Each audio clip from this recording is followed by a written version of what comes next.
morning. Thank you. Are there any constituency statements by honourable members? And I give the call to Member for Warringah. Thank you, Madam Deputy Speaker. I rise today to acknowledge the passing of Raymond James Cox, devoted to his wife Veronica and children Graham, Rodney, Lorraine and Deb. Ray was deeply involved in the life of my electorate. His life was varied in its course and he was shaped as a result of his experiences. He went to sea at the young age of 15, serving in the Merchant Navy, and at 18 he joined the Royal Australian Air Force Marine Section Air Sea Rescue Units during World War II. These experiences of war affected him deeply, in particular his presence at the surrender of the Japanese Second Army at Morotai. Ray was on the barge that brought General Blamey ashore and witnessed the surrender, and years later he wrote, "It was in a clearing, a large covered table with aides seated, a squad of armed guards. General Blamey, facing east, appeared between table and guards. Somehow the Japanese general appeared marching towards Blamey, his sword across his outstretched arms, hands open. About 2 paces from Blamey he bowed, stepped forward, saluted Blamey, and who returned the salute, both turning toward the table and signing the surrender document. It was only part of a very adventurous day for me," he wrote. I had been at war for years, 19 years old, and rather reflective that some of my closest comrades were no longer there to share the moment. Ray Cox was given a lithograph and copy of the surrender document which the family have framed. It was a different time and a very different style of war to what we experience today. In his 40s, Ray worked hard to attain his HSC. He used this qualification to become a ship captain working on the Manly Ferries and the Hydro Foals. Throughout Ray's life, he was a passionate participant in politics of every level. He was a firm believer in the power and strengths of our democratic institution and a dedicated unionist. Ray was a committed environmentalist, most notably spending 20 years on the executive committee of Curl Lagoon Friends. He campaigned tirelessly for the protection of Manly Dam War Memorial Park. He was also involved with Oxfam Walk Against Want, helping establish the event on the Northern Beaches. Ray was unshakable in his belief in the good nature and value of other people and was always striving for a better future to be shared by all. That wish for a brighter future expressed itself in many different ways. His involvement in unionism and workers' causes, his contributions towards ensuring that all future generations would inherit the splendour and beauty of a natural environment that had given him so much joy, and in his work as a fundraiser, an active participant helping raise people out of poverty across the world. Ray was dedicating to fighting the good fight. He demonstrated the importance of being a good person, of looking out for others and thinking of the future. He will be greatly missed. Thank you. Minister for Communications, Member for Greenway. Deputy Speaker, recently I visited a new addition to the Blacktown Showground. This addition was years in the making and holds immense significance for the people of Western Sydney, and in particular for Kylie Druitt and Hayley and Island Rhodes. These brave women shared their painful experiences about losing people they loved to family violence, a story that inspired what is now Memorial Grove. I was privileged to join Kylie to visit Memorial Grove and Deputy Mayor of Blacktown City, Councillor Julie Griffiths, who passionately helped bring this idea to fruition. Memorial Grove offers a safe space to reflect on the experiences of survivors of family violence, to remember those who have tragically lost their lives at the hands of the people who should have loved them the most.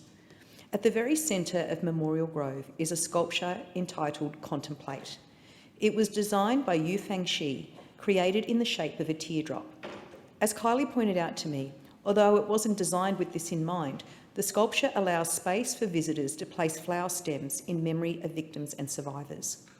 Memorial Grove is incredibly important in increasing awareness and understanding around family and domestic violence in Australia. The Albanese government is committed to providing the leadership and investment to help end this terrible scourge. We know that paid family and domestic violence leave is part of that commitment. It is a long overdue reform that will save lives, and I pay tribute to those who have been fighting for these changes for years, including the union movement. It will enable people, overwhelmingly women, to have the means to escape violent situations without risking their financial security or employment. Our government is delivering 10 days paid family and domestic violence leave for Australian workers. and in the October budget, the Albanese government committed $1.7 billion in investments to address violence against women. These include an additional 500 community frontline workers, consent and respectful relationships education in schools, safe and affordable housing for women fleeing violence, and a new Domestic, Family and Sexual Violence Commission.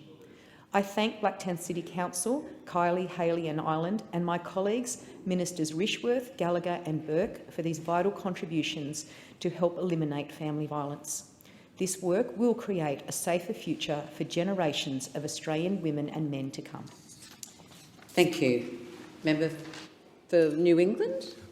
Thank you, Madam Deputy Speaker.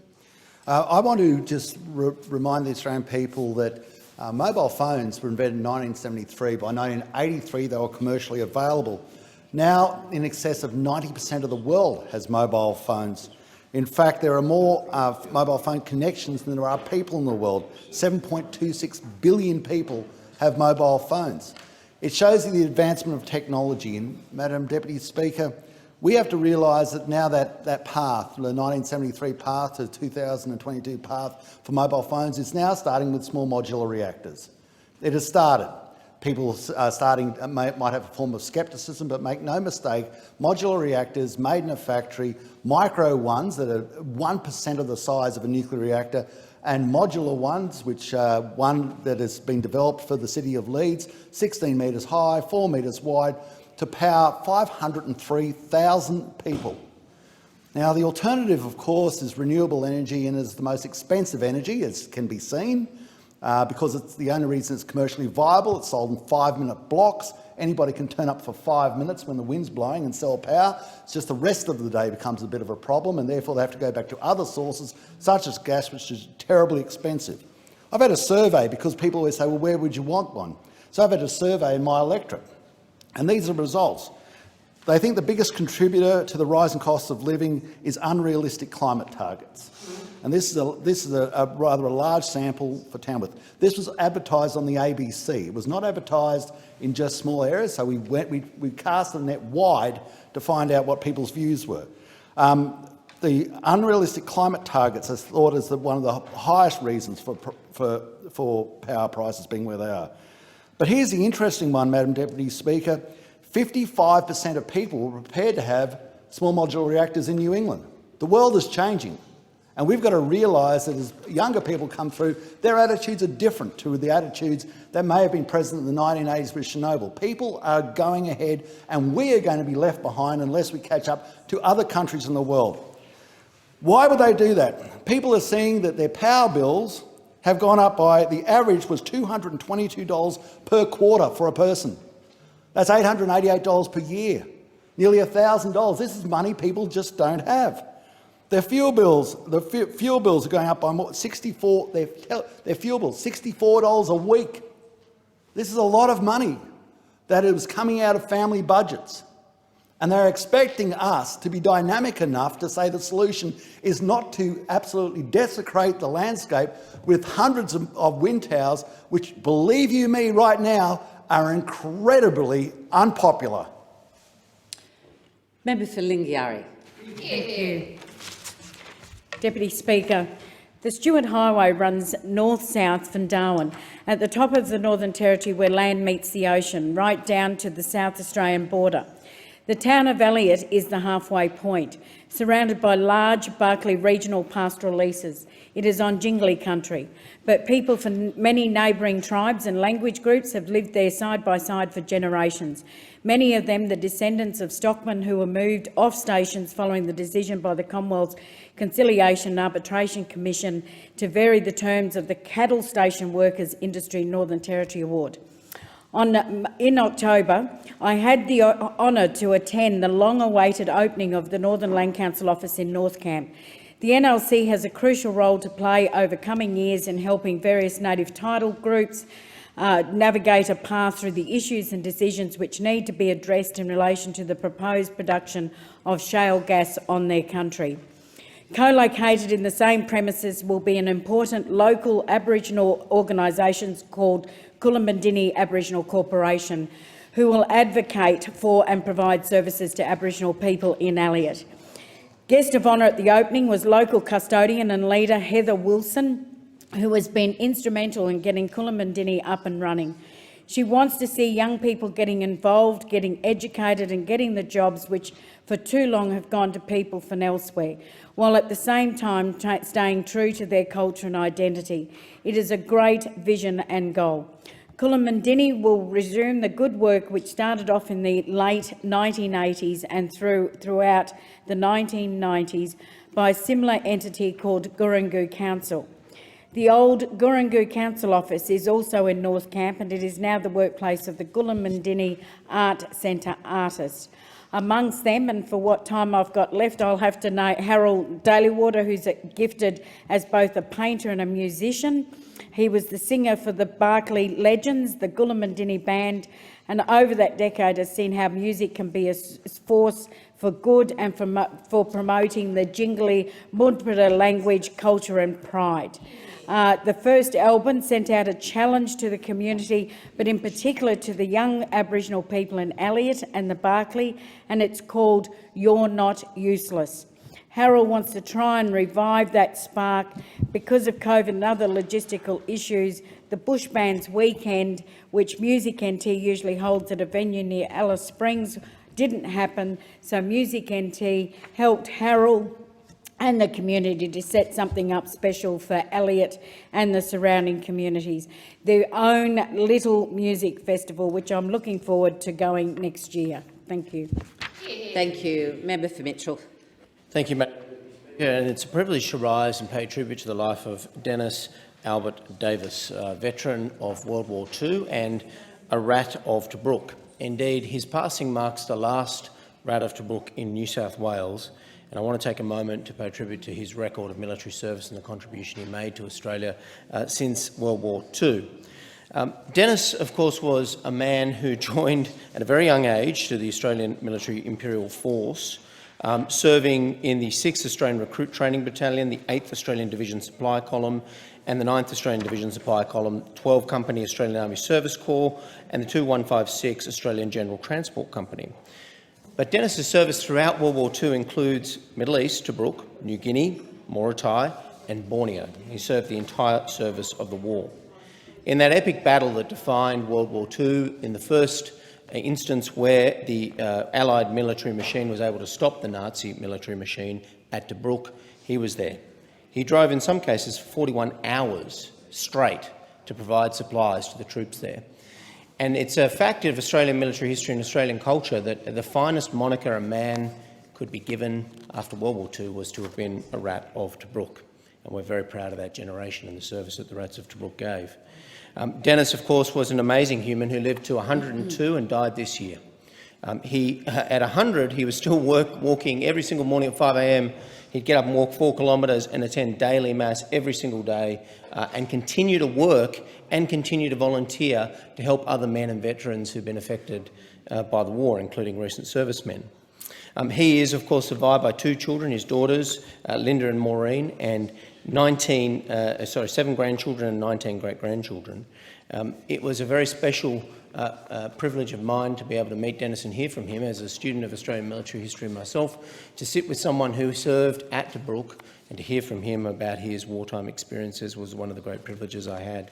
And I think for anyone who's met someone who served in one of those epic Australian battles, it is really intense to understand what these very, very young Australians went through and the sacrifices they made. And so, on behalf of the Castle Hill RSL, the St Bernadette's Parish at Castle Hill, I just want to take a moment of the Parliament's time to pay tribute to yet another passing of a rat of Tobruk, a man who served our country so well, a man who served Australia so well after the war, a man who cared for his family, for his community right until his death this year at 102. Tobruk, they say, was the siege that changed history, and I pay tribute to Dennis and his great service to Australia. Thank you. Give the call to member for Bean.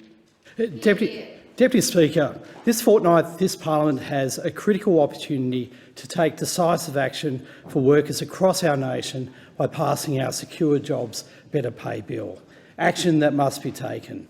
But, Deputy Speaker, we can also take action on behalf of lower paid workers being exploited by multinational companies like Amazon around the globe. As Black Friday sales begin, not just in America but also here in Australia and many other countries, Amazon workers will face undeniable pressure and stress to fulfil orders around the globe. The race to the bottom on wages and secure jobs is a global problem, and Amazon is a prime example. This week, the SDA, TWU and unions across the world are calling for an end to poor working conditions and low wages for Amazon workers. Amazon flex drivers aren't even getting minimum wage, have no rights and are pressured to drive dangerously overloaded cars to avoid being sacked on a whim. While profits soar, we have seen no pay rises and working unimaginable hours without breaks. We've seen discrimination against pregnant workers. In too many of their sites across the globe, Amazon workers are forced to work in unsafe environments, often too afraid to speak out or to join their union in fear of retaliation. As the Union for Amazon Online Retail Workers, the SDA has worked tirelessly to stop the Americanisation of wages and working conditions in Australia. The TWU is also working hard to protect safe standards for transport workers who deliver Amazon's goods to consumers.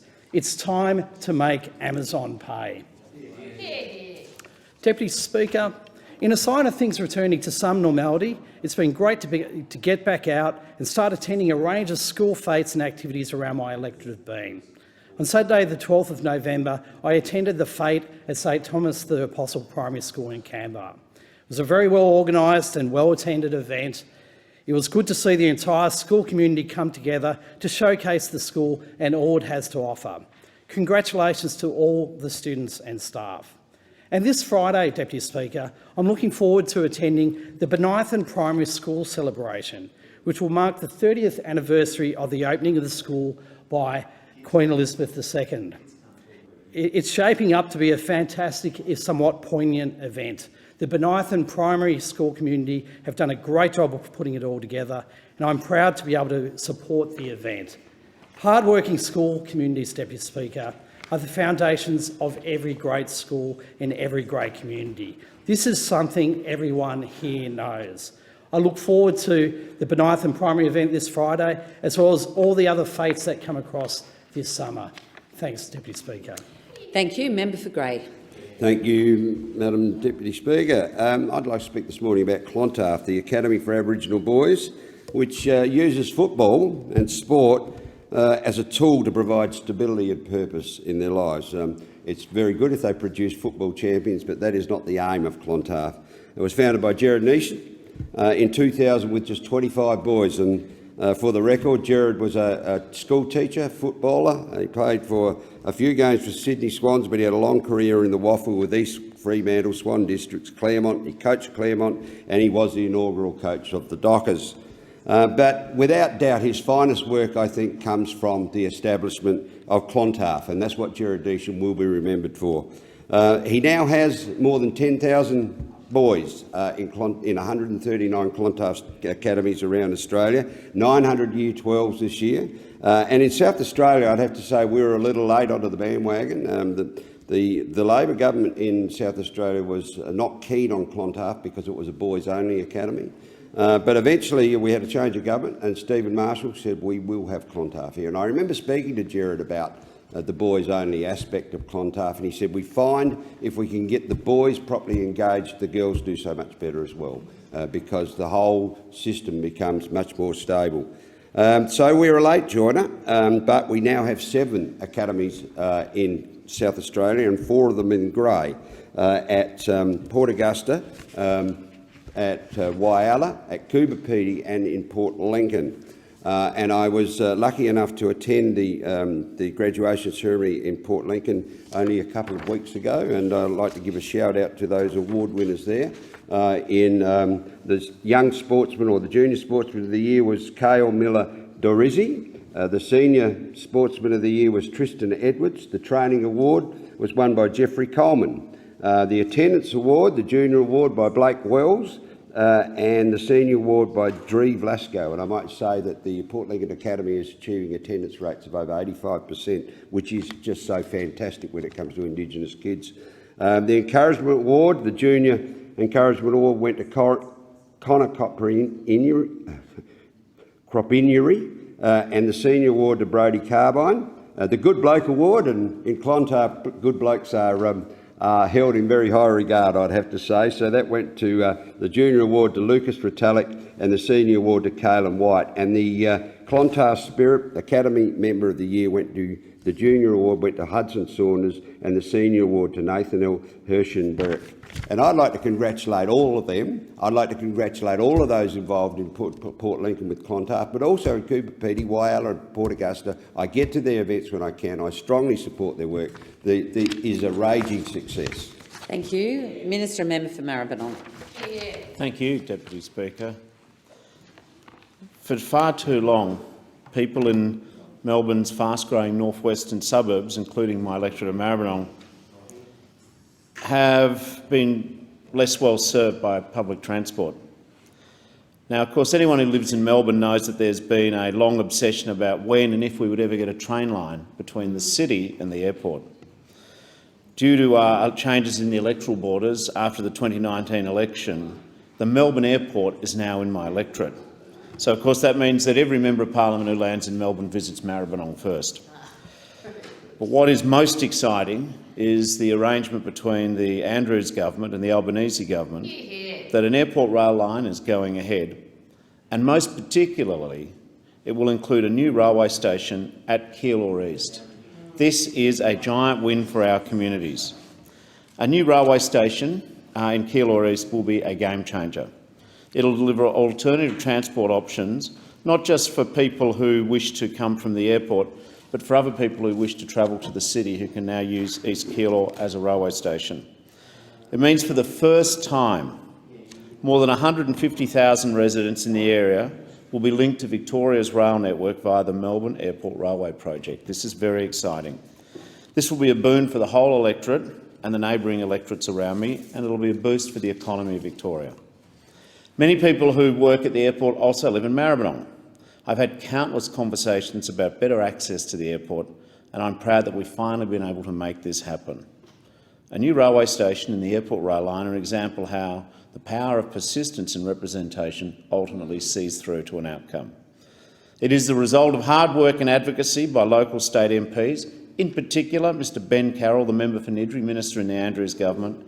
It's a result of multiple meetings with Melbourne Authority, the Victorian Rail Authority, and of course the airport and the councils to ensure maximum benefit across Maribyrnong. And I congratulate the incoming Mayor for Moonee Valley for this year, Councillor Piers Tyson. The fact is that it will be jointly funded by the Victorian State and Commonwealth governments to the tune of $5 billion each. It also shows the power of collaboration. This is an investment in infrastructure which will generate an investment in people and the businesses of our region. It's been an honour for me to do my part for my local communities, to make sure their voices are heard. This is a dream as old as the Melbourne Airport, and now it comes to fruition. And in the remaining time, I might just also acknowledge the Essendon Primary School Fete, which I recently attended, and I congratulate the School Council, the teachers and the Student Leadership Group who made that such an outstanding event. Thank you. Thank you. Member for Fairfax. Thank you very much, Deputy Speaker. A Courier Mail survey has revealed that a new heavy passenger rail line between Beerwah and the Maroochydore CBD is the top priority for Queenslanders. Now, this is terrific news, but it tells certainly Sunshine Coast locals something they already know, which is we must have this new heavy passenger line all the way through to our new CBD. We know that, especially in light of extraordinary population growth in our region, we need better transport. We also know that the commute between the Sunshine Coast and Brisbane continues to get busier and take more time and is less safe. And that is despite the Coalition's record investment between Brisbane and Gympie of $3.2 billion on that Bruce Highway. So this rail line is key to get people out of cars and onto public transport between the sunny coast and Brisbane. It's also vitally important to allow for density of population around new railway stations along that new link, which allows for good population planning and settlement in one of Australia's highest growing regions.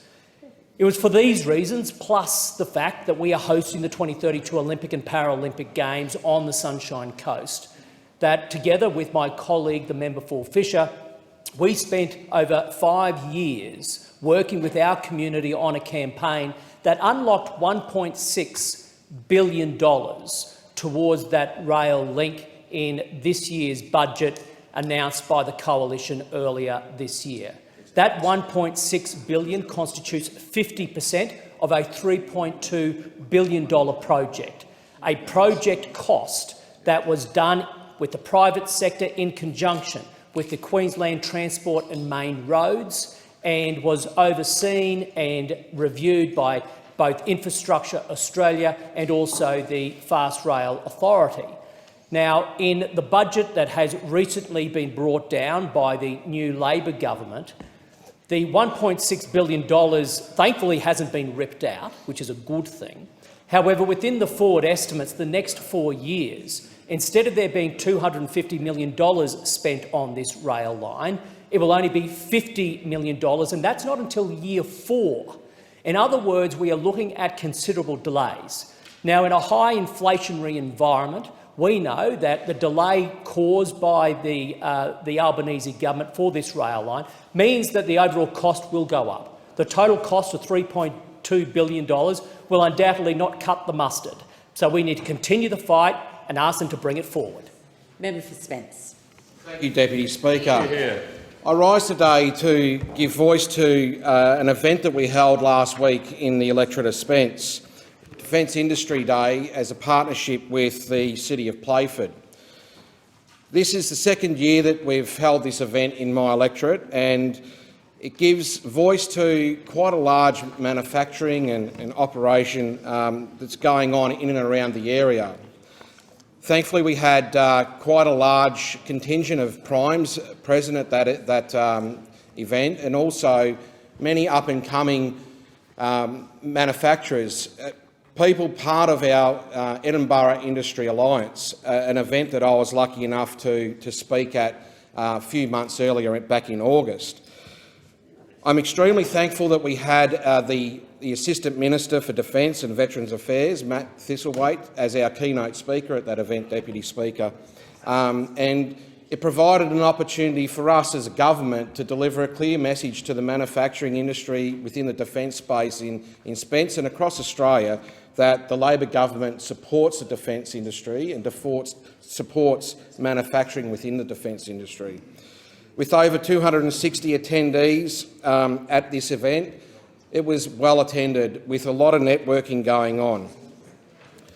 I'd also like to speak about the opportunity that the Assistant Minister had to go and have a first-hand experience of 3 of our local manufacturers, Sonex Engineering, X-Tech and Levitt Engineering, at the old home of Holden's General Motors. This is a great opportunity to see firsthand what the great people of Spence are capable of doing and the contracts that they are contributing towards. I feel that this was a fantastic day, a fantastic opportunity for the Assistant Minister to get to know a bit more about my electorate and to get to know my local mayor in the area, Mayor Glenn Doherty, who had just been recently re-elected for a 4th term. So thank you to Minister Thistlethwaite for coming down. Just lastly, I'd just like to quickly touch on another event I held that ties into this on Monday earlier in the week, and that was our 3rd Veterans Wellbeing roundtable for the new Veterans Hub going into the electorate of Spence. An extremely well attended event, something that's very close to my heart as a veteran, and very much appreciated all those that attended and provided valuable contributions throughout the day. Thank you very much, Deputy Speaker. Thank you. And in accordance with Standing Order 193, the time for members' constituency statements has concluded, and I call on the clerk for the next item. Government Business Order of the Day number 1, Appropriation Bill number 1, 2022-2023, resumption of debate on second reading. Thank you. So the question is that this bill be now read a second time. That I put the question. All those that opinion say aye. To the contrary, no. I think the ayes have it. And call on the clerk. Second reading, a bill for an act to appropriate money out of the Consolidated Revenue Fund for the ordinary annual services of the government and for related purposes. Thank you. And just before I call the Minister, it might be good for everyone to have a listen to this. So before I call the Minister to propose the schedule for the order of consideration of the portfolios, I would like to remind all members of the purpose of the consideration in detail stage and outline the way in which it is expected to proceed. Shortly, the Federation Chamber will be asked to agree to a proposed schedule for consideration of portfolios. This may need to be varied, but it is a useful guide to assist ministers and members to arrange their commitments. Consideration in detail is a debate, and the call will be alternated between government and non-government sides as always. Even though this debate sometimes takes the format of question and answer, this is not question time. Ministers and government backbench members both will be considered as speakers on the government side and should bear this in mind when they seek the call. All speakers are required to be relevant to whichever portfolio being examined, but there is no requirement of direct relevance in respect of any responses. It might be practical for ministers to respond to more than one speaker when they seek the call, and I note that this is a general arrangement applied in recent years and seem to allow maximum participation in the stage of the debate. Each minister and member will have up to 5 minutes to speak each time they are called, but they may wish to speak for a shorter time. Ministers may wish to speak first and make an introductory statement when debate on their portfolio begins, but that is a matter for them to decide. Members might also be aware of some administrative documents that are circulating when consideration in detail begins. Just to avoid confusion, let me say that any documents showing times allotted for debate on portfolios are informal and indicative only. Chairs will not be seeking to enforce these times strictly. So now that we've got the ground laws, let's begin. And on that note, I will give the call to the... so let me just move this one first. The Federation Chamber will now consider the bill in detail. In accordance with Standing Order 149, the Federation Chamber will first consider the schedule of the bill, and I give the call to the Minister.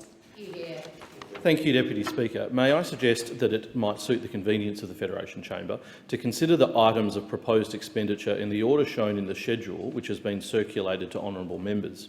I also take the opportunity just to indicate to the Federation Chamber that the proposed order for consideration of portfolios estimates has been discussed with the opposition and there has been no objection to what is proposed. Thank you. Is it the wish of the Federation Chamber to consider the items of proposed expenditure in the order suggested by the Minister? There being no objection, it is so ordered. And the proposed expenditure now before the Federation Chamber is for the Defence portfolio, $647,416,000. The question is that the proposed expenditure be agreed to. I give the call to the member for Bruce. Thanks, Deputy Speaker, and I acknowledge the significant investment in defence which the government is making in this budget. The budget delivers on the government's election commitments, and defence funding is projected to increase to more than 2% of GDP over the forward estimates, the highest in decades. I think it's fair to say that most acknowledge that we will need additional investment in coming years as well as we contemplate the impact of the DSR, nuclear submarines and other things left unfunded by the previous government but are necessary. We'll be waiting a long time, I expect, Deputy Speaker, for an apology for those opposite for the disgraceful scare campaign they ran during the election about what Labor would do with defence. $270 billion in defence capability is committed over the decade to 2930 with new and targeted initiatives. And I particularly note, and the Minister may want to provide more information, on the $5.1 million committed to research and development into biofuels to support renewable fuel production. Fuel security, of course, is so important, but there's a fact that was lost on the former government. You've got to actually have the fuel in Australia, not in Texas. The former government for nearly a decade presided over a degradation of our refinery capabilities, a failure to go anywhere near meeting the international benchmarks for fuel storage, and then in a contract, they signed a contract for some petrol that's still sitting in America. Underwhelming would be an understatement of their performance. Also, I welcome the new Australian Pacific Defence School to train Pacific Island countries' defence and security forces. That is a strategic investment to help our friends in our Pacific family, and also demonstrably in our national interest. And a question the Minister might have a view on. I wonder whether the opposition, whether the Minister has any insights into whether the opposition will try and play tawdry politics, your phone's ringing, tawdry politics with this, like they are with climate change and helping the Pacific. Climate change, of course, is a national security issue, again lost on those opposite. Thank you, Member for Bass, for nodding. But I acknowledge it must be difficult for the Liberals, after a decade of decay, dysfunction and disgraceful mismanagement of defence, to have to watch competent ministers start to clean up their mess.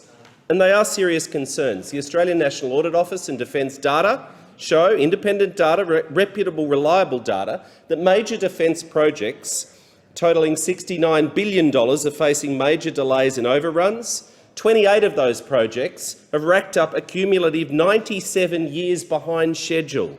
That's ships, planes, satellites, battle command systems, things that are absolutely critical if we're to provide a credible deterrence. Now, there are many examples, but I would suggest to the chamber that defence is the most egregious example of the former government, the former Prime Minister's pattern of announcing things but not actually delivering, not having a plan to deliver. We saw just before the election one of those little announcements they popped out thinking, oh, maybe this will get us a couple of votes. We're going to have 20,000 new members of the ADF over the next decade or thereabouts. $38 billion commitment with no detail and still no plan as to how they're actually going to deliver it. Well, this is really critical stuff, Deputy Speaker. As our strategic circumstances continue to deteriorate, the worst position we've been in since World War II, we've inherited a budget that was riddled with rorts, waste, delays. The waste is amazing. I mean, the cost blowout, $6.5 billion already just in a small number of projects of cost blowouts that we've got to manage. Then the submarines. 10 years in office, not a single submarine actually ordered, but billions of dollars just flushed down the toilet. As the Deputy Prime Minister said, you can't go into battle waving a press release. You can't confront the enemy and say, look, just hold on a minute, I've got the budget papers, which pencil in a bit of money. You can't say, look, please don't shoot. I've got a video from Scotty from marketing making an announcement of something that might happen. Sorry, the member for Cook. I withdraw that. The member for Cook. Members should be addressed by the correct titles and be given the respect which they deserve. 20,000 in 10 years, unbelievable. The government didn't make this mess, but we are taking responsibility for cleaning it up, and it is a long, hard road to do so.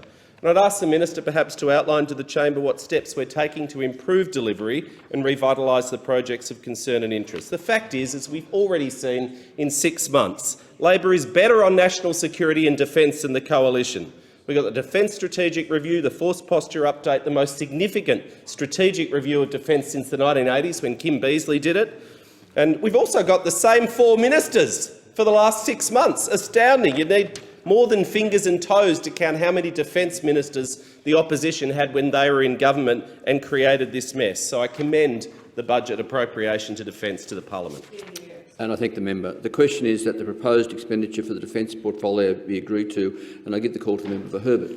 Thank you, Deputy Speaker. I just want to pick up on what the member for Bruce said. The Fuel Security Act 2021 provides a legislative framework for a government to establish a national fuel reserve through an industry minimum stock holding obligation, and it's something that we funded for the build. And I'd like to also make note that whilst a lot of my questions will be going to the Minister for Defence, he's not here today, so he sent in the B team, not even a Cabinet Minister on his behalf, to come here and answer questions. But I'm not expecting much from this new government, as neither could anyone in Defence.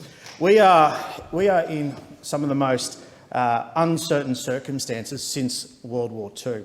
We need to be constantly looking to improve our capability and investing in our people for what is ready for whatever's around the corner. And that's why the former coalition government took the important decision to ensure our soldiers on the front line have the right kit, to ensure the men and women who put on the uniform every day with the Australian flag on their shoulder have the tools they need to do their job. We must be completely satisfied that they have everything to do their duty, and that is to fight and win our wars. Those important decisions have now been cast under a cloud of uncertainty after the recent change in the government. Projects that are meant to be announced have stalled or put on hold.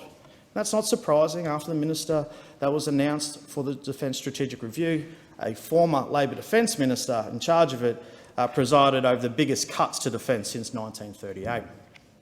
But we're not against reviews. We need to just ensure that this isn't a disguise for more cuts. The Defence Minister consistently used the review as a stalling tact when questioned on ongoing projects and procurements. So today I'd like to encourage the Defence Minister, who's not here today, so the Minister for Veterans Affairs, to answer on his behalf, and tell the Australian people and tell the brave men and women who serve our nation that there is certainty for certain projects like Land 400 Phase 3 and the Black Hawks. The Minister is well aware of the issues that have been plaguing the MRH-90 Taipans. There has been 9 instances where the helicopter has been unable to fly in the last year, and $37 million spent by Defence to hire civilian helicopters to maintain capability while they were grounded.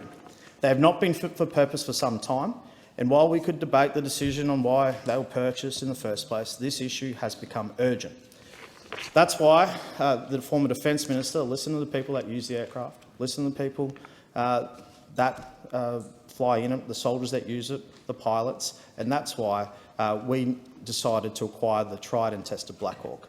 The wheels were set in motion, negotiations started with the US, but on the same day the US government approved 40 new Black Hawks to the Australian Defence Force, the Minister hinted that the decision was under review as part of the Defence Strategic Review.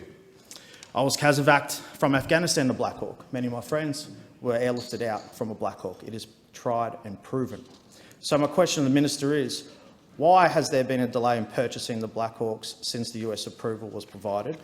When will the decision be made? And is the decision under review as part of the DSR? Noting no decision is a decision. Land 400 Phase 3, this is a decision that should already have been made. Land 400 Phase 3 is to acquire 450 infantry fighting vehicles to replace the current M113 armoured personnel carriers from the 1960s. I have ADF members in my electorate who are still operating these relics from the middle of last century. Tenders have been shortlisted. It was due in September for this decision to be made. This was 2 months ago. But there's been nothing except references to the Defence Strategic Review and ongoing process. And only the other day we've seen in the media that reports that the DSR is hinting that IFVs are not to play an important role in our future capability. So I asked the Minister, what is the future of Land 400 Phase 3? What is the reason for the delay? And has the delay created a capability gap? Is a delay because of the DSR, or is it just waiting for a Cabinet decision? Or is it just another example of Labor using the DSR as a disguise for cuts to defence?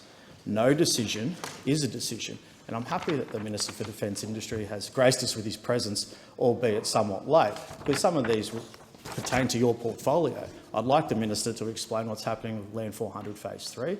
I think the people of Australia need to know what's happening. We need a capability that can protect our people on operations and throughout the country. The question is that the proposed expenditure for the defence portfolio be agreed to, and I give the call to the Minister for Veterans Affairs and Defence Personnel.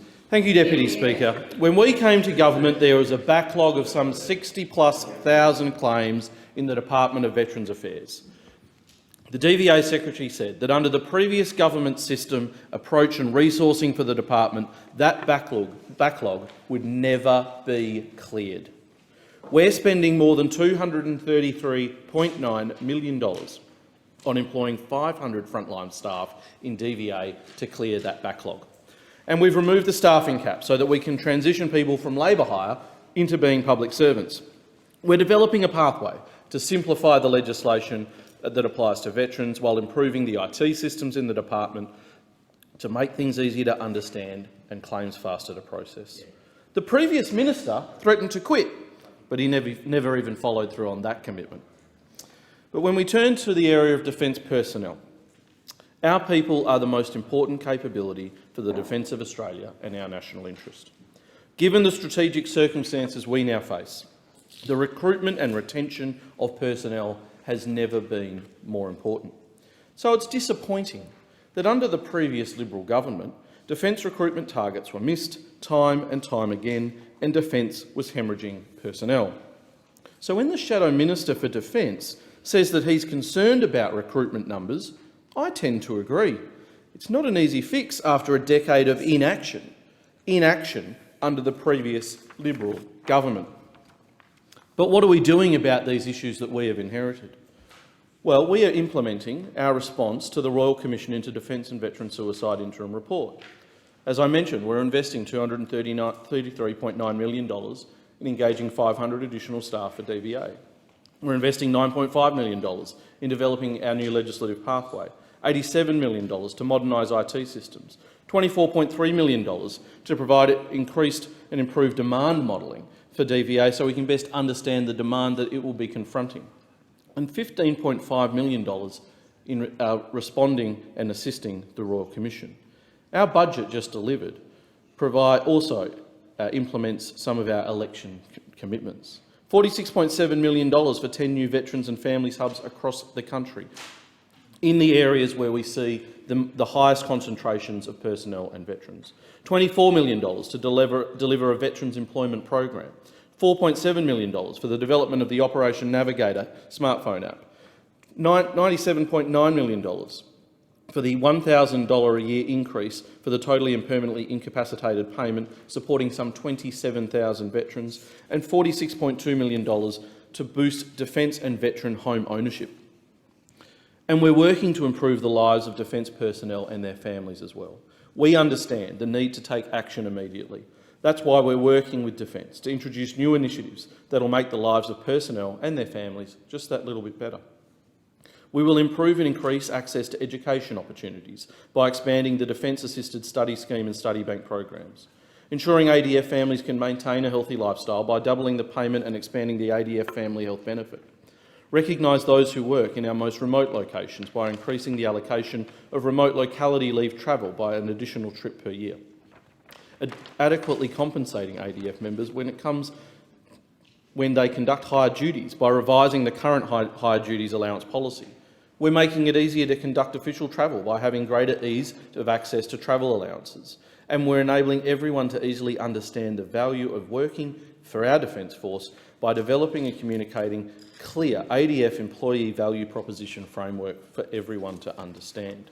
These are just some of the things that we're doing to address the critical shortages and failures that we've inherited after a decade of the previous Liberal government being in charge of defence and veterans affairs. The question is that the proposed expenditure for the defence portfolio be agreed to, and I give the call to the member for Pitry. Well, thanks very much, Deputy Speaker. It's great to be with you here today. My question is to the Minister for Defence Personnel. Can the Minister for Defence Personnel confirm that on the 25th of August 2022, when speaking to several groups of Navy defence personnel at HMAS Waterhen, he said that they will not be able to buy a home in Sydney whilst they are on defence salaries? The MP for Burt, the Minister for Defence Personnel, I'm sure will also remember that in his speech at the Defence Reserves Association 2022 National Conference, he said, "We need to inspire the workforce of the future, increase the number of people joining the Australian Defence Force and retain talent to ensure we can deliver defences and our nation's capability requirements. So can the Minister for Defence Personnel, the member for Burt, please explain how his comments on the 25th of August at HMAS Waterhen inspires defence personnel to remain in the Australian Defence Force, and how can his comments attract Australians to join the Defence Force?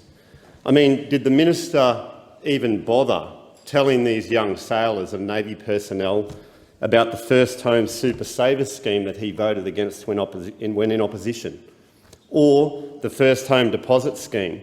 Did he encourage them and inspire them like he wanted to do, or did he just say to these young sailors, on a defence salary, you'll never be able to afford a home in Sydney? Shame. I mean, these people were so concerned about it that they rang my office to let me know, so I'd love to hear your response on that. Mr Deputy Speaker, many will agree with me if I say that today. Mate, we won our seats, don't get too cocky over there. Many will agree with me. Arrogance is not what people want to hear. These young sailors want to be encouraged, not told they can't buy a home in Sydney. Many will agree with me if I say that today we find ourselves in testing times with the prospects for global peace deteriorating. There is no denying, Mr Deputy Speaker, the threats and challenges presented by our current strategic environment, which means Australia needs to continue investing in defence capability. We don't need to go back too far in history to see the conflict in the world. In fact, on February 24, 2022, we know the Russian Federation launched a fully fledged war in Ukraine. Looking at today's world where geopolitics are at play and our eyes are open to the very real possibility of increased tension and escalation leading to war. And as the Shadow Minister for Defence Industry, I believe a strong and capable defence industry is essential to deliver our modernised defence capabilities for our country's needs in face of the potential challenges ahead of us.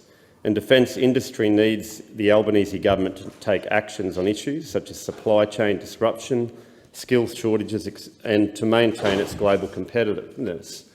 In November, Prime Minister Albanese said, in general, we need more weaponry, and where are our missile capabilities? It means drones. We know that the opposition leader and former Defence Minister did a lot in this space, was a very good Defence Minister and was working in this area to secure our industry. I mean, when you look previously, going back when I came into Parliament with the Shadow Minister for Defence, the former Labor government had cut the guts out of it. And that's really important, and ADF personnel know that the guts was cut out of defence by the former Labor government. So you guys have been in for 6 months. To come in here and pretend that somehow you're a big champion in this space, it begs to differ. But we hope you are, because defence industry and the personnel sitting behind you and the people that are in the ADF need our bipartisan support. And so, look, I'd really be interested to know from the Minister for Defence Industry, has the Minister been briefed on sovereign onshore production, missile manufacturing in Australia and its supply chain capacity and its preparedness? And more specifically, has the Minister been briefed on the critical components and resources required for the missile production capability within Australia? Has the Minister been briefed on the options and capacity of offshore missile suppliers? So, if the worst happened, would we be able to, with disruption, be able to have the industry that we need to supply the weapons that our ADF would need? So I'd ask the Minister for Industry that. Thank you.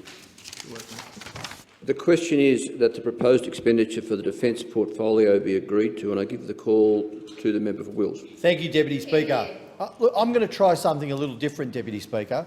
I'm going to try and throw a little bit of trust over to the opposition side over there, and trust in their goodwill, the good conscience that they might still have, the good faith that they might have, that the words that they speak about the importance of our defence and our national security, the bipartisanship that is necessary in one of the most critical periods that Australia is facing, I think we all agree on that, the most volatile geostrategic circumstances that we're facing for probably since World War II, that they're not going to play petty politics in this space.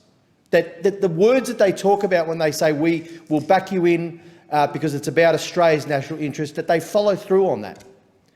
But already I've heard the first kind of skirting towards a little bit of falsehood when I heard a previous speaker talk about cuts to the defence budget.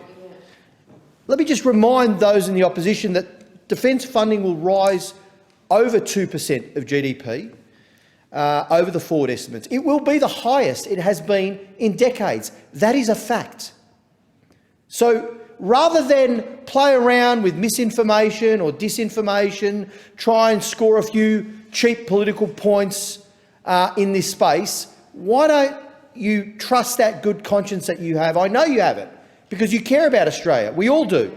We care about the safety and security of our nation. We care about ensuring the security and stability of the Indo-Pacific.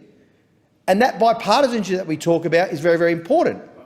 So the facts are the Albanese Labor government is delivering on its commitments, its election commitments, across the defence portfolio. The other thing I heard from the opposition speaker was somehow the SDR, the Strategic Defence Review, was an excuse not to make decisions.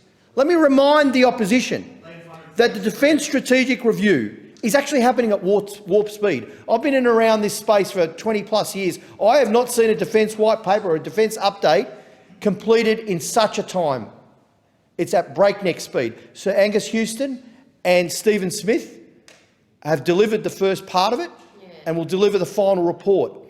It is fundamentally important to the huge decisions that this government has to make around the future of our defence capability, because it, frankly, goes to shaping the world that we live in. We were talking about major decisions. You can't make major decisions on strategy, force posture, force structure, capability, one at a time. It has to be done with a view of the big picture and the strategic necessity of what we face. And that's what we're doing. That's why the Strategic Defence Review has been put in place. That's why the Defence Minister will be making those decisions going forward once he's received that report, as it should be. There is a global strategic contest underway. We know that, between the rise of authoritarianism and democracies like Australia.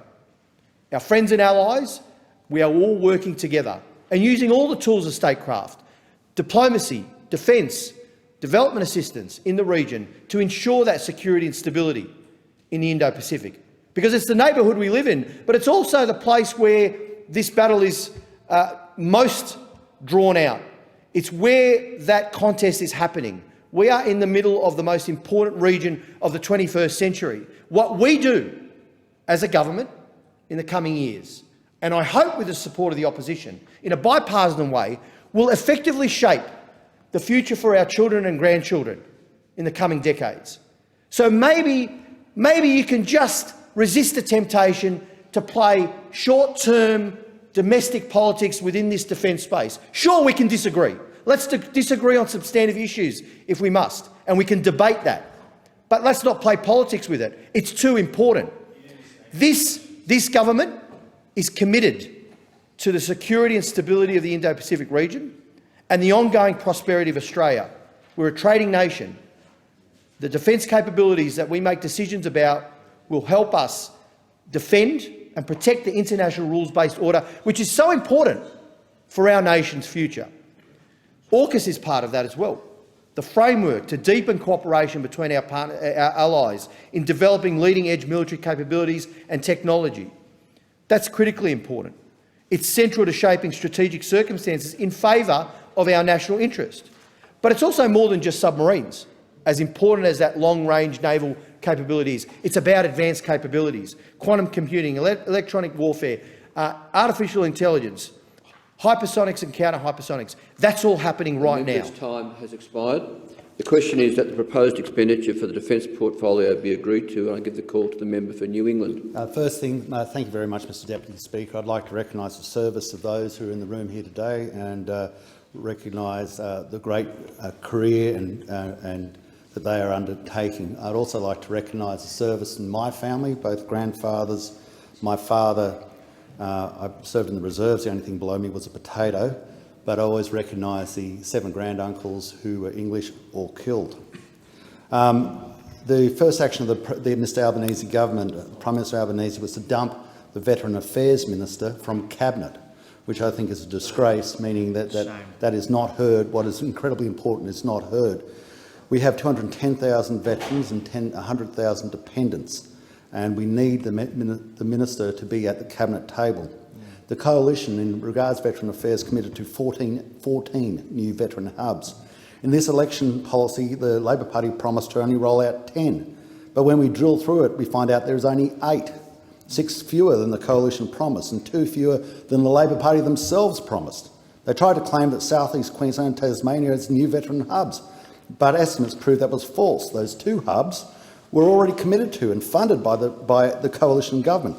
Senator Cadell enunciated this during Senate estimates. So in regards to these, they weren't new. They're just continuations. Ms Pope said that's correct.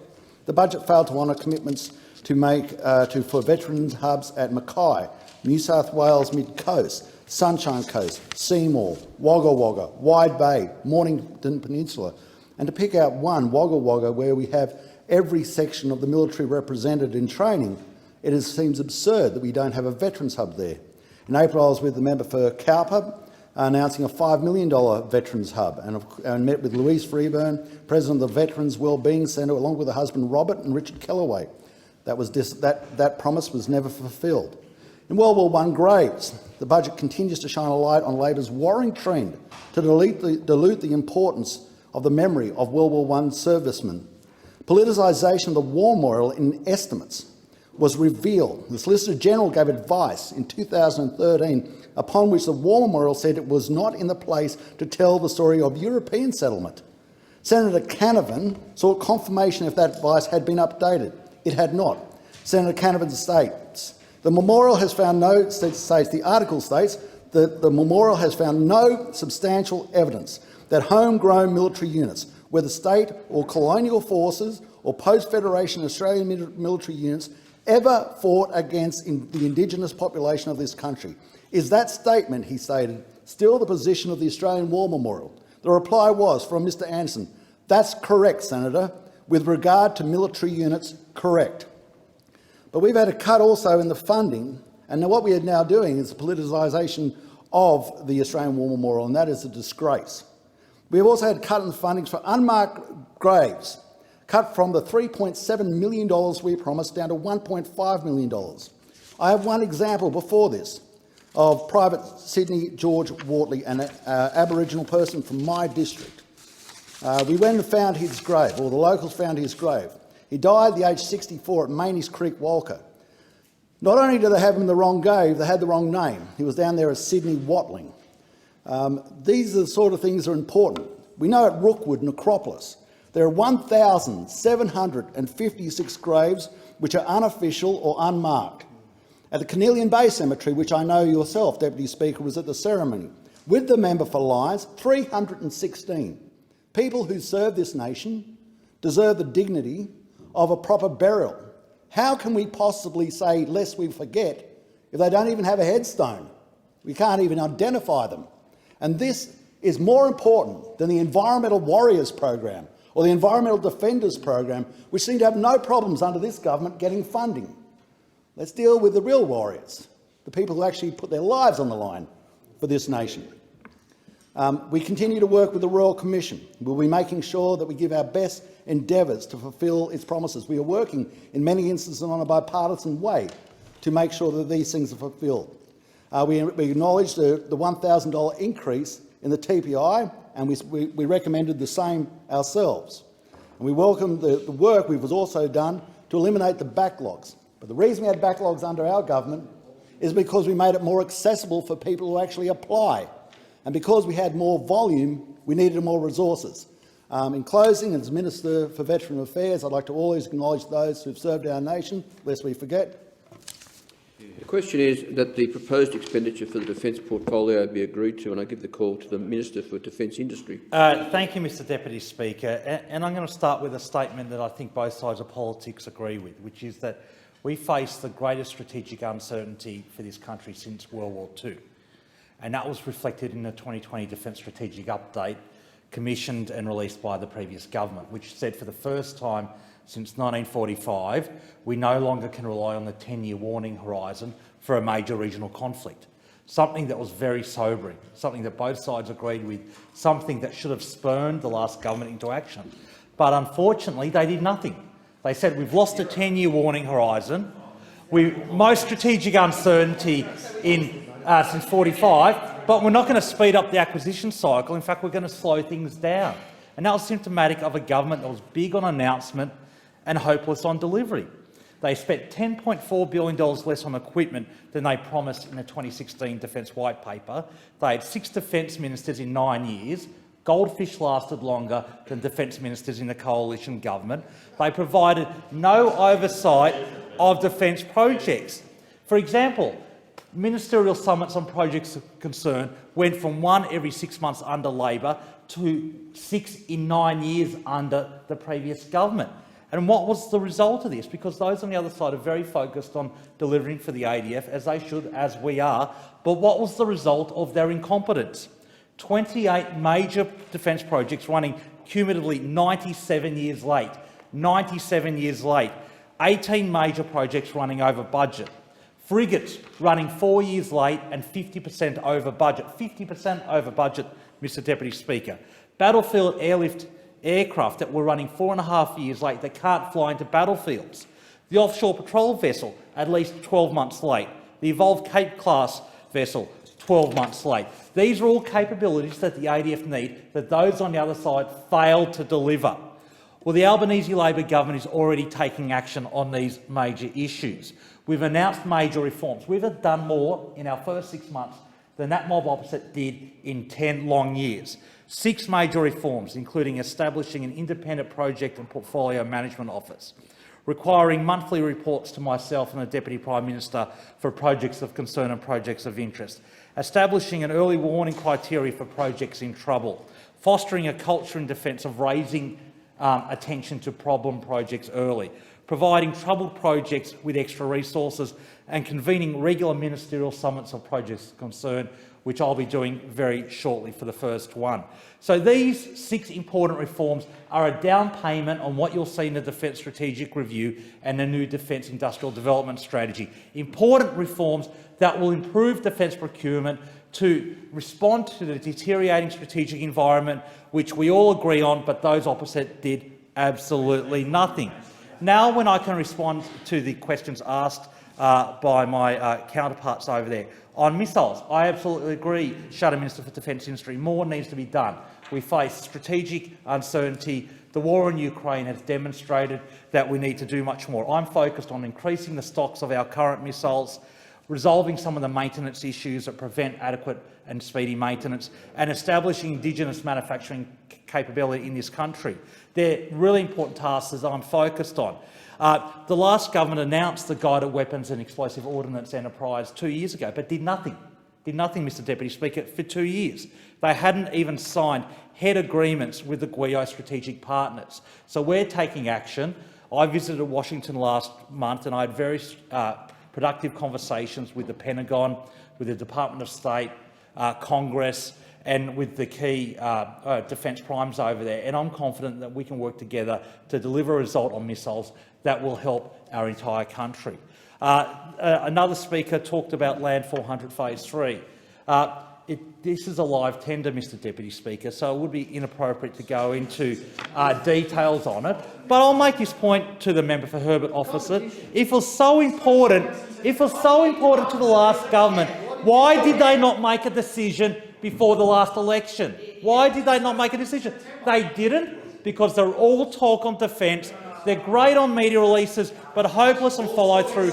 Unlike the coalition, the Labor Party is focused on sober analysis, backed up with evidence. That will be demonstrated through the Defence Strategic Review. They'll be backed up by the Defence Industry Development Strategy. They'll be backed up on a laser-like focus on delivering the capabilities the ADF need on time with ministerial support rather than press releases from those opposite.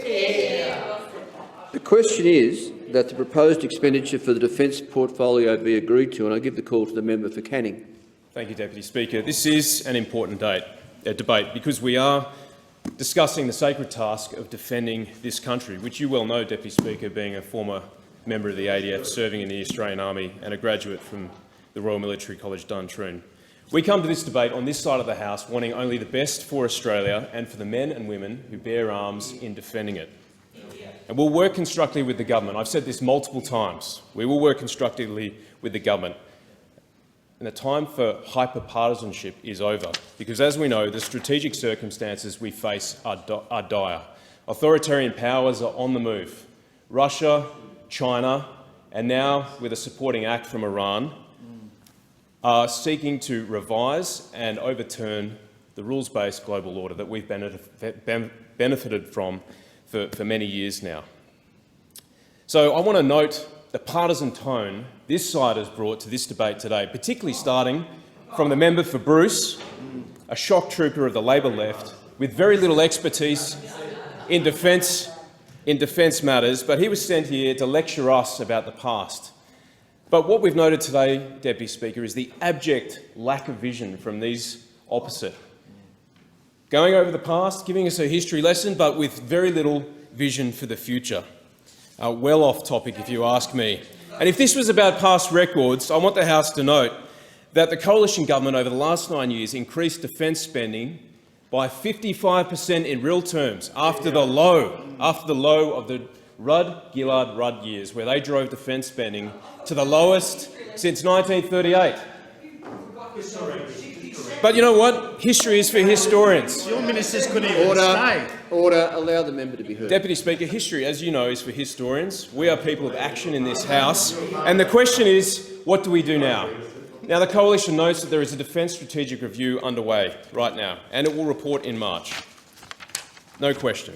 And we'll look forward to the results. But as I said, the situation is dire for our country. The invasion of Ukraine by Russia has potentially changed China's calculus for reunification of China, potentially taking Taiwan by force. And if you think I'm exaggerating here, I point to the remarks of the US Admiral Philip Davidson, who in his valedictory remarks to the US Senate Armed Services Committee last year said that China may well try to move on Taiwan in the next 6 years. This has been supported by US Secretary of State Anthony Blinken. It's also been recently supported by the US Chief of Naval Operations Admiral Mike Gilday in October.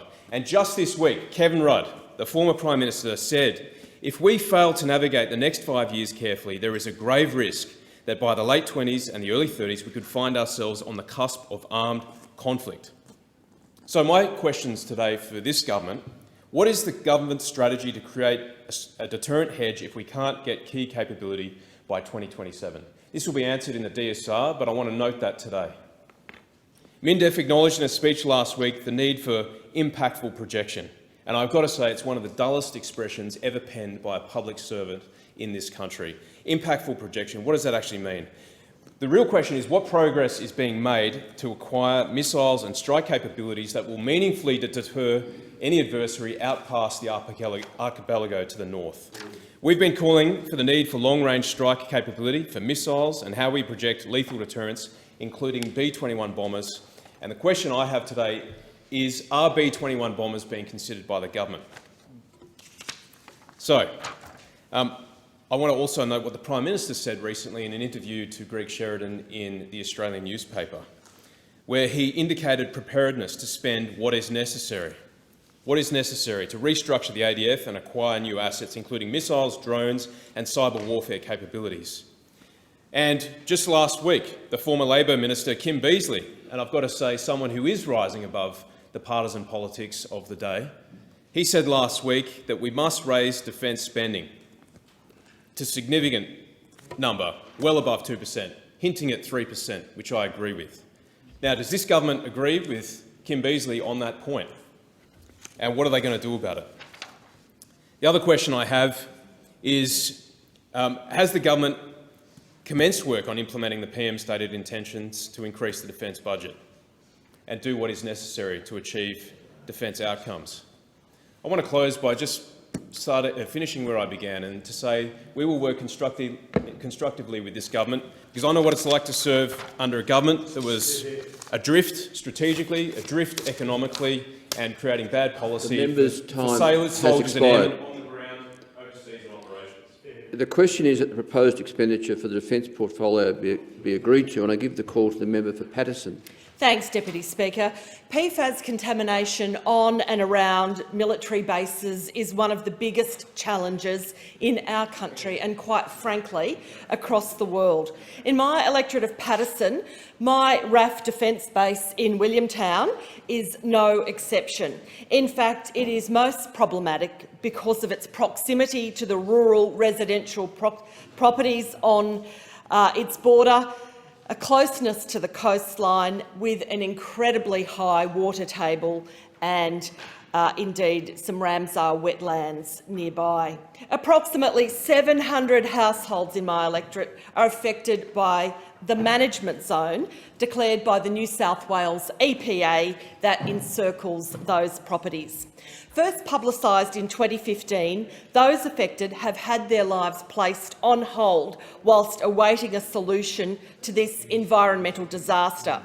For nearly 7 years, I have stood beside these people in my electorate who really do, still to this point, know little of how their health, the health of their families, is impacted.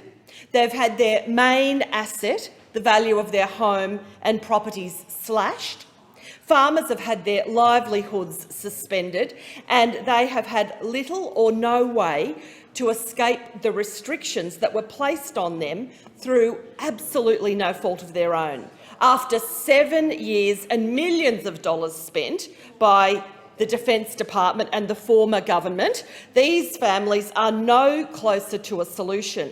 It must be noted that the Defence Department takes orders from the government of the day, and whilst the safety and security of our nation is in the hands of the fabulous Australian Defence Force, the local safety of our own people must start with taking responsibility. And I am so proud to tell you that winning government has been a game changer for me, because the new government has finally stood up and taken some responsibility for this unmitigated mess that it had before coming to government, as I am able to actually work on a solution for these families, and I haven't wasted a minute in starting this process.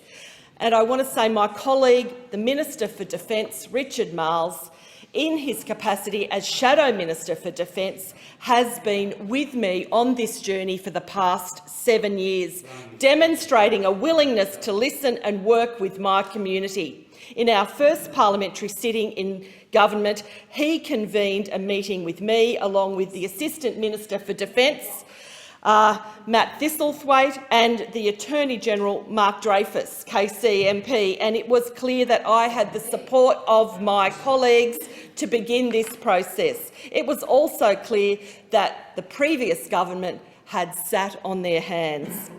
Assistant Minister Thistlethwaite has already been to my electorate twice and met with my community, and the first thing he did was say sorry, and that went a long way for those people who had spent 7 years begging and pleading to try and get some meetings with people of influence within their own government. He took responsibility for the contamination and vowed to work with the Defence Department to help these people. It was very clear that all three levels of our government were needed to fix this mess, and we are stepping up and taking responsibility for our fair share of it. Then again, just last week, he called a meeting with the community leaders and stakeholders, with experts for those levels of government, to establish what we already know, and we do know a lot. We also needed to establish what do we need and how do we make these things happen for our community and, quite frankly, for our defence community as well. And I'm pleased that the Defence departmental staff were eager to share the work to date and participate in the conversation moving forward. I'm grateful to the local Port Stephens Council experts that could explain and offer solutions and sound counsel. And I appreciate the Department of New South Wales Government Defence Aerospace, who also participated, and I look forward to working with the EPA in New South Wales and the state government in the near future.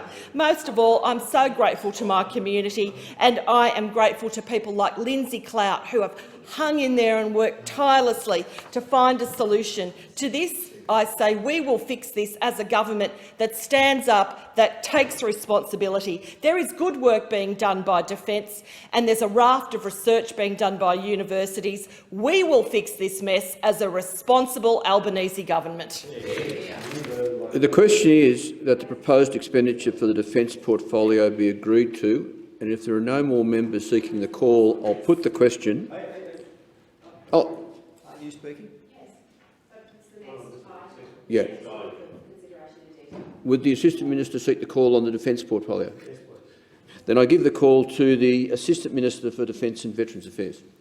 Thanks, Speaker. I wanted to also acknowledge the members of the ADF that joined us this week for the parliamentary program and thank them for their service to our nation. There's been a lot of shouting across the chamber in this important debate this morning, and I think that members of the ADF and the Australian public expect better from us when it comes to discussions about defence in the parliament. We should be acting bipartisan when it comes to the defence of our nation.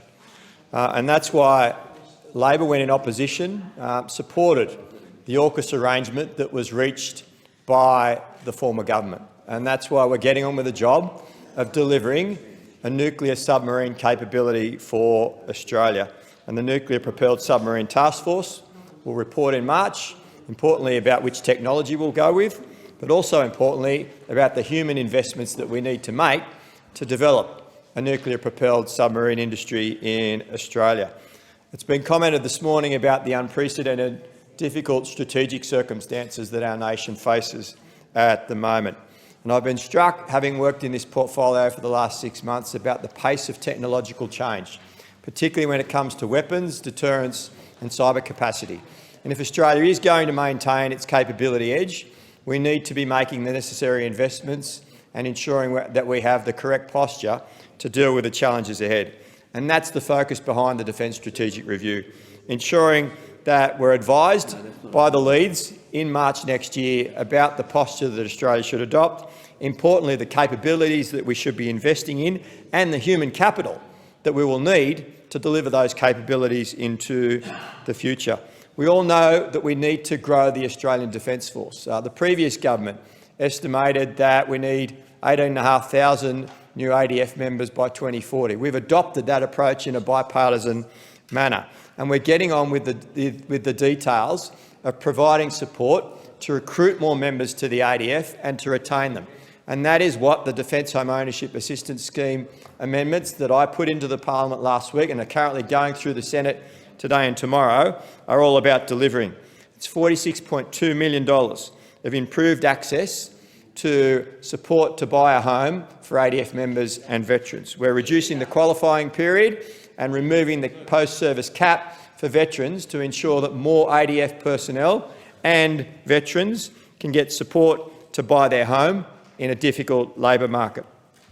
We also know that the ADF has been involved in disaster relief in recent years, and that is increasing. And I want to thank the ADF for the important role that they've played in ensuring that communities can recover from disasters. But that's not the role that they signed up for. And we need to be conscious of the fact that with climate change getting worse, that we need to support disaster relief in Australia. And that's what the government is doing by supporting Disaster Relief Australia with $38.1 million over the next 3 years to expand their veteran-led approach to supporting disaster relief in communities affected by natural disasters. The Shadow Minister for Veterans mentioned that the role of the Veterans Minister. I'd say to the Shadow Minister, we've got the Deputy Prime Minister in Cabinet looking after veterans. As well, we now have 4 ministers working in the Defence and Veterans Affairs space, a record number. The key issue for veterans has been the backlog with processing claims through the Department of Veterans Affairs. The Royal Commission into Veteran Suicide recognised that this is a key issue that's led to a deterioration in the mental health conditions for many veterans. The government is getting on with reducing that backlog by removing the staffing cap that was put in place by the previous government that was a handbrake on processing those important veterans' applications. That cap's been removed. We're investing in 500 additional staff And the anecdotal evidence that I'm getting in visiting the country is that that backlog is now starting to come down, and that is important support for veterans. Veterans hubs, we've promised to invest in 10.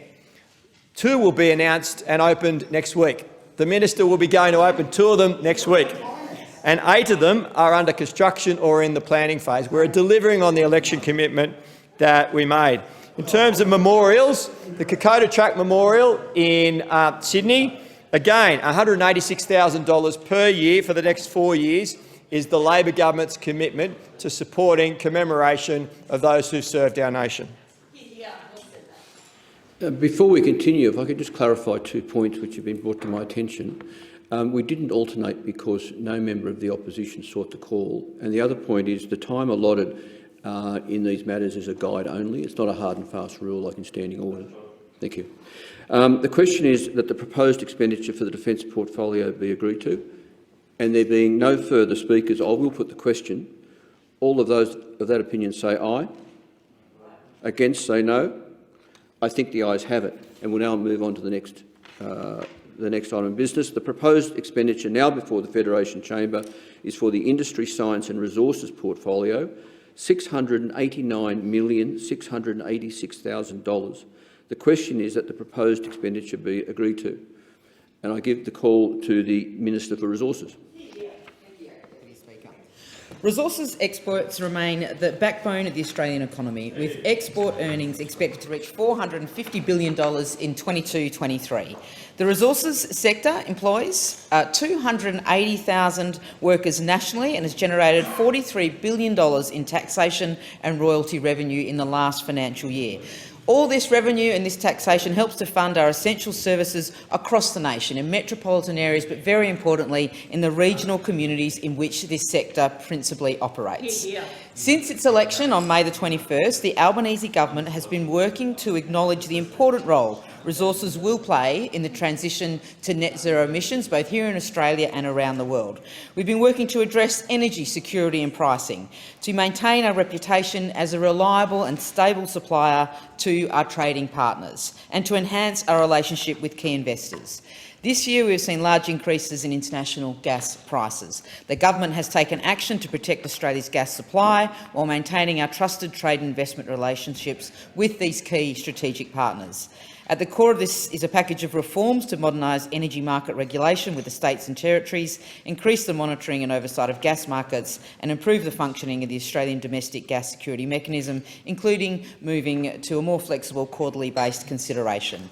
I delivered a new Heads of Agreement 5 weeks ago with the 3 East Coast LNG supporters at late September. While these facilities account for only 3% of the East Coast gas supply into the market, their commitment to supply 157 petajoules across 2023 is important to maintain supply and indeed ensure oversupply.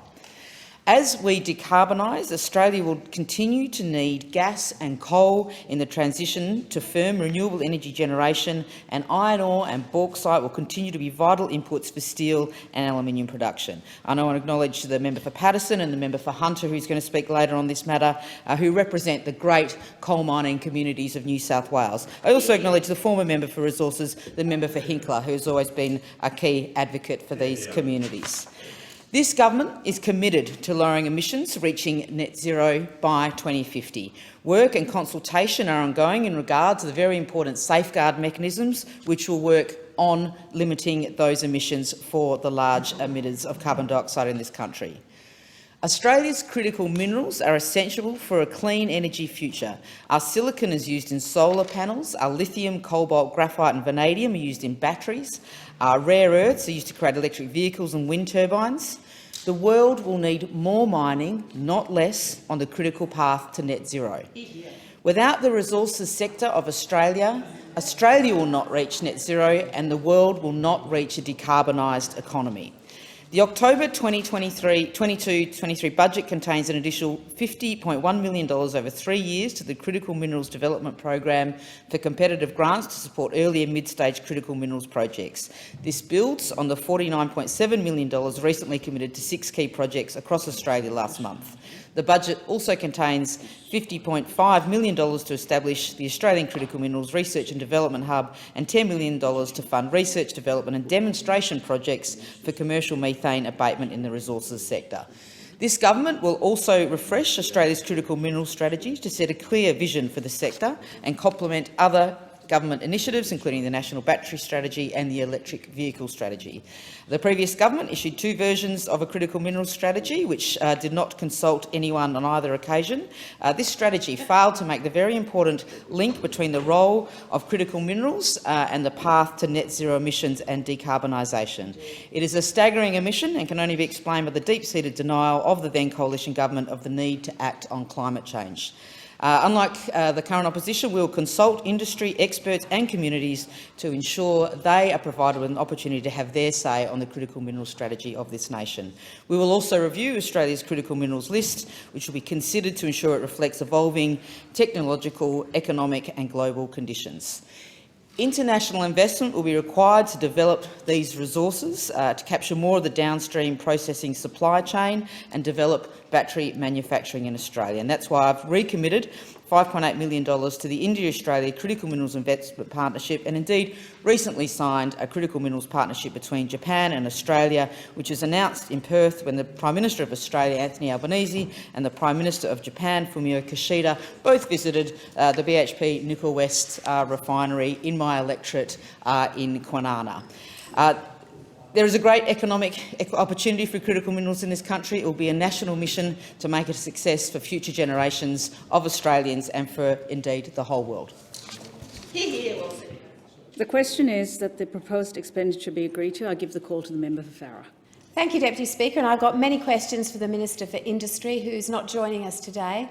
I'm disappointed as a Minister in Cabinet. I never missed an opportunity to sit on the other side of this chamber and answer detailed questions from the then opposition about our appropriations. I'm pleased the Minister for Resources has joined us, but I also understand that she doesn't speak to the Minister for Industry, so maybe they can't even be in this chamber together. This budget was a missed opportunity for the government, a missed opportunity to support industry and business to tackle spiralling costs, workforce shortages and the supply chain crisis. Instead, the government chose to forge ahead with radical industrial relations legislation, facilitating a spike in industrial disputes and paving a path to thousands of job losses. And mark my words, this will have a devastating effect on industry.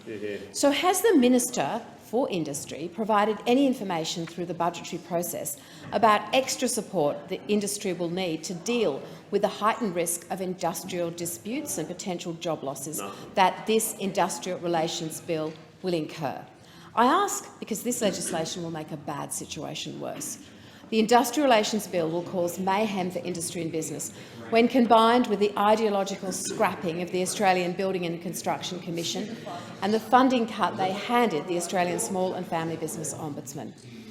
With the union paymasters running rampant across the country and no proven oversight and dispute resolution in sight after these important bodies are abolished, has the Minister for Industry been consulted by the Minister for Employment and Workplace Relations about this legislation and how the budget might provide better security to industry in light of these changes? Deputy Speaker, while manufacturers across the country struggle with rising power prices, Labor's focus is making it more difficult for industry to employ and keep workers and grow their businesses.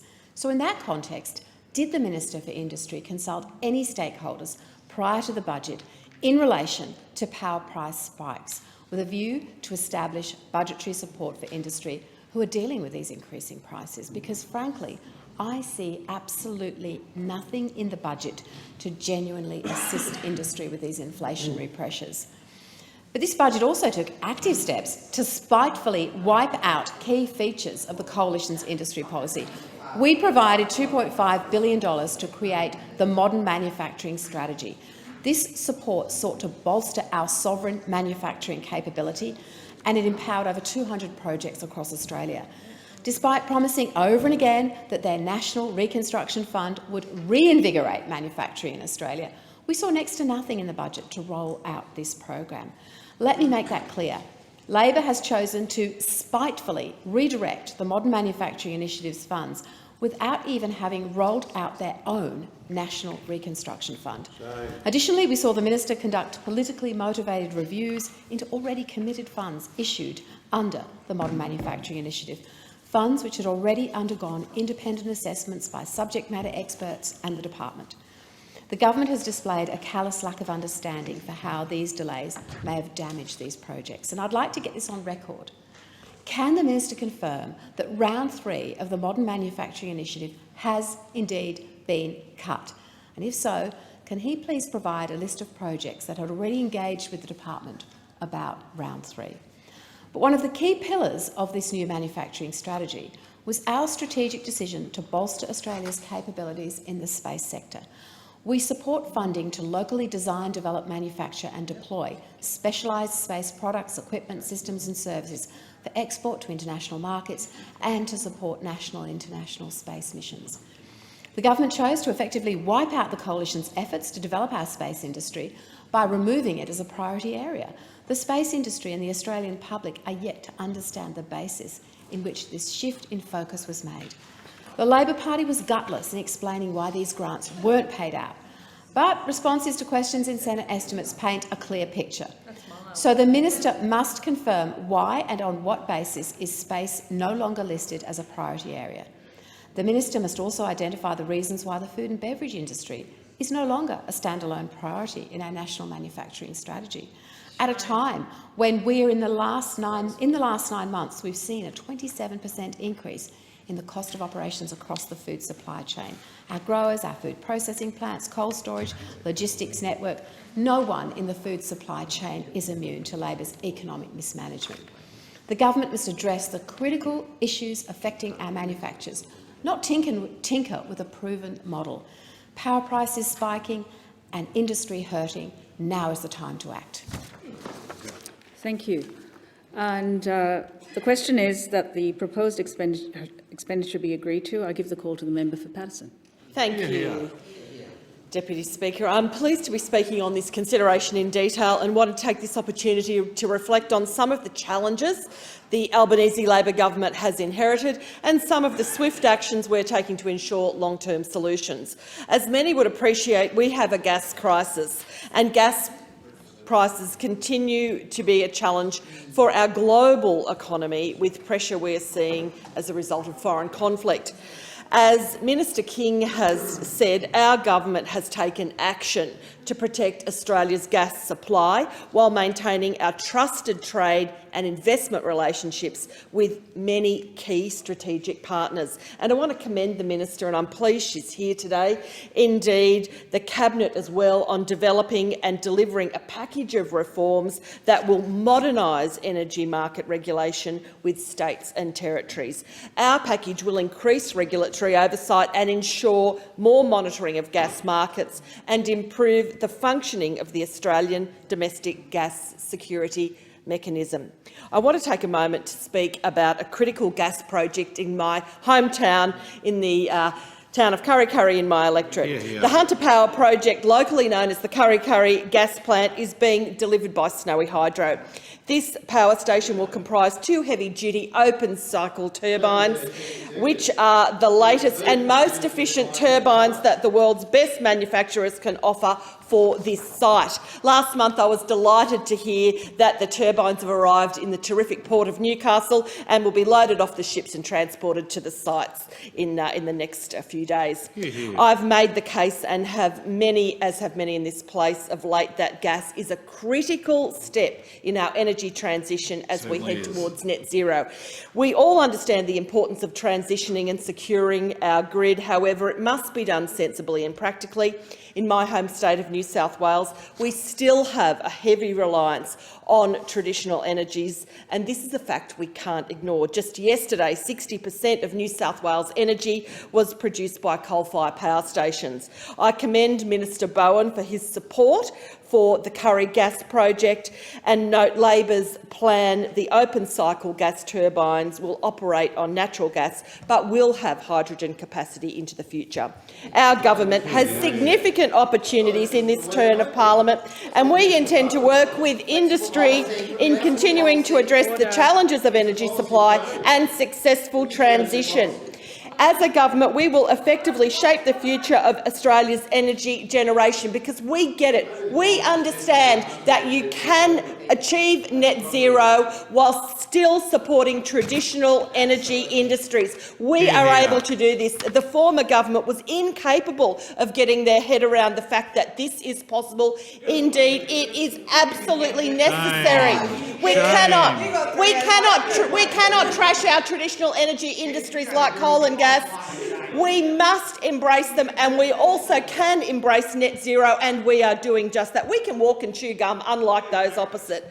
Our opportunity is also in bioenergy, which is a form of renewable energy generated from the conversion of biomass into heat, electricity, biogas and liquid fuels. By the start of the next decade, Australia's bioenergy sector could contribute around $10 billion in extra GDP per annum and more than 26,000 jobs. On top of this, it'll reduce emissions by around 10%, divert an extra 6% of waste from landfill and enhance fuel security for our country. That is also a winner.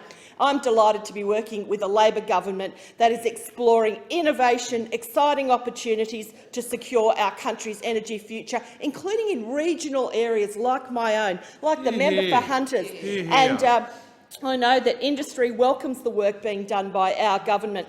Also, I would like to touch on a quick point. The former Speaker mentioned that our government's not doing anything in food manufacturing. Well, I can say that we've established a $17.2 million pilot food manufacturing innovation hub on the Central Coast, just south of my electorate, which will complement agribusiness across the Hunter. The hub will be a regional driver for employment and economic growth, and it will also be one of those things that drives food manufacturing innovation. This project will increase employment opportunities in food processing and manufacturing. It will also support the local economy by increasing opportunities for education, skills, research and development and tourism. This government will deliver on energy and on modern manufacturing innovation. The question is that the proposed expenditure be agreed to. I give the call to the member for Bradfield. Thank you, Deputy Speaker. I'm pleased to rise some issues in relation to space policy, and note at the outset my regret that the Minister for Industry and Science is not with us. That's not really consistent with the government's stated commitment to accountability and transparency. He is, after all, the Minister for Industry. If he couldn't be here, he could at the very least have sent an avatar or a robot to represent him. He hasn't even bothered to do that. It's very, very he's here. That is very, very good news. Now, I'm very pleased that he's here, and he's obviously it could be an avatar. It could be the real minister. Now, the Coalition, Deputy Speaker, has a proud record of achievement on space policy. We established the Australian Space Agency to kick off the industry. We launched the Australian Civil Space Strategy 2019 to 28, outlining a plan to transform and grow the space sector over 10 years. Australia is in a global race to capture space opportunities, yet Labor seems to be dithering on this matter, which is putting at risk space industry momentum built under the previous Coalition government, and that could mean that jobs and opportunities, as well as scientific benefits, will be lost to our international competitors. The Coalition is particularly concerned for South Australian industry and jobs. Given South Australia and Adelaide status as our space headquarters, South Australia hosts the Australian Space Agency and has attracted significant investment under the Coalition government to develop our space capability and create jobs. When I visited Lot 14 recently, an initiative of the Marshall Liberal government in South Australia, the former Marshall Liberal government, I was interested to meet with businesses operating in the space sector, but there is some uncertainty as to whether the present government is committed to space policy. And to that end, I would like to ask the Minister a number of questions. What's happening with the Moon to Mars grant, given that NASA has promised to send an Australian rover to the Moon? According to the Australian Space Association, these grants were assessed prior to the authority, I should say, as Australian Space Agency. These grants were assessed prior to the election and are awaiting review by the Minister. So I'd like to ask the Minister, when does he expect to be able to sign off these grants?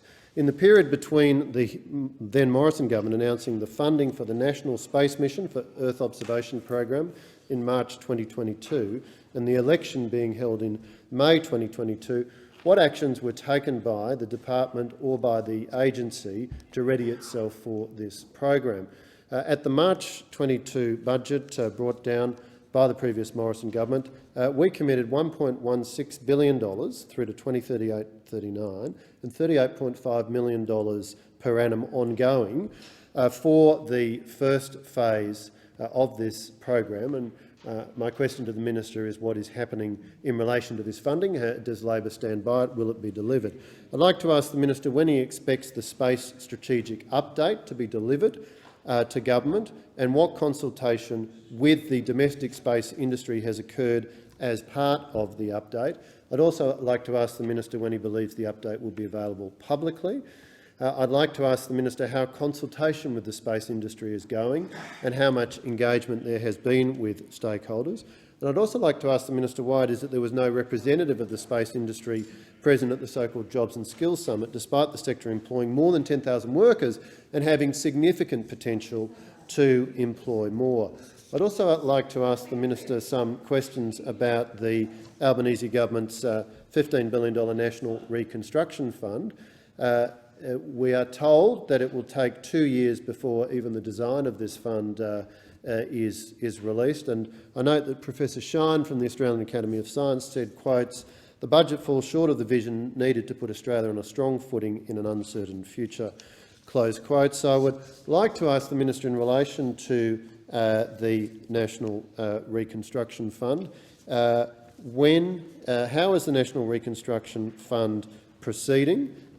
He stated at a conference last week, I'm advised, that the government hoped to have the legislation ready before the end of the parliamentary sittings this year, so I seek a progress update. Can we expect to see the legislation in relation to the National Reconstruction Fund introduced in the parliament before the end of the year? Are there any further details as to how this funding is going to be allocated? What will be the relationship between fundamental scientific research and commercialisation activities, and how is it that the National Reconstruction Fund will support activities in science in Australia?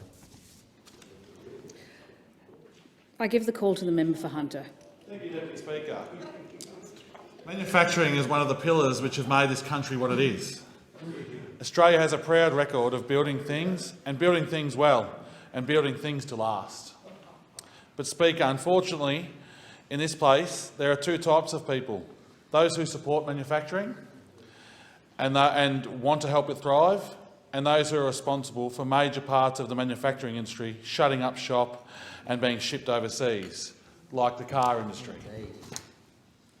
We once had the ability to make world-class products in Australia, and it saddens me to know that this is unfortunately not so much the case anymore. That is why this government is committed to driving the transformation of the Australian industry and reviving this sector. Speaker, we have skilled workers in this country, and we will have even more when this government brings TAFE back into its glory days, like we once had. We need to create high-value jobs across the economy and to help keep skilled Australians on shore.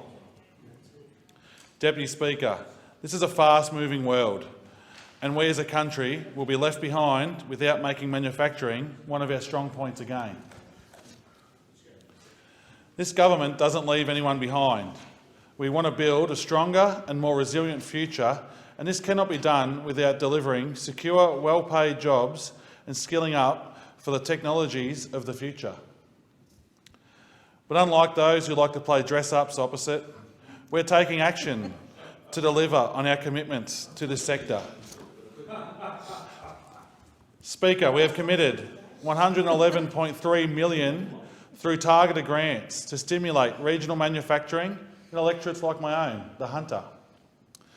I know that there are many in my electorate who have the best hands-on skills in the world. They just need an opportunity to be able to apply these skills. But, Deputy Speaker, I doubt those opposite can relate to this, because they probably couldn't even put together a barbecue from Bunnings. Close to my home in the Hunter, this government is committing $17.2 million to establish a pilot food manufacturing innovation hub on the Central Coast of New South Wales. This investment will encourage employment and economic growth by supporting the food product manufacturing sector in the region, and I have no doubt at all that we will feel the benefits of this in the Hunter as well. Not only will this create jobs, but it will also encourage education, skills, research, development and tourism. Deputy Speaker, we are a diverse country and this only brings benefits. This diversity gives us even more chance to thrive in manufacturing and more broadly STEM as a whole. But in order to reap the rewards of diversity in this sector, this country needs a government who wants to see Australians from all walks of life engage in this sector.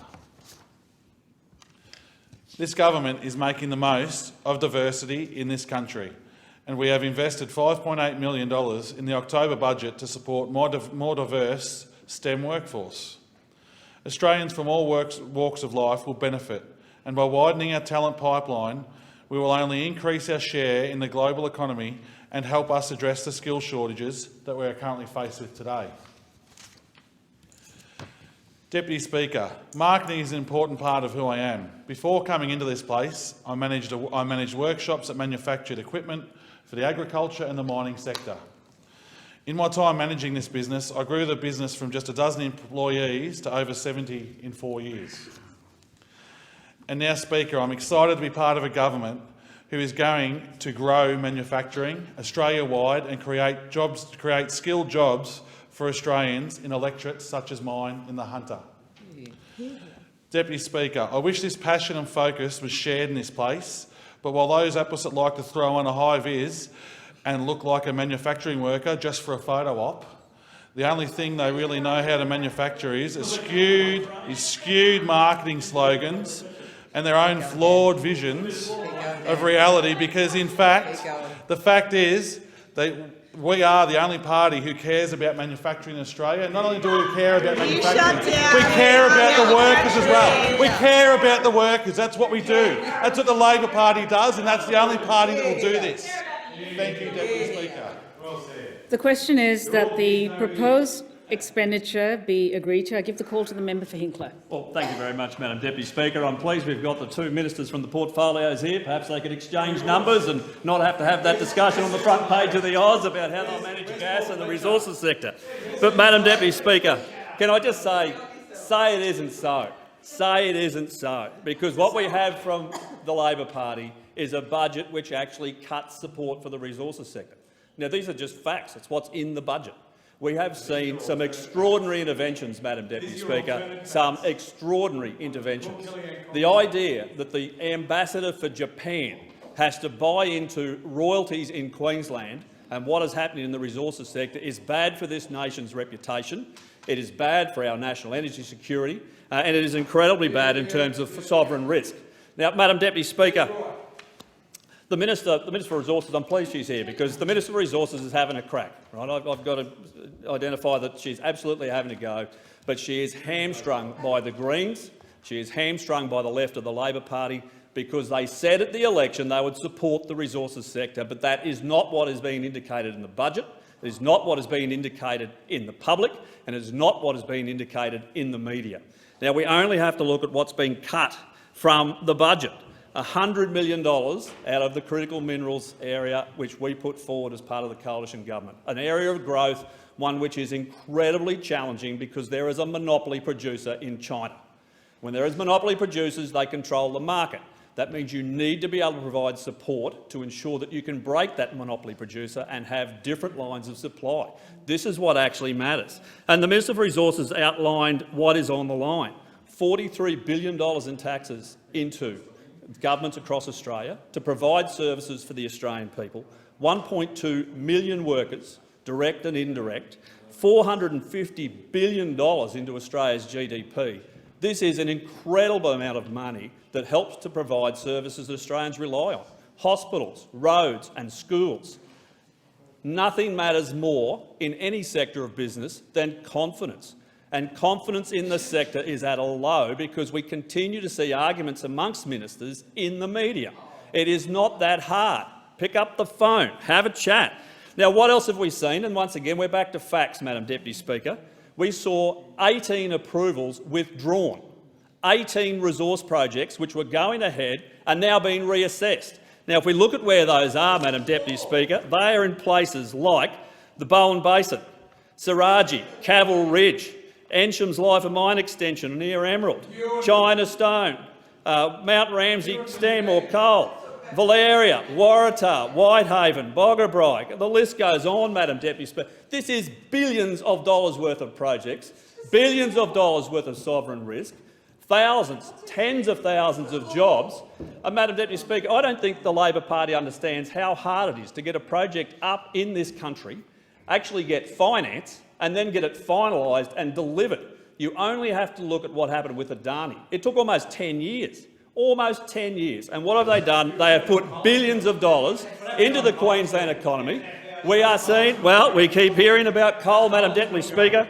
The coal sector, according to the Resources Energy Quarterly, will produce $122 billion worth of GDP, more than iron ore, thermal and met, the coal sector.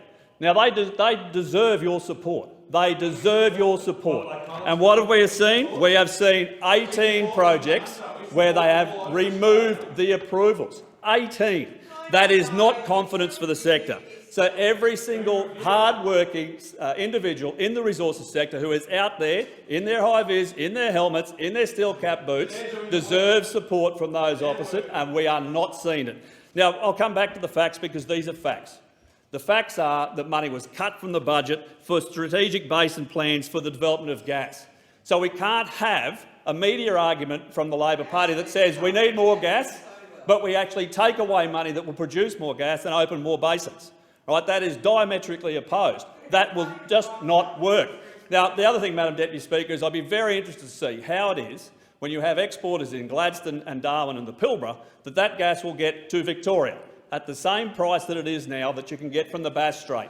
So you need the premiers online. You need Victoria in particular produce their own gas, because without that, Victorian manufacturing may as well move. They should move to other parts of the country where the gas is readily available and cheap, and it is there. So I continue on those questions, Madam Deputy Speaker. How is it you'll get more gas in Australia when you cut support? How is it you'll get more projects when you've withdrawn 18 approvals? How is it you'll develop further our Australian economy when we have a budget like Labor's? Thank you. I give the call to the member for Swan. As an engineer that's worked on the mines, and I'm standing next to my colleague and good friend who's a fitter and turner that's also worked on the mines, and I have my good friends, the Minister for Resources and the Minister for Industry, and I could not be prouder. I could not be prouder of Labor's budget and what we've delivered for industry and resources.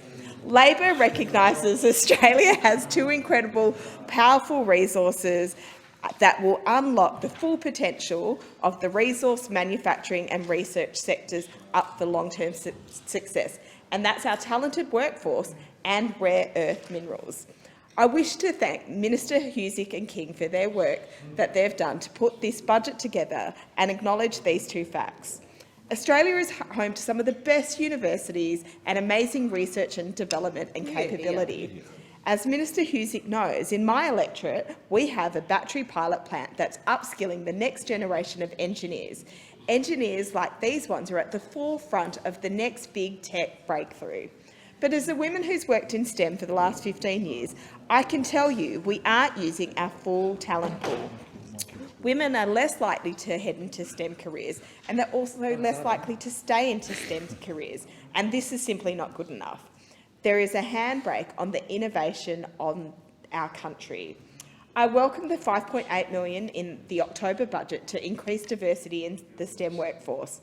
I note that a review in how we bring more women and retain women into STEM will be a component of that funding, and I welcome that conversation. The STEM pipeline starts at a very young age.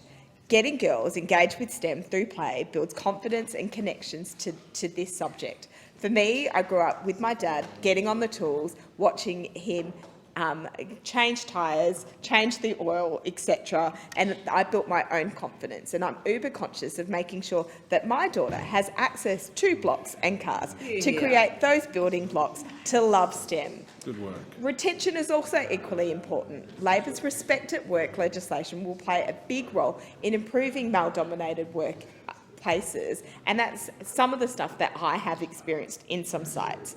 Currently, only 16% of the STEM workforce is female. We need to increase this. The number of women that we have, the more minds that we have to think about wicked problems, including climate change. And part of this climate solution will be critical minerals. The Labor government knows that the future is electric. Electric cars, electric bikes and scooters are skyrocketing in demand. In fact, the Parliamentary Friends of Cycling was trialling e-bikes this morning. Both state and federal governments are also talking about dispatchable renewable energy through batteries. In Australia, we have raw materials, and at this moment, we have the opportunity to increase our role in the value chain and actually process these materials to create batteries. We indeed are taking steps forward to build our capacity to create batteries here. We have the materials to make solar panels as well. As a nation where we have the world's largest share of rooftop solar anywhere in the world, it makes sense that our silicon, graphite and cobalt producers are actually a part of a national strategy. Labor's critical mineral strategy is a refresh on the two failed versions of the previous government. It will consult with industry, experts and communities and ensure that they provide an opportunity to actually have their say. Experts should lead the conversation on developing our critical mineral strategy, decarbonising our economy and using the know-how and can-do attitude of Australian miners, manufacturers, researchers and workers. Addressing climate change while having a vision for the future of our economy is Labor's plan. This is exactly what this budget delivers. The October 2022 budget contains almost $1 million in tailored grants to support the development of critical minerals and $50 million to establish the Australian Critical Minerals Research. This isn't just a press release or an announcement. This is tangible progress. Cash. When I knock on doors of my community, this is what people are saying that they want. They want action on climate change, and they also want a plan to create high-paying, good, secure jobs for them, their families and for their children. I'm proud to be a part of a government that has produced a responsible and targeted budget and also cares about industry and resources. Well done. I give the call to the member for Kennedy. Madam Speaker, I have to point out to the previous speaker that the opposition now has been in government for 4.5 years, so if anyone's entitled to the credit for the most number of glass on the roofs, then it should be the Liberal Party. I, of course, take an opposite position, that they should be condemned for putting the glass on the roof. And there is no one in this place, Madam Speaker, that knows more about it than I do, because I put the first standalone system in Australia, won the National Science Prize for that year, and also went into detail of producing high-tech silicon here in Australia. And I can tell you that if you think you can produce that glass on your roof without producing CO2, you believe in the tooth fairy. To process silicon, sand, and that's even if it's in sand, where most of it's in rock form, but even if it's in sand, is enormously costly in terms of CO2. Guess what you smelled silicon with? You smelled it with coal. You burned coal. There's no other way of producing glass remotely than to burn coal. So a little bit of lesson there. And who gets the blame? History will decide that. Now, you are driving us into intermittent power. You're taking away reliable power. And I don't know about other people, but I priced a little generator and some batteries and an inverter, because we have already had outages twice in Queensland because Callide B is closing down. They're not going to do any repairs or maintenance on it, and it's constantly dropping out. And without that power station, 5 power stations are closing in Australia, taking 1/7 of our baseload power away and replacing it with intermittent power. Now, that's not the worst of it, because I find myself going along to Greenie meetings, and the bloke almost died of shock when I turned up at a Greenie meeting. But what it's about is anti-windmills, anti-wind farms, and anti-solar. Because, to quote the professor that gave the address to over 200 of us twice in Cairns, he said, what is happening here? Stand back and have a look at what is happening here. What is happening here is our nature wonderland is being replaced with an industrial wasteland. And that is exactly what is occurring.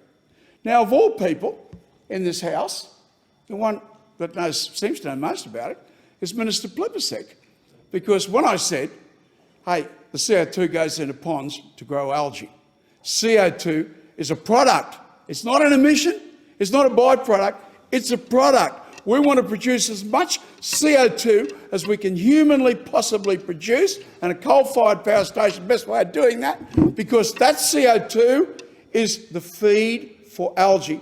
And the minister actually knew the name of the algae you use to produce, which is much more than I knew, the algae you use to produce diesel.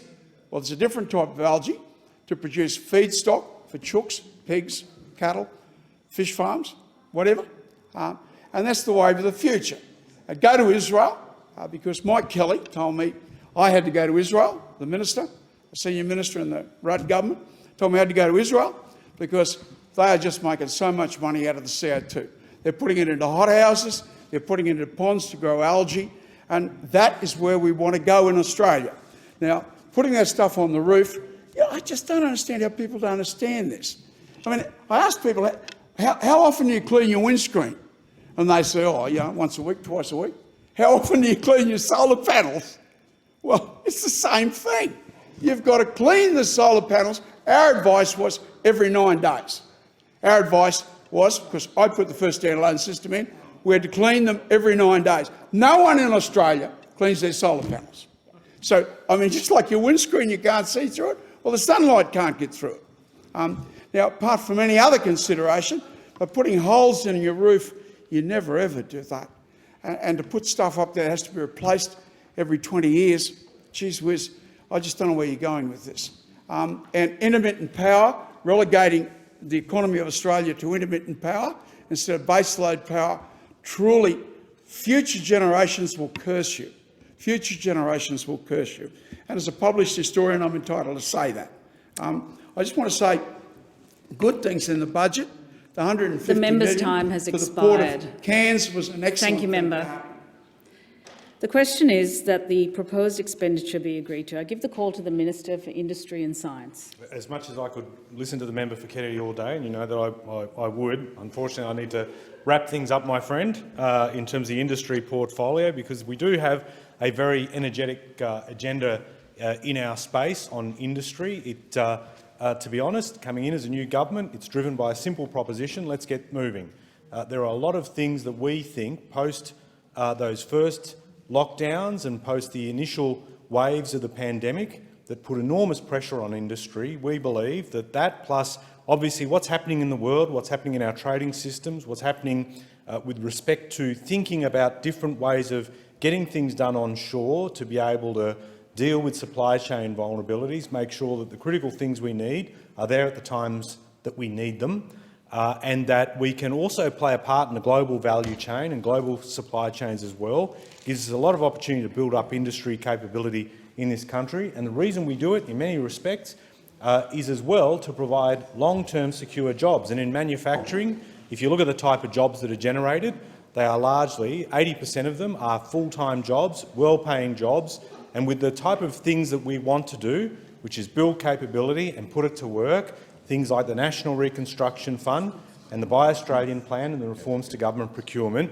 we want to be able to build that capacity, as I said, put it to work across the different areas. The thing that we deal with most, Madam Deputy Speaker, in this space is that when you talk about manufacturing, people have a view in their minds that it's the old school, stacks, smokestacks, big gears, lines of people working away. But manufacturing has evolved. It's, as a capability across different areas, it has evolved, some of which we're looking at delivering high value add and resources in agriculture, they both being big pillars of our economy longer term. But you look at medical science, you look at transport, you look at what's happening with respect to energy, low emissions technology, renewable technology, some of which were touched on by some of the speakers here today. Defence industry, you look at emerging capabilities and critical technologies as well. All that manufacturing capability across those areas, they offer jobs for men and women of this country that will be secure, long-term and contribute something, not just to the economy, but the nation's well-being. So our National Reconstruction Fund, within this budget, we put a down payment on that, and we'll be releasing further details of that shortly. We also, in terms of our Buy Australian and reforms to government procurement, looking to see how we open up government contracts to business here. We also made targeted investments in regional manufacturing through over $100 million, or if I may be precise, $111.3 million, to stimulate and support regional manufacturing capability, some of which, if I may say, the member for Blair, I visited some work in the medical space in his... Oh, it's the member for Spence now, he's transformed. And we've also developed that manufacturing capability as well. But we are looking in different parts of the country in supporting that. And if I may, Deputy Speaker, reflect on people that will lift manufacturing capability in renewables, and I do recall the group that are involved in wave energy generation that you set up, and I was very interested to meet with them. And it's not just in terms of alternate forms of energy generation, but also all the stuff that goes in it, from cement to steel to fabrication, the manufacture, the assembly. All that work will not only help us longer term towards net zero, but they also provide sustainable work longer term. Now, in the remaining time I have, because I know I've got my colleagues here that are itching to speak on their portfolio areas and all the good things our government's doing in that space, I just want to address one thing. We treat this process seriously, the government. When we were in opposition, we sat there as shadow ministers and we questioned ministers and we stayed to actually hear the answers. But it appears the Deputy Leader of the Opposition and Shadow Industry Minister, the Shadow Minister for Science, they want to be able to fling accusations, make all sorts of claims, but not be held to account for the dismal performance of that previous government that we have to deal with on coming into government, clean up their mess and also have a longer-term view about what needs to be done. And in particular, that modern manufacturing initiative, which on paper seemed like a great idea, but $1.5 billion of that massive investment that could have lifted capability, spent 85% of it spent in the weeks leading into the election, announced 2 years earlier, and the bulk of it spent leading into an election. This is the decrepit and very shabby way in which those opposite deal with industry policy in this country. I'm not going to respond to their questions because, frankly, if they can't be bothered to stay here to hear the answer, then that's the respect with which it should be treated. The question is that the proposed expenditure for the Industry, Science and Resources portfolio be agreed to. All those of that opinion say aye. Do your work. Order. To the contrary, no. I think the ayes have it. The motion is agreed to. Next business. The proposed... Thank you, Minister. The proposed expenditure now before the Federation Chamber is for the education portfolio, $264,668,000. The question is that the proposed expenditure be agreed to. I give the call to the Minister for Education. Thank you, Acting Deputy Speaker. The budget delivers on the government's election commitments, and in particular the government's plan for cheaper childcare, funding for schools and the mental health and well-being of Australian students, and more than 20,000 more university places for areas of skill shortage. And as members would know, the cheaper childcare legislation passed through all stages of the parliament this morning. It comes into effect on the 1st of July next year, and it will cut the cost of early childhood education and care for more than 1 million Australian families. That's a good thing. It'll help families with the cost of living, It'll help parents, especially mothers, to get back into the workforce, to work more paid days, work more paid hours, and get more skilled workers back into the workforce. As part of that legislation that passed through the Parliament today, the government is also providing a minimum level of 36 hours per fortnight of subsidised early childhood education and care to Indigenous children to help meet the closing the gap targets for early childhood education and development. I thank both sides of the House, all members of the Parliament, for their support, in particular of this measure. Evidence that came out only a couple of months ago that showed the developmental readiness of Indigenous children going backwards over the last 4 years demonstrated quite clearly the need for us to act here, and increasing that from 24 hours to 36 hours I think is just the start. If we want to make sure that all of our children are developmentally ready to start school, and they're not, then we've got to take steps like this. The next step is the ACCC inquiry into childcare costs, and that kicks off in January, and we'll get their interim report in June. Next year we'll also kick off a big and broad review of early education and care, and that will be done by the Productivity Commission. In the budget we're also making a record investment in school education. The budget is supporting schools through extra investments in infrastructure and the mental health and wellbeing of students. In particular, the government will invest about $271 million over the next 2 years in a schools upgrade fund to improve school facilities, and the first round of that funding will open shortly. We're also investing $200 million to help students to bounce back from the mental health and wellbeing impacts of COVID. And I'm sure I share this view with all members of Parliament who talk to school teachers and school principals that the aftershocks of COVID are still with us. We hope that the worst of the pandemic is behind us, but we're still seeing the impact of that in our classrooms. To that end, that fund will help every school in the country. On average, depending on the size of the population of the school and the need, on average every school will get about $20,000. And that can go towards things like counsellors or psychologists, but also things like camps and school excursions, the sorts of things that will help to bring children together. Have a bit of fun, apart from anything else, after the last couple of years. That funding will roll out next year.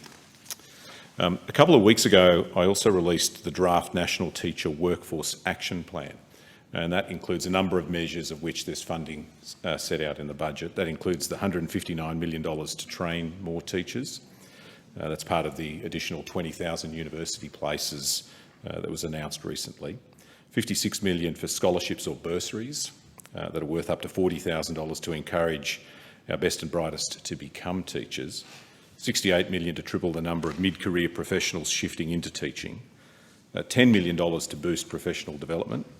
$10 million on a campaign to raise the status of the teaching profession, and $25 million on a teacher workload reduction fund to trial new ways with states and territories to reduce workload on teachers and maximise their time to teach. And that draft plan is out for consultation now.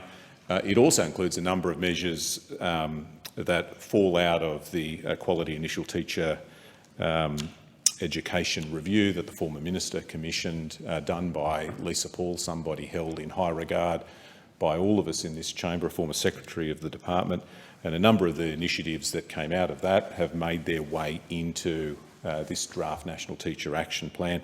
And as I said, it's out for consultation at the moment. We've had so far about 300 submissions, most of them from teachers and principals, and I'd encourage anybody who might be tuning into consideration in detail to have a look at it and tell us what you think. Tell us what's right about it, tell us what's not right about it, and give us your feedback. I'll have a little bit more to say about that perhaps a little later on. Thank you, Minister. I give the call to the member Faston. Thank you very much, Madam Deputy Speaker. The Minister just said that this budget delivers on their election commitments, and as you can see, there weren't many election commitments in the education portfolio from the Labor Party. They only had 9 years to work them up, but they came up with 4.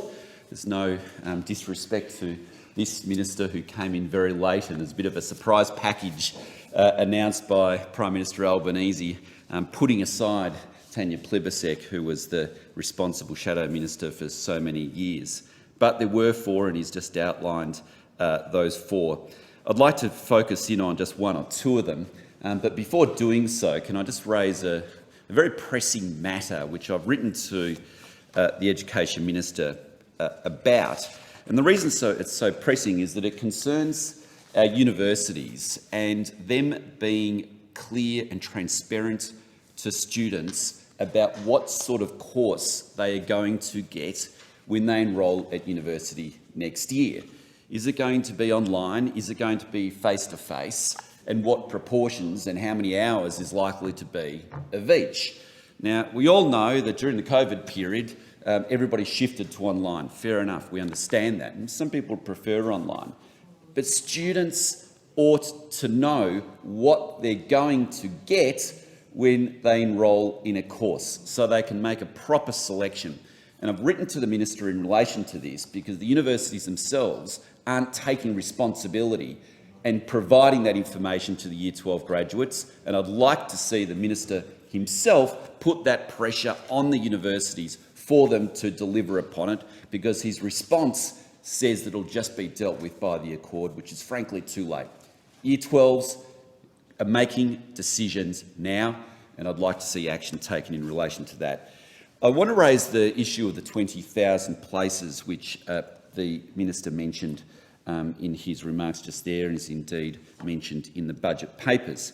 The budget papers, though, they changed the language from being 20,000 places to being up to 20,000 places. And my concern, Madam Deputy Speaker, is that many of these 20,000 spots will in fact be the reuse of the 100,000 new places which the coalition government put into place. And so my question is to the Minister, can he guarantee that these are 20,000 new places on top of the 100,000 places which the former government set aside and announced? Because, as I said, that language in the budget papers has changed, and I think he should be transparent, because up to 20,000 places could in fact be only 10,000 places or only 5,000 places. They promised 20,000 places, and we want to make sure that they deliver on their promise. Related to this is that the 20,000 places which the Minister says that he has announced in the budget are geared towards lower SES students, Indigenous students, because indeed they are unrepresented in the tertiary sector. It is a very fine ambition, it's a fine ambition to have more low SES people, more Indigenous people into the tertiary sector, an ambition that I think would be shared across the parliament and certainly shared by the coalition. My concern, Madam Deputy Speaker, is that it's one thing to get people through the door, it's another to get people to stick and to actually graduate. And we know that there has been problems with high dropout rates, which are higher amongst low SES and amongst Indigenous students than there are on average. And what we don't want to see is people coming through the door, getting a high HEC step, but not getting the qualification. And so they end up with a HEC step with no qualification, which doesn't necessarily help anyone. So my question is, will he commit to putting more money into the Indigenous Regional Low SES Attainment Fund, which is a fund specifically geared towards helping those students to be able to get through their studies and have the best chance of actually graduating and getting that degree or certificate at the end of the day, Madam Deputy Speaker. I think that would be a good initiative. Finally, can I just say in relation to the teacher initiatives which were announced in the budget, they are strongly supported by the coalition. They indeed did come out of the work of the initial teacher education review, which I commissioned when I was minister. There are some very good recommendations coming out of there. I'm pleased that the government is taking them up, and I hope that they'll see them fall through. Thank you, Member. The question is that the proposed expenditure for the education portfolio be agreed to. I give the call to the Minister for Early Childhood Education. Thank you, Deputy Speaker. My colleague, the Minister for Education, has spoken about the budget commitments to early childhood education. So I'll talk a little bit about them and then on some other areas of early childhood and the other portfolio of youth and the budget commitments there.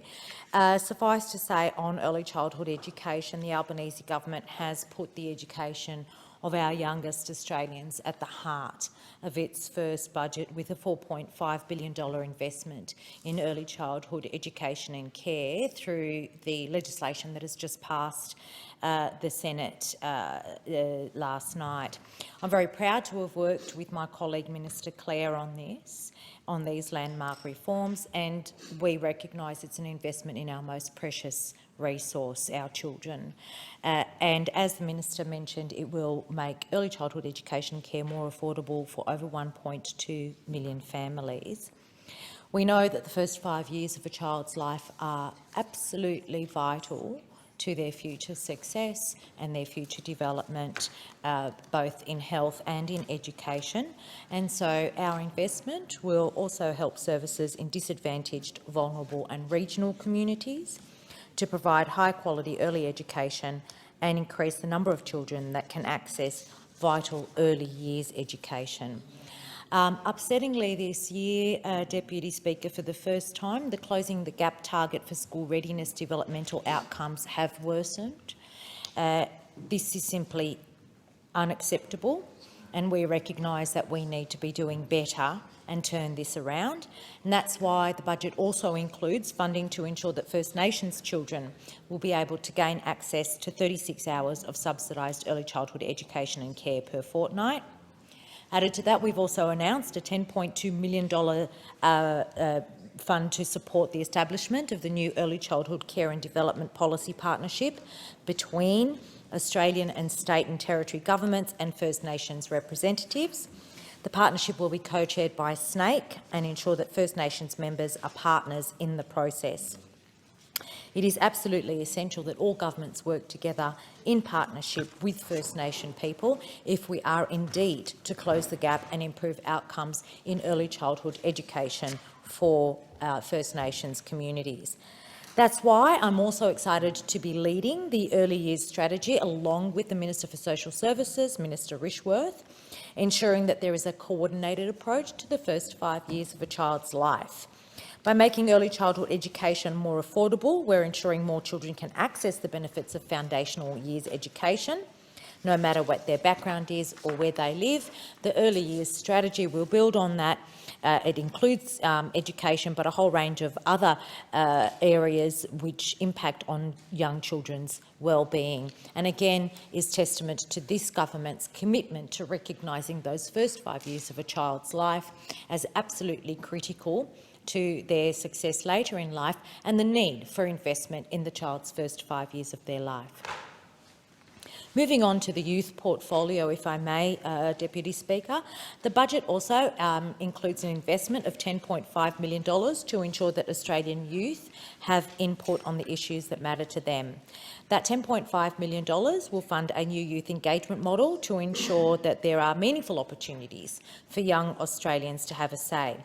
$7 million will go to establish the Office for Youth, $1.4 for 5 youth advisory groups to work directly with Australian government agencies on policy, program and development, $483,000 for the development of a youth engagement strategy to be delivered in 2024, $1.5 million for the Australian Youth Affairs Coalition to support its critical role in youth advocacy, engagement and research. That's over the forward estimates.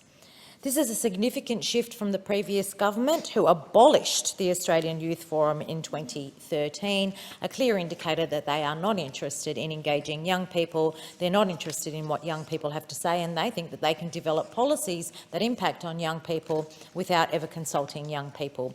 We take a different approach on this side. That's why we've made a significant investment into ensuring that young people have a voice, have a say, and that we can be the best government that we can be by including their voices in how we develop policies and legislation that affects them. We have a budget that begins to build a better, fairer future for the Australian people deserve, including our youngest, Australians. Thank you, Minister. The question is that the proposed expenditure be agreed to. I give the call to the member for Moncrieff. Thank you, Acting Deputy Speaker. And over the last couple of months, I've spoken in great detail about the government's cheaper childcare bill, and my colleagues and I have asked hundreds of questions of this government regarding their plan, and yet we're still to receive any real answers, even though the bill has now passed through all of its processes this morning. We've spent hours in the chamber, in the Senate inquiry and Senate estimates, on the floor of the other place, trying to get any information at all out of this government on how this policy will deliver for families who need it most. And all we've learned is that Labor has no real implementation plan, just statements and numbers, no actual implementation plan, certainly to address any of the rising costs, to address the lack of access for families, particularly in regional and remote areas around our country where this bill does not address that big problem, huge problem at all for 9 million Australians who live in a childcare desert.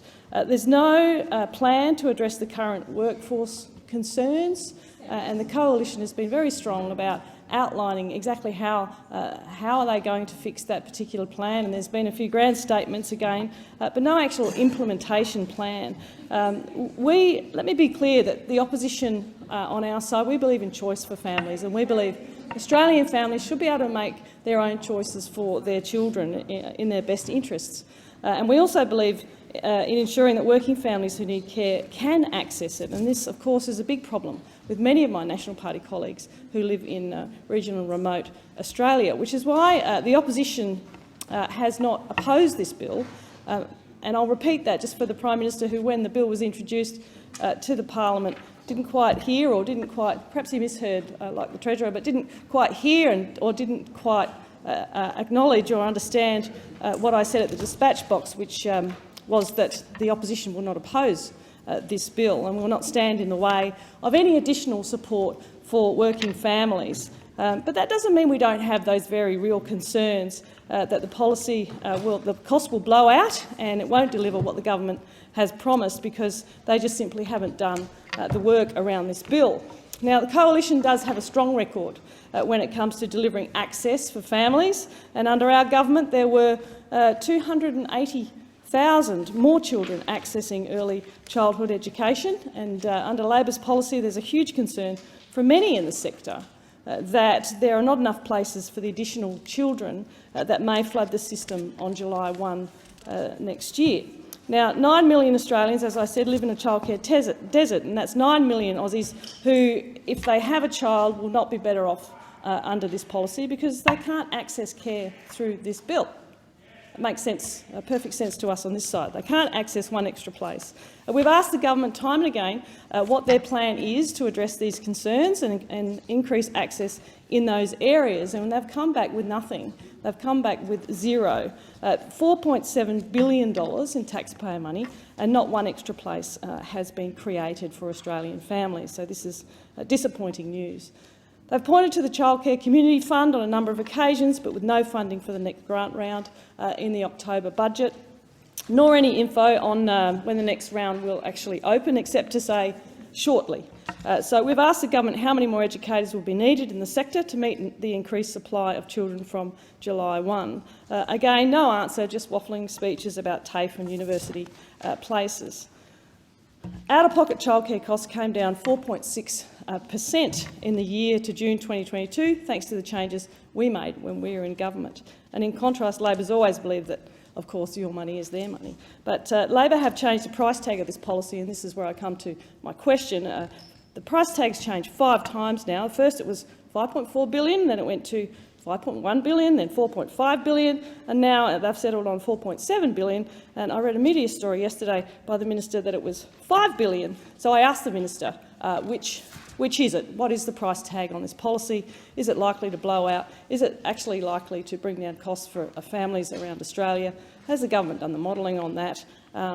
Because Labor, as we know, do the bare minimum when it comes to any work on these grand ideas that they have. No GDP modelling, no attendance or behavioural change modelling. Again, we've heard nothing from this government. And so I ask, with no real plan to implement this policy, How can you expect to deliver on all the promises that you made to Australian families before the last election?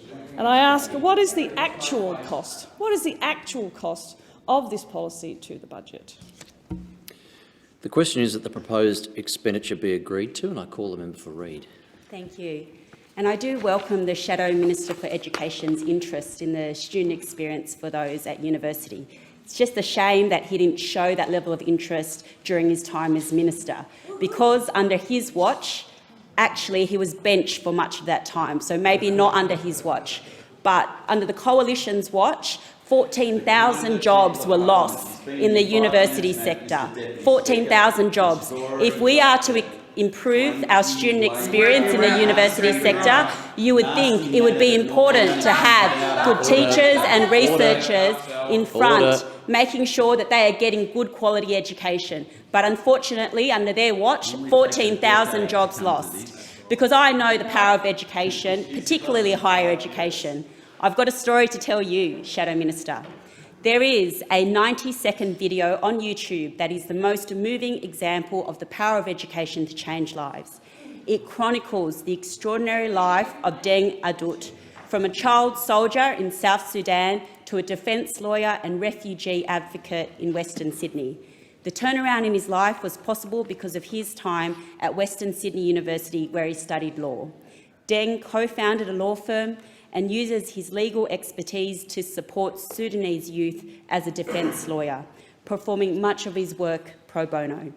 He also founded the John Mack Foundation to provide higher education scholarships for students from refugee backgrounds. Deng's story demonstrates the power of higher education to change lives. And it's clear higher education needs to be central in any narrative around the Australian ideal of egalitarianism. And yet for too long, where you live, your family background, and whether you are Indigenous is still a factor in whether you graduate from university. More than 43% of Australians aged between 25 and 34 have a bachelor's degree, but that halves for those from a low socioeconomic background and for those living in regional Australia. For Indigenous Australians, less than 10% have a bachelor's degree. If higher education is the great equaliser in an unequal world, there's more for us to do to improve it. And that's why I'm so supportive of the important work the Federal Minister for Education is doing to support student equity in higher education. We have allocated an additional 20,000 university places in areas of skills shortage, with an emphasis on places for underrepresented students. This is important not only for these students, it's also important for our economy, because 90% of the jobs of the future will require post-school qualifications, and 50% of new jobs are expected to require a bachelor's degree or higher. To improve productivity in this country, we need to make the most of the talents here. I'm really pleased the Minister has also tasked a group of eminent Australians from the university sector, industry and government to develop the Australian Universities Accord. The Accord will set out a long-term plan for Australia's higher education system. It will look at how this sector can meet the needs of students across all stages of lifelong learning and develop the skills needed now and in the future. And critically, the Accord will examine how to improve access to higher education across teaching, learning and research. As the Prime Minister has often said, the Labor Party is at its best when we're pushing open those doors of opportunity. On this side of the House, we know that there is talent to be found everywhere in this country, across the regions, the suburbs and the cities. The nation's greatest asset is its people. As we confront the many challenges of this century, we should be grateful to know that there's talent, grit and skill in abundance. But we also know the doors of opportunity aren't always open to people in the same way. Opportunity isn't dispersed equally across this country. Whether by birth, class, disability, there are other factors at play that would seek to hold back our nation. So this Accord will look at reforms to support greater access and participation for students from underrepresented backgrounds. Because the great and enduring task of this government is to widen those doors of opportunity, and that's what this Accord does. in the best tradition of the Australian Labor Party, because the Australian story is one where a child soldier from South Sudan can work hard and build a life for himself here. The question is that the proposed expenditure be agreed to, and I call the member for Fowler. Thank you, Chair. Education, as many in the House would agree, is the key to success and the passport for our future. When my mother chose Australia as a settlement city while we were in Hong Kong refugee camps, she told me this was because Australia had the best education system in the world and that it would guarantee my sisters and I a future.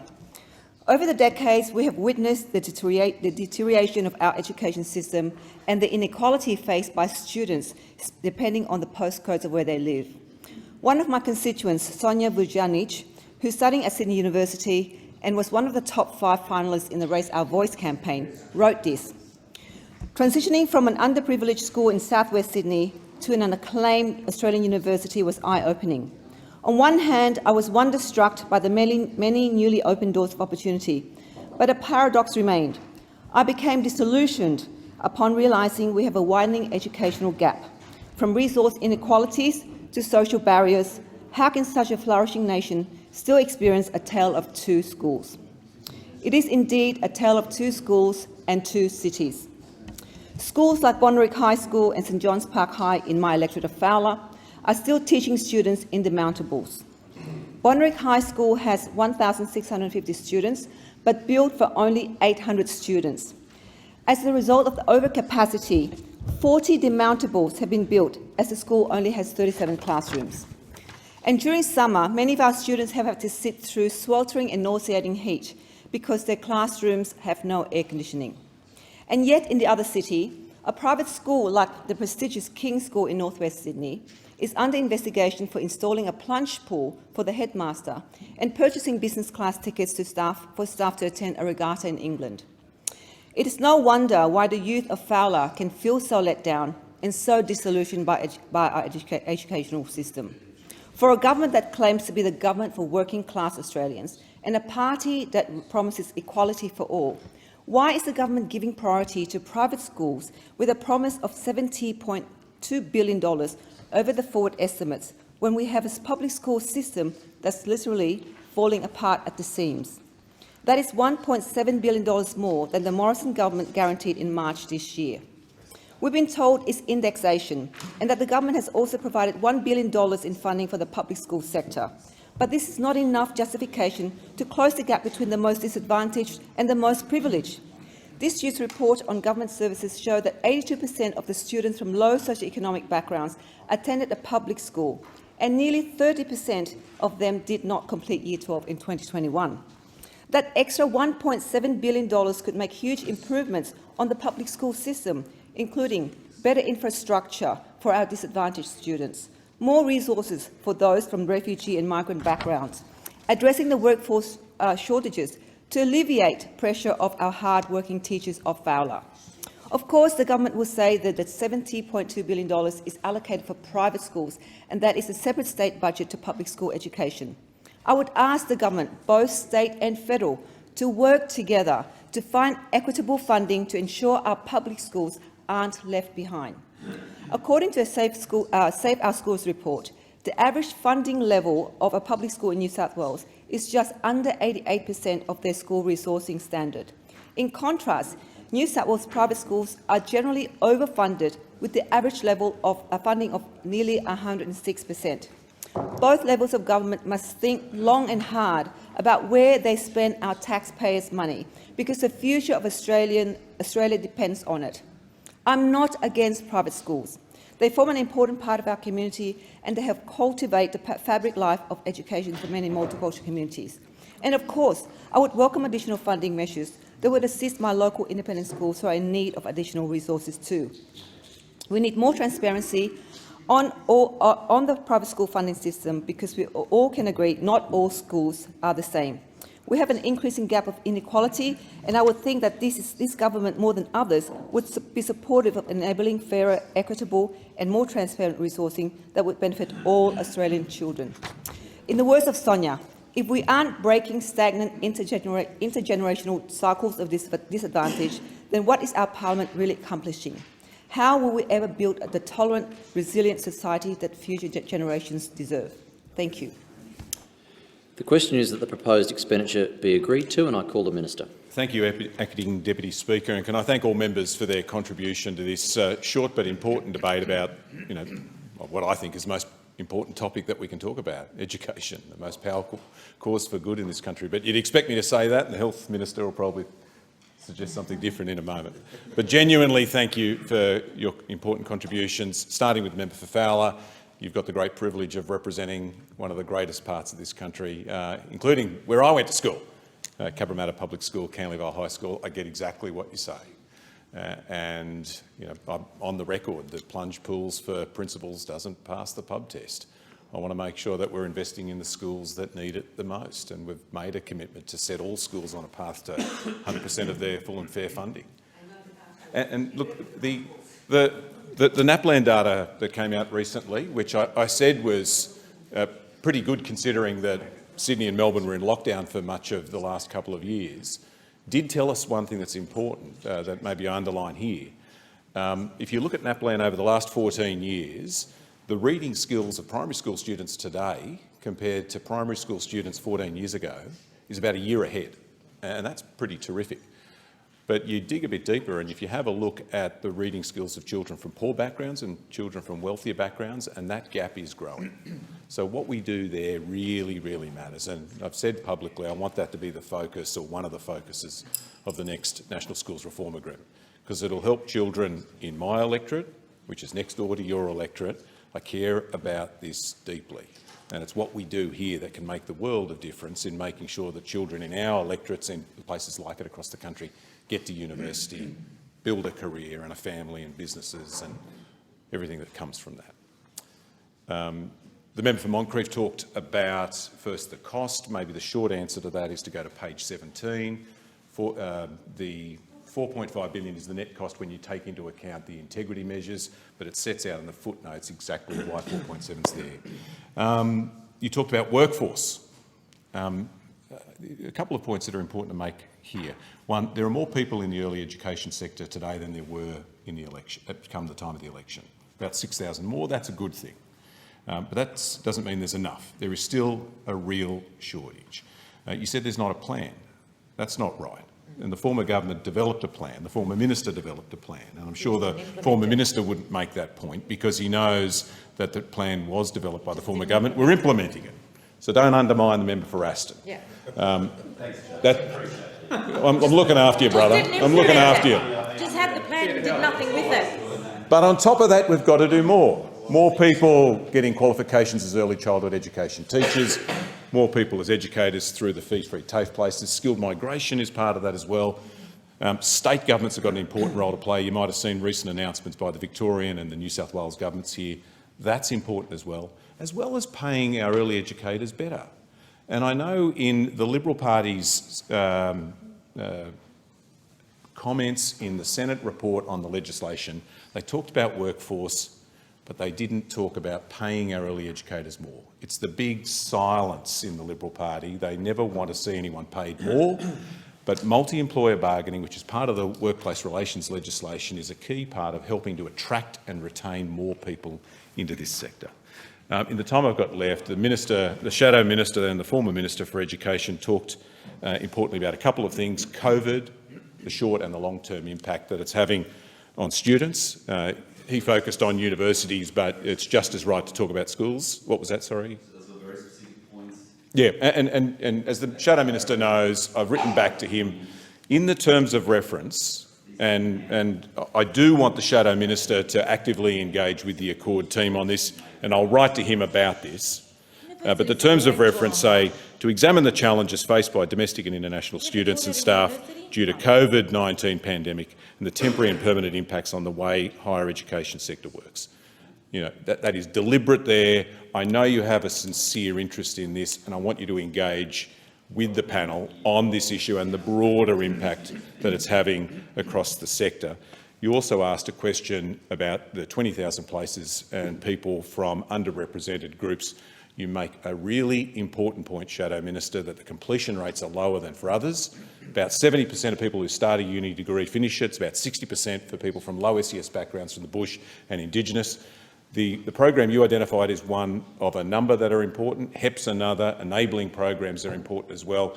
And there is another terms of reference that we really need to look at carefully here, because I want more people from underrepresented groups to go to uni, and I want more of them to complete their university degrees.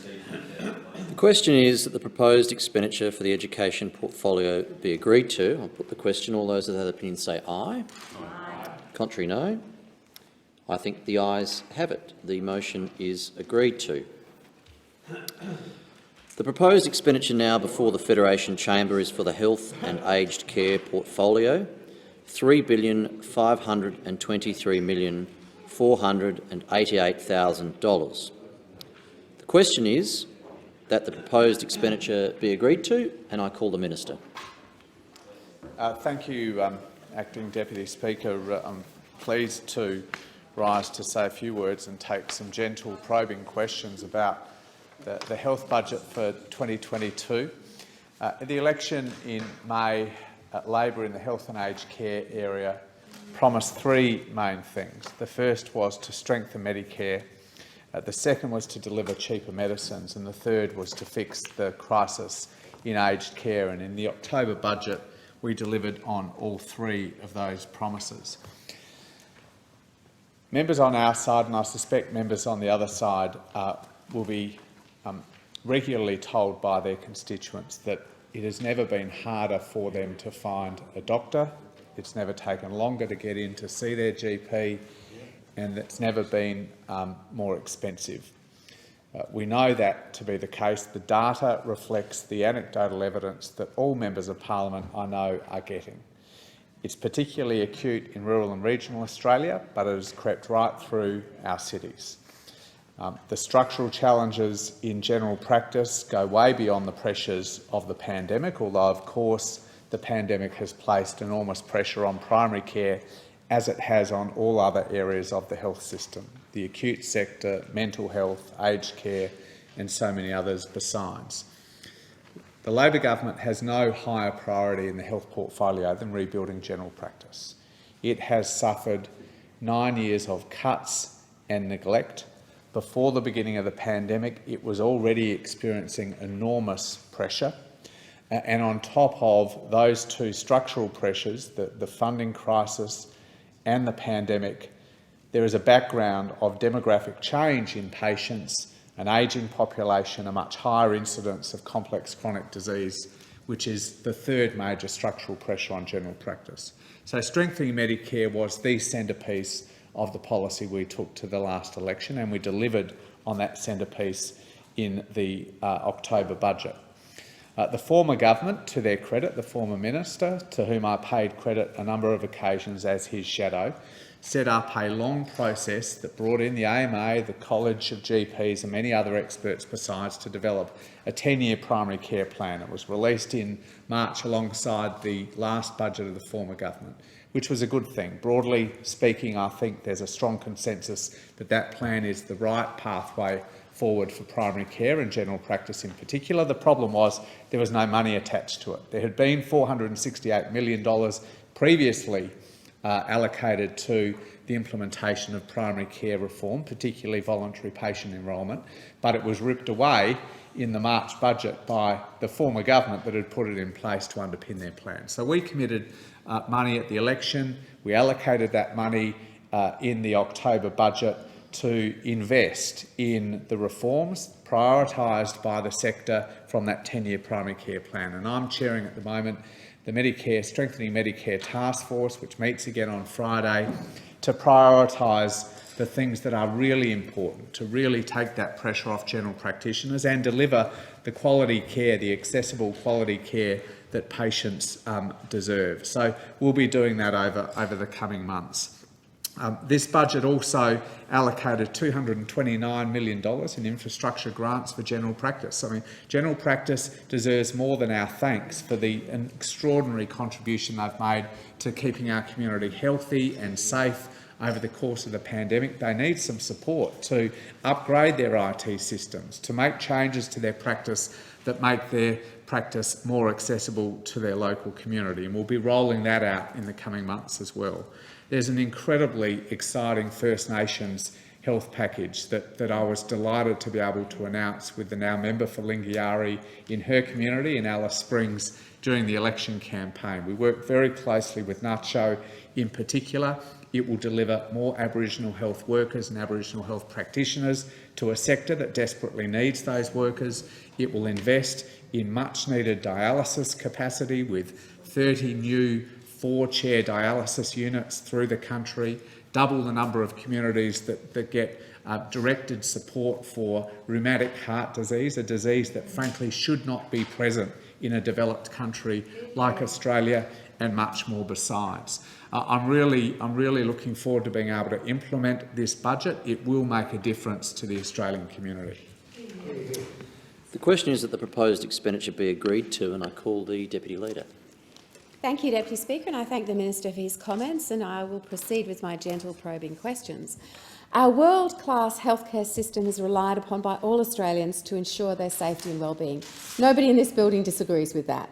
It is therefore critically important that the Albanese government continues the Coalition's track record of investing record funding into Australian healthcare and ensuring the sector's continued viability into the future. However, despite Labor making health and aged care their headline election platform during the election, the Albanese Labor government's budget is unfortunately further proof that we don't have the important detail. It's clear the pandemic will have a significant and ongoing impact on Australia's healthcare system. Elective surgeries have been deferred for almost 3 years, and a concerning number of screenings and checkups have been delayed due to COVID over this period. Yet the government's budget makes it clear that they do not have a plan to address these issues. There is no mention in the budget of the critical impact that this will have on our hospital system, and no measures that are specifically targeted at alleviating these pressures. In fact, the budget removes any additional support provided to our healthcare system to assist with the increased pressures of COVID from the end of this year. So that support that was there, that support that is still needed, has been removed. Does that mean Mr Albanese has received advice that the impact of the pandemic will no longer be felt on our hospital system after this year? Because if he does have such advice, it should be shared with the Australian public by this government, who is elected on a platform of transparency. What's even more concerning is the $2.4 billion reduction in hospital funding to the states and territories contained in the government's budget over the next 4 years. This is despite the Finance Minister, Senator Gallagher's acknowledgement that the government is expecting that demand for hospital services will continue to grow as we normalise back into a post-COVID world. Of course. And in the same budget paper number 1, that includes the funding decrease, the government has also acknowledged that there will be expected growth in the assistance to states for public hospitals, largely reflecting anticipated growth in the volume of services. Yet this is not reflected in the $2.4 billion reduction in that assistance that is provisioned in the budget. Minister, if the government knows that demand for hospital service is expected to continue to grow over the forward estimates, why have you not provisioned for additional funding in the budget? I can only be left to assume that it's purely an accounting trick to help the Treasurer with his budget bottom line. I want to talk about urgent care clinics, because on the topic of assisting our hospital system with increased pressures, Labor points, as they should, to their urgent care clinics election commitment. But this is another measure that falls into this emerging trend of making the announcement but no details to underpin and demonstrate the implementation. Minister, how is your government addressing concerns that the clinics are likely to fragment care, and can you provide any reassurance that these clinics won't add to the workforce pressures that are being experienced across Australia, particularly in rural and regional Australia?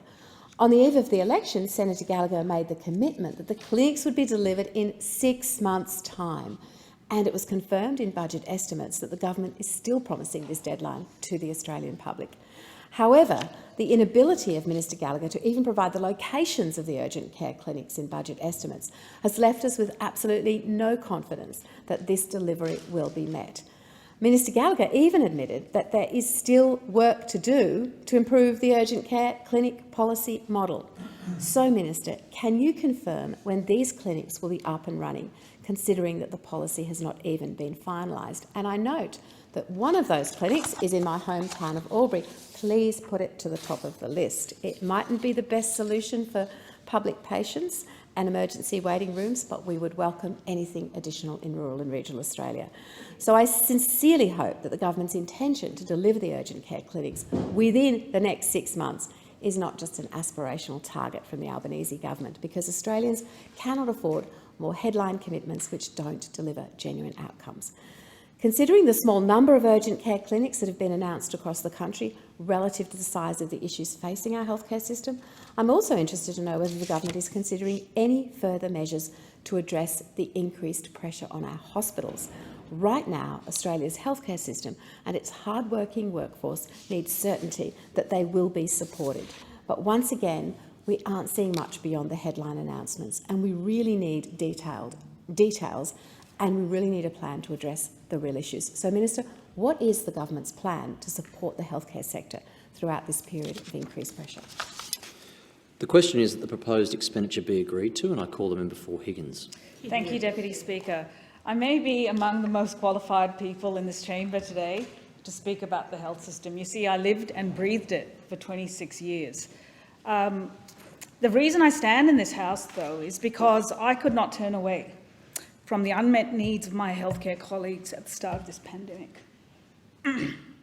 It breaks my heart to see what has happened to our health system, and it is thanks to 9 years of neglect, a set and forget mentality by those opposite who failed to implement the necessary reforms and investment in workforce and infrastructure. And then, of course, along came a public health crisis. And there is always going to be a public health crisis. And in this guise, it was the pandemic, and it was the ultimate pressure test. And what we are seeing now are the effects of this crisis on a health system that was already struggling but is now on its knees. Only last week in Victoria, I learned that another 20% more nurses have actually left the profession. Now, that is unacceptable. We just cannot replace these professionals fast enough. So, on the front line, I saw and heard their call, their cries and their desperation. And I heard this in Cabrini, in a major private hospital in my electorate, as well as the Alfred. And in fact, health professionals work in both those places. And that's what they do. It's a mobile workforce. We move around. They told me that they were, during the pandemic, in the early years, they were abused, they were hushed up, and they were gaslighted. And I heard a bit of gaslighting just now. And what it did was it lit a fire in me that's burned still.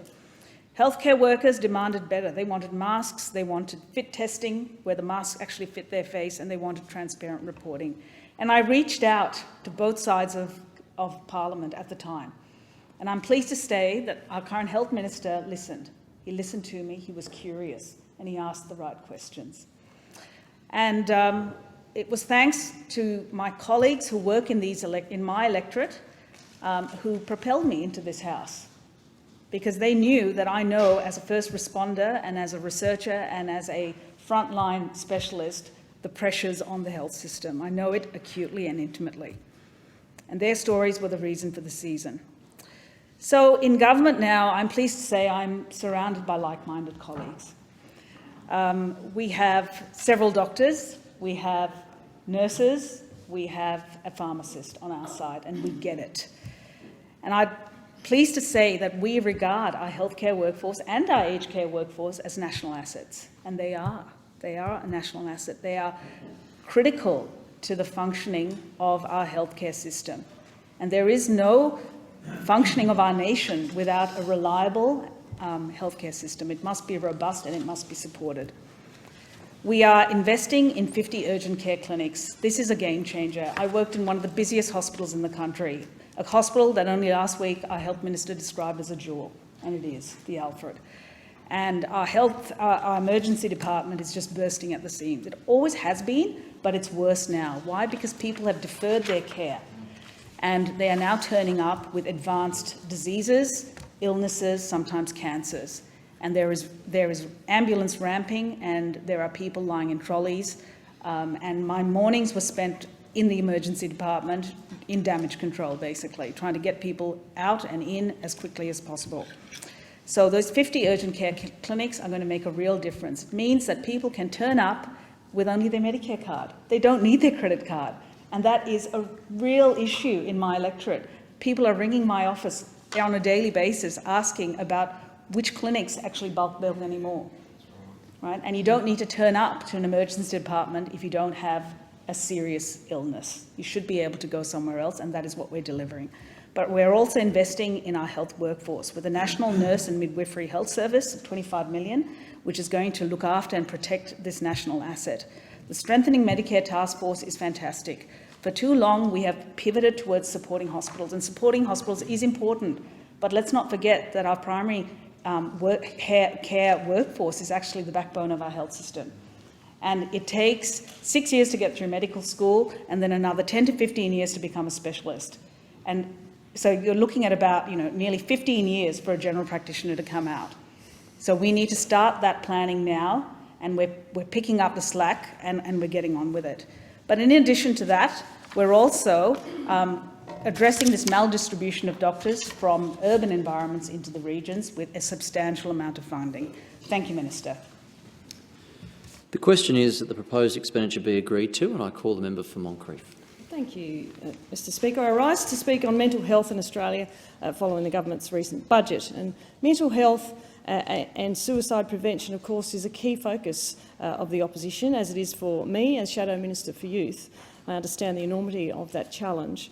The opposition has a strong track record of investing in and prioritising mental health support, whether that be at a youth level or through our expansion of the Headspace network, which provides critical mental health and wellbeing support to young people across Australia, including my electorate in Southport, or through our long-standing investments in men's sheds, which connect men in our community and are a powerful tool in addressing their mental health and wellbeing. Again, I've got 3 of those in my electorate at Miami, Ashmore and Nerang.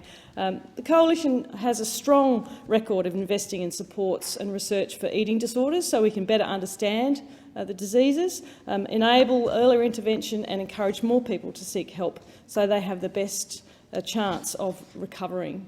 And I commend all healthcare professionals who work to provide that link between mental health services and schools to facilitate that early recognition and intervention of depression and related disorders amongst our young people. We must acknowledge the struggles Australian youth face, and that is why this new government must continue our legacy of prioritising investment in mental health, Minister. The National Study of Mental Health discovered almost 2 in 5 Australians aged 16 to 24 years of age had been dealing with a mental illness for more than 12 months.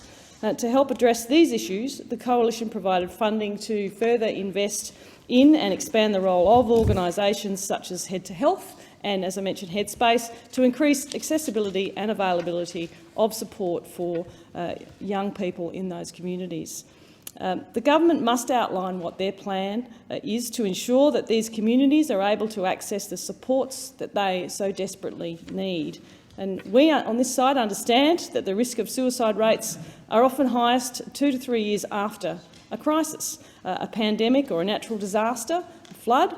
And many communities across Australia are now coming to terms with those challenges, many of them, many challenges that they've encountered, our communities across Australia, one after the other, it seems. So I asked the Minister, are you considering further investment in mental health programs, noting the devastating floods that I mentioned that are currently affecting so many in New South Wales and in Victoria? Where in your budget is there additional new support for these people to turn to?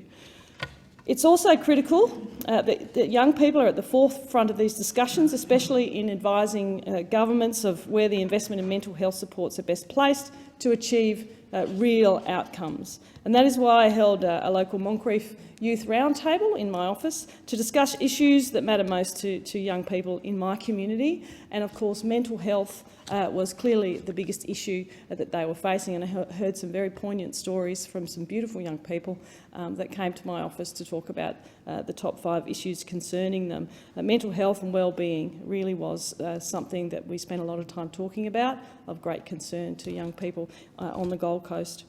The Albanese government must prioritise mental health and give certainty to the millions of Australians each year who rely on the 20 Medicare subsidised psychology sessions introduced, of course, by the coalition government during the pandemic. And Australians have been through multiple disasters and a pandemic, and now there is the compounding impact of the cost of living crisis on top of that, placing additional stress and pressure on mums and dads and families around the country at a time when Australians need the support the most. This government has not provided any certainty in the budget that they'll continue the Medicare subsidised psychology sessions in 2020 that the coalition doubled from 10 sessions to 20 sessions.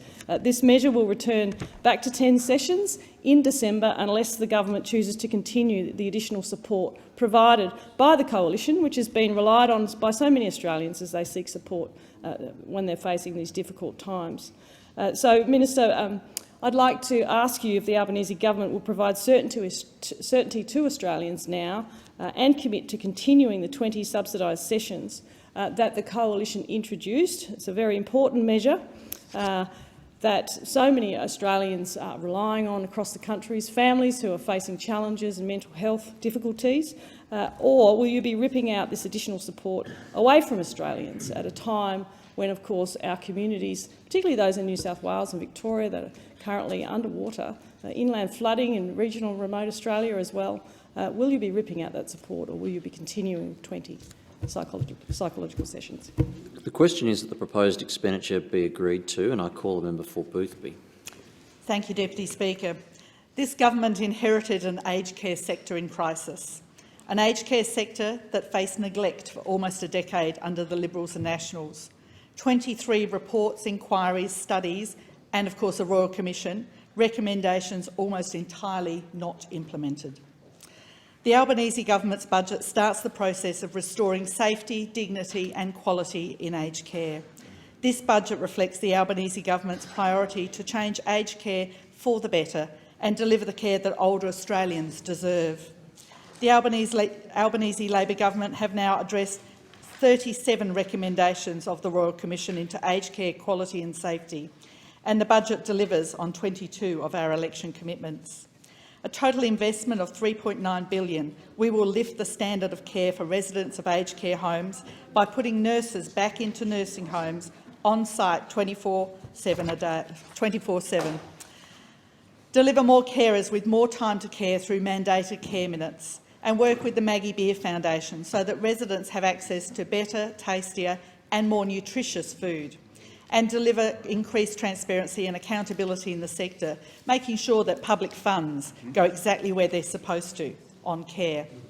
We've also committed to fund the pay rise for our valuable and dedicated aged care workers who for too long haven't seen their work valued for what it is, highly skilled and incredibly important. Our reforms signal our steadfast commitment to meet the challenges facing the aged care sector. The former government wouldn't or couldn't address many of these challenges. Older Australians, their families and the dedicated workers that care for them deserve an aged care system that delivers safe, high-quality care and a workplace to be proud of, and that this budget starts that journey. This budget will help build a stronger aged care workforce. It will improve food standards for residents and introduce tougher penalties and transparency measures to protect recipients of aged care from abuse, neglect and exploitation. From the 1st of July 2023, aged care residents will benefit from the requirement for aged care homes to have a registered nurse on-site 24/7, reducing unnecessary trips to the hospital. There will also be an increase to the mandatory care time requirements in residential aged care homes, starting with 200 care minutes, including 40 registered nurse minutes from the 1st of October 2023, and 215 care minutes, including 44 registered nurse minutes from the 1st of October 2024. And the budget includes $2.5 billion to fund these changes to bring in the minimum staffing standards. An investment of $3.6 million will establish a new national registration scheme for personal care workers to professionalise the workforce. The budget includes $9.9 million to establish an aged care complaints commissioner to ensure complaints are properly and thoroughly dealt with and ensure that older Australians and their families have their voices heard. $38.7 million will establish an Inspector General of Aged Care to target systemic issues, provide independent oversight of the aged care system and make recommendations directly to government. The $68.5 million Strengthening Regional Stewardship measure will expand the department's local presence to better lead and respond to aged care issues on the ground in regional and rural Australia. These regional stewards will be the eyes and ears for aged care, improving the transparency, accountability of the sector in the regions they serve, and helping to ensure that older Australians are able to access the aged care services they need in the communities they live in. Older First Nations people, older Australians from diverse communities, older people living with dementia and older Australians in regional areas will benefit from $26.1 million of targeted funding for individual aged care homes. And this funding will support the increase to access for culturally safe care that acknowledges the diverse needs of older Australians. Initiatives to progress the in-home aged care reforms will also be funded, $23.1 million, including additional consultation and a large-scale trial of a new assessment tool.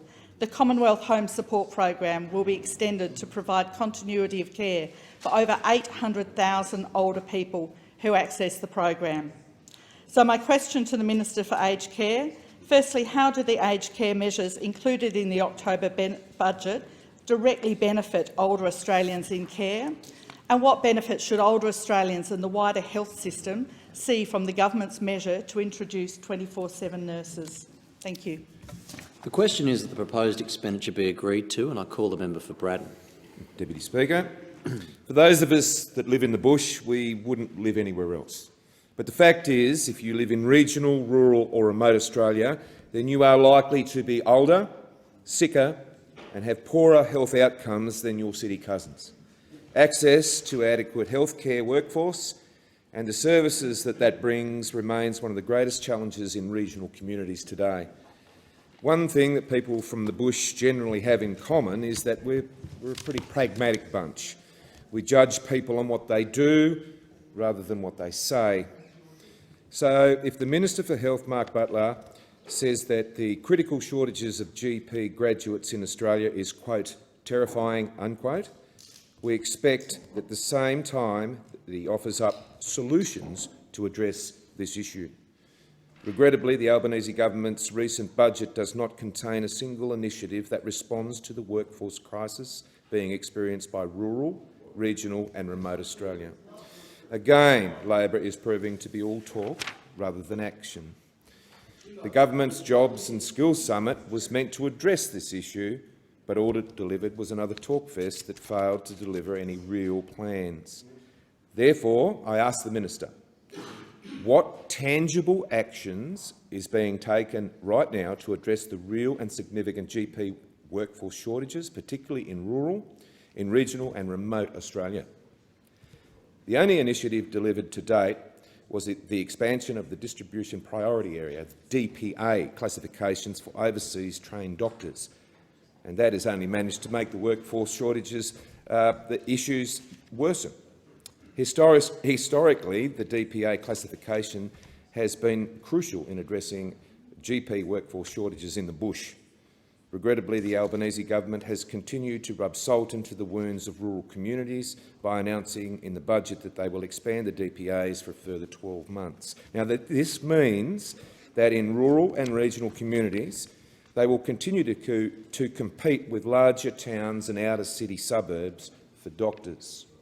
It makes no sense whatsoever that the remote town of Smithton, in my electorate, must compete for Greater Hobart for doctors because they are both classified as rural. When asked in estimates if the Albanese government had consulted with rural and regional communities before deciding to expand the DPA classification, Assistant Minister McCarthy confirmed that she was, quote, not aware of any consultation, unquote. Therefore, Minister, I ask whether the government consulted with rural and regional communities prior to the decision to expand DPA classifications, and is the government aware of how many GPs have been lost to rural and regional communities since the initial decision was made? When it comes to the aged care workforce, it's critical, they have critical workforce issues also. In spite of this, the Albanese government has brought forward the Fair Work Commission's timeline for the implementation of 24/7 registered nurses in aged care homes. This decision has been taken without providing any immediate support measures to train the registered nurses in the sector. So, Minister, I ask, why was this not represented in the budget? The support provided to address the critical workforce issues experienced in the country will not even scratch the surface. In the Minister's own words, without workers, the discussions of care minutes, of improved systems and of returning security and dignity to aged care homes means little, unquote. So, Minister, does this mean that the Albanese government's aged care package requiring 24/7 registered nurses in aged care homes means little, since they are not supporting the training and introduction of additional registered nurses in the sector? Now, it's well and good to support aged care facilities and expect them to afford to meet the 24/7 registered nurse requirement. But there is no point of providing that support if facilities do not have access to the additional workforce to hire these additional nurses in the first place. When you look at the $2.5 billion aged care package line by line, it confirms what we already know, and that is that the Albanese government is strong on the headline announcement rather than missing out on the detail and the outcome. So finally, Minister, I ask the question, why is there not a single measure included in the budget to bolster the RN workforce? There are 5 questions. The question is that the proposed expenditure be agreed to, and I call the member for Lingiari. Thank you, Deputy Speaker. First Nation people continue to experience a burden of disease 2.3 times greater than non-Indigenous Australians. Chronic disease caused 64% of this burden. The budget includes funding for 17 critical First Nation health infrastructure projects across the country. Investing in primary care infrastructure will improve access to primary health care for people on country, closer to home, and avoid the need for this care to be provided in hospitals. Projects are spread across Australia, include the health facility in Palmerston in the Northern Territory for Danila Dilba Health Service, a new clinic in Ceduna for Yadu Health, and a new build in Bunbury for South West Aboriginal Medical Service. The government has committed $61.1 million for early intervention and preventative health actions, with a particular focus on chronic disease. The budget includes $45 million to address chronic kidney disease, the leading cause of hospitalisation for First Nation people, particularly in the Northern Territory, to deliver up to 30, and it was great to be with the Health Minister when we made this announcement, 34-chair renal dialysis unit and water projects. Site and timing will be worked out in partnership with key First Nation stakeholders. 1.1 for 2 dialysis treatment buses in far west New South Wales, $824,000 for the Tharawal Aboriginal Corporation Aboriginal Medical Service in New South Wales to expand needed and necessary renal and ECG facilities, and Redfern Aboriginal Medical Service to purchase machines for early detection of cardiovascular health conditions. $14.2 million to increase for, as the Minister said, rheumatic heart disease, screening, prevention and treatment services, which will be delivered in full partnership with the First Nation health sector. Improving health outcomes for First Nation mothers and babies is a priority to address the disproportionately adverse perinatal outcomes compared with non-Indigenous mothers and babies. We have committed $22.5 million to Wamaninda to establish a birthing on country centre of excellence, and I can say for with the one in Alice Springs in the Northern Territory, the one in New South Wales South Coast will be just as good. The government is committing to building the Aboriginal community-controlled health sector and will provide $164.3 million for new and enhanced health facilities across Australia to provide increased and improved access for First Nation people to culturally safe care. Greater health benefits gains or benefits up to 50% can be achieved if services are delivered through an Aboriginal Community-Controlled Health Service or ACCHO. Aboriginal health in Aboriginal hands is the way in which we will make the difference. In 2016, it was estimated that the Aboriginal Community-Controlled Health Service served between a third to half of First Nation populations. The government has listened to the First Nation health experts. We will provide $54.3 million over 5 years to provide the important 500 traineeships for First Nation people in the Aboriginal Community-Controlled Health sector. The remoteness of communities across the top end of the Northern Territory meant, Minister, for the member for Solomon, for myself and for Senator McCarthy, the access to aerial medical services is vital in critical emergency situations. The government providing funding of $10.1 million in 22-23 to CareFlight will improve greater access to rescue services and emergency aerial medical transport for injured and sick First Nation Territorians across the top end in the Northern Territory. So, Minister, my question is, how is the Albanese government, if you could outline, continuing to work to ensure that the healthcare and infrastructure is delivered for Aboriginal and Torres Strait Islander people in a culturally safe and appropriate way? The question is that the proposed expenditure be agreed to, and I call the member for Mackellar. Thank you, Deputy Speaker. I rise today to speak about the government's health measures in the 2022-23 budget. Health is a human right and there needs to be equitable access to healthcare for all Australians. All Australians deserve and want the best in health and healthcare. They also want a government that is fiscally responsible and invests strategically to ensure value for money and return on investment. The best return on investment is prevention and taking a long-term view.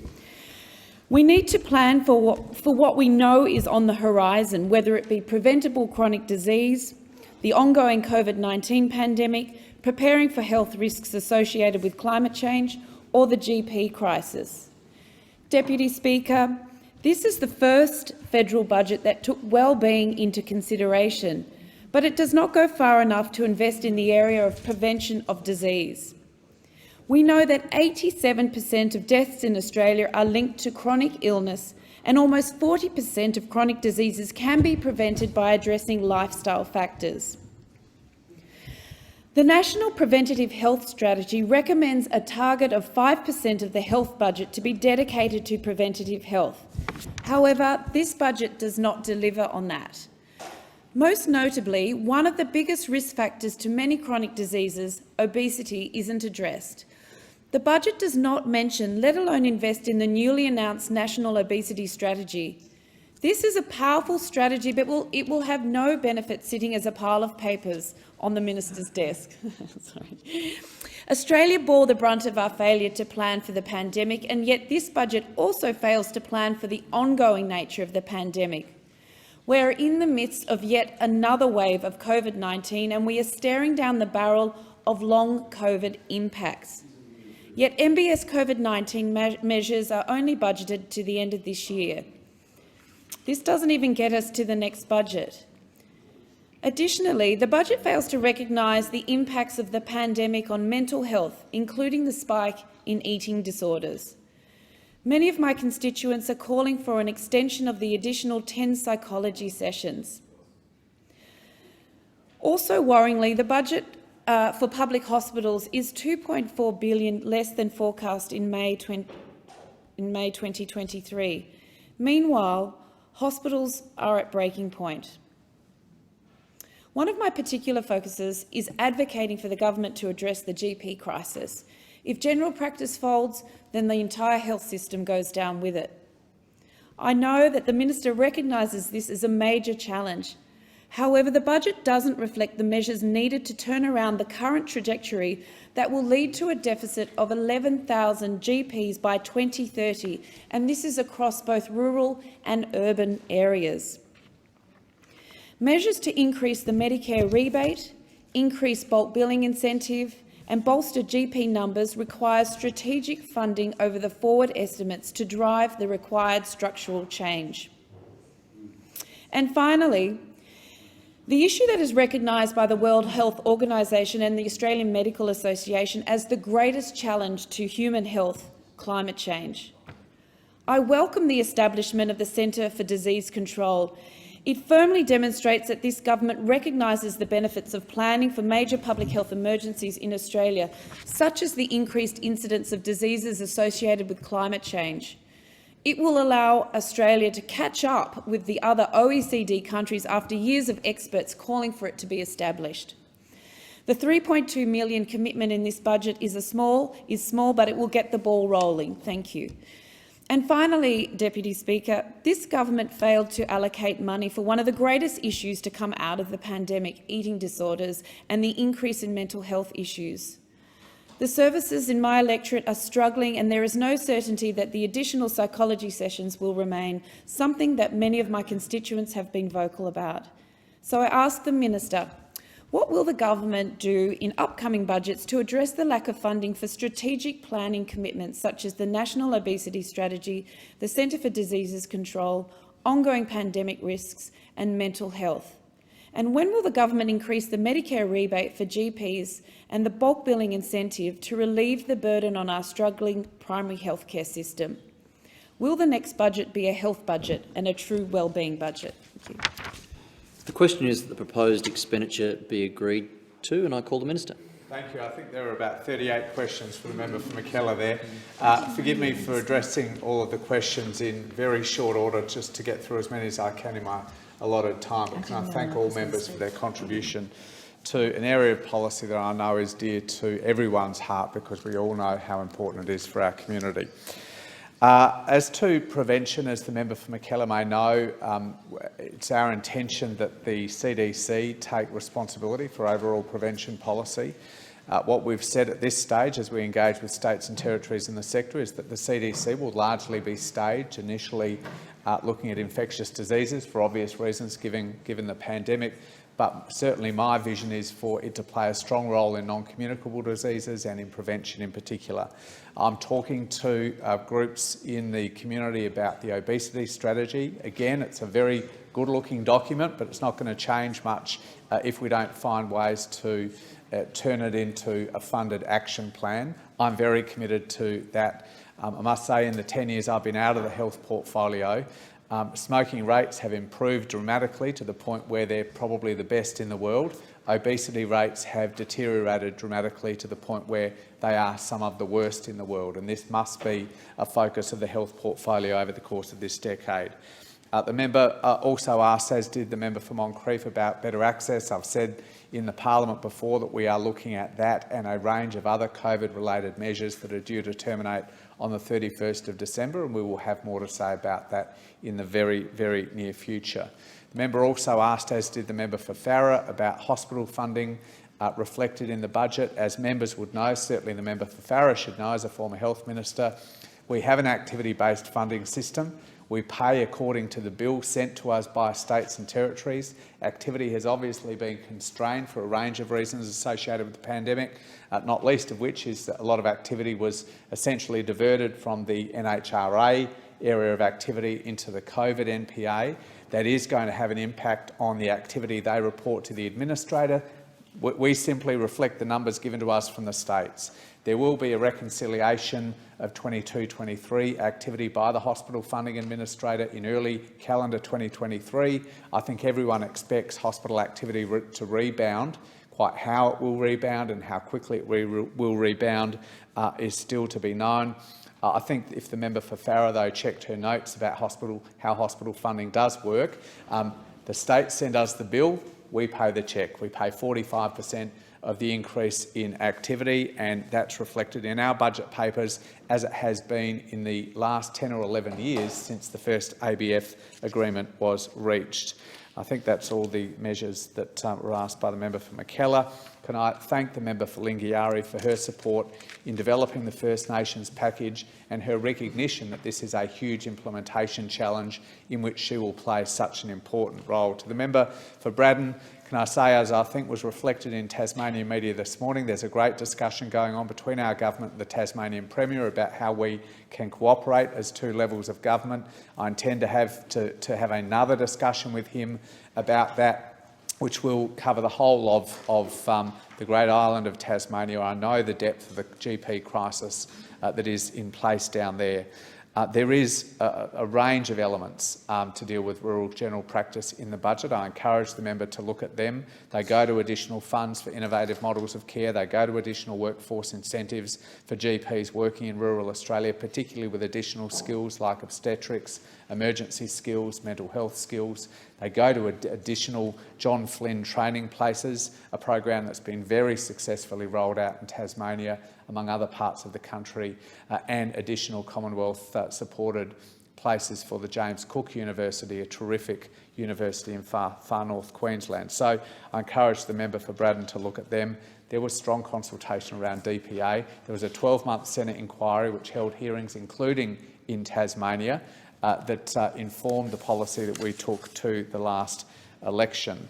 To the member for Boothby, can I say that the package that the member for Aged Care and Sport, who would love to be with us today, I'm sure, has rolled out through two pieces of legislation already passed through the parliament and in the budget, will make a real difference to those older Australians who worked so hard, paid their taxes their entire life, built the community that we are so privileged to live in, and deserve a better aged care system than we are currently delivering to them.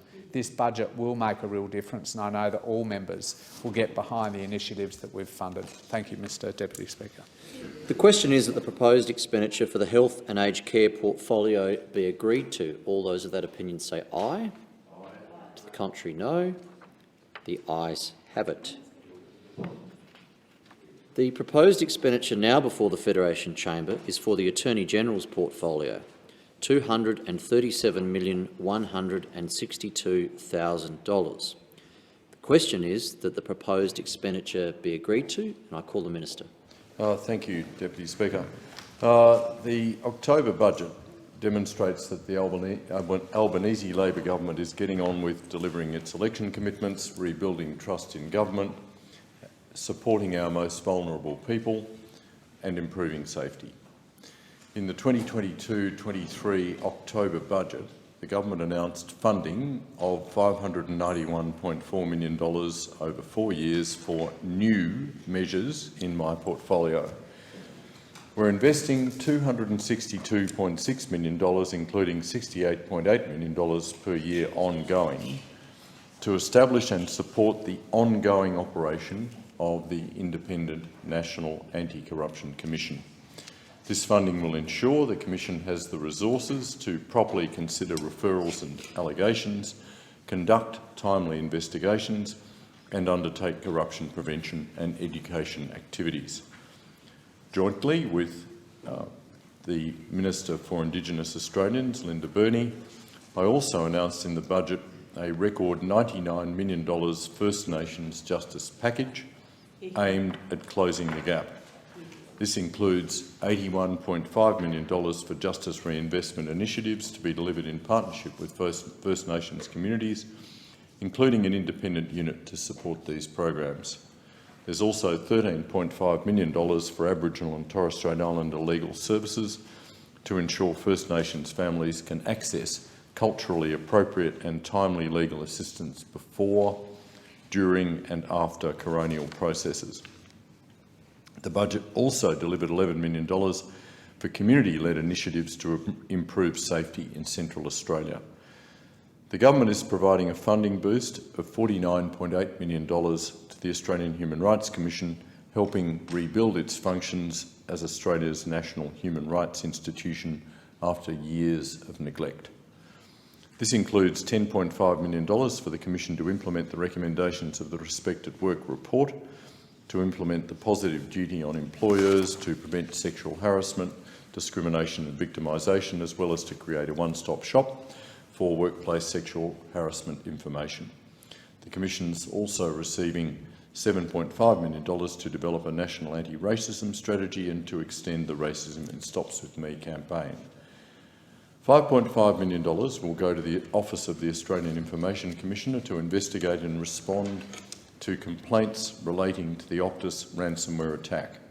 We're investing $22.7 million to enhance the capacity of the Commonwealth Director of Public Prosecutions to digitally manage evidence.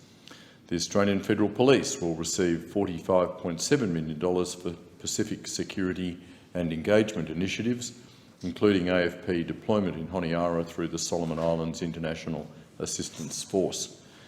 The crucial work of the Royal Commission into the Robo-Debt scheme will be supported with an additional $30 million.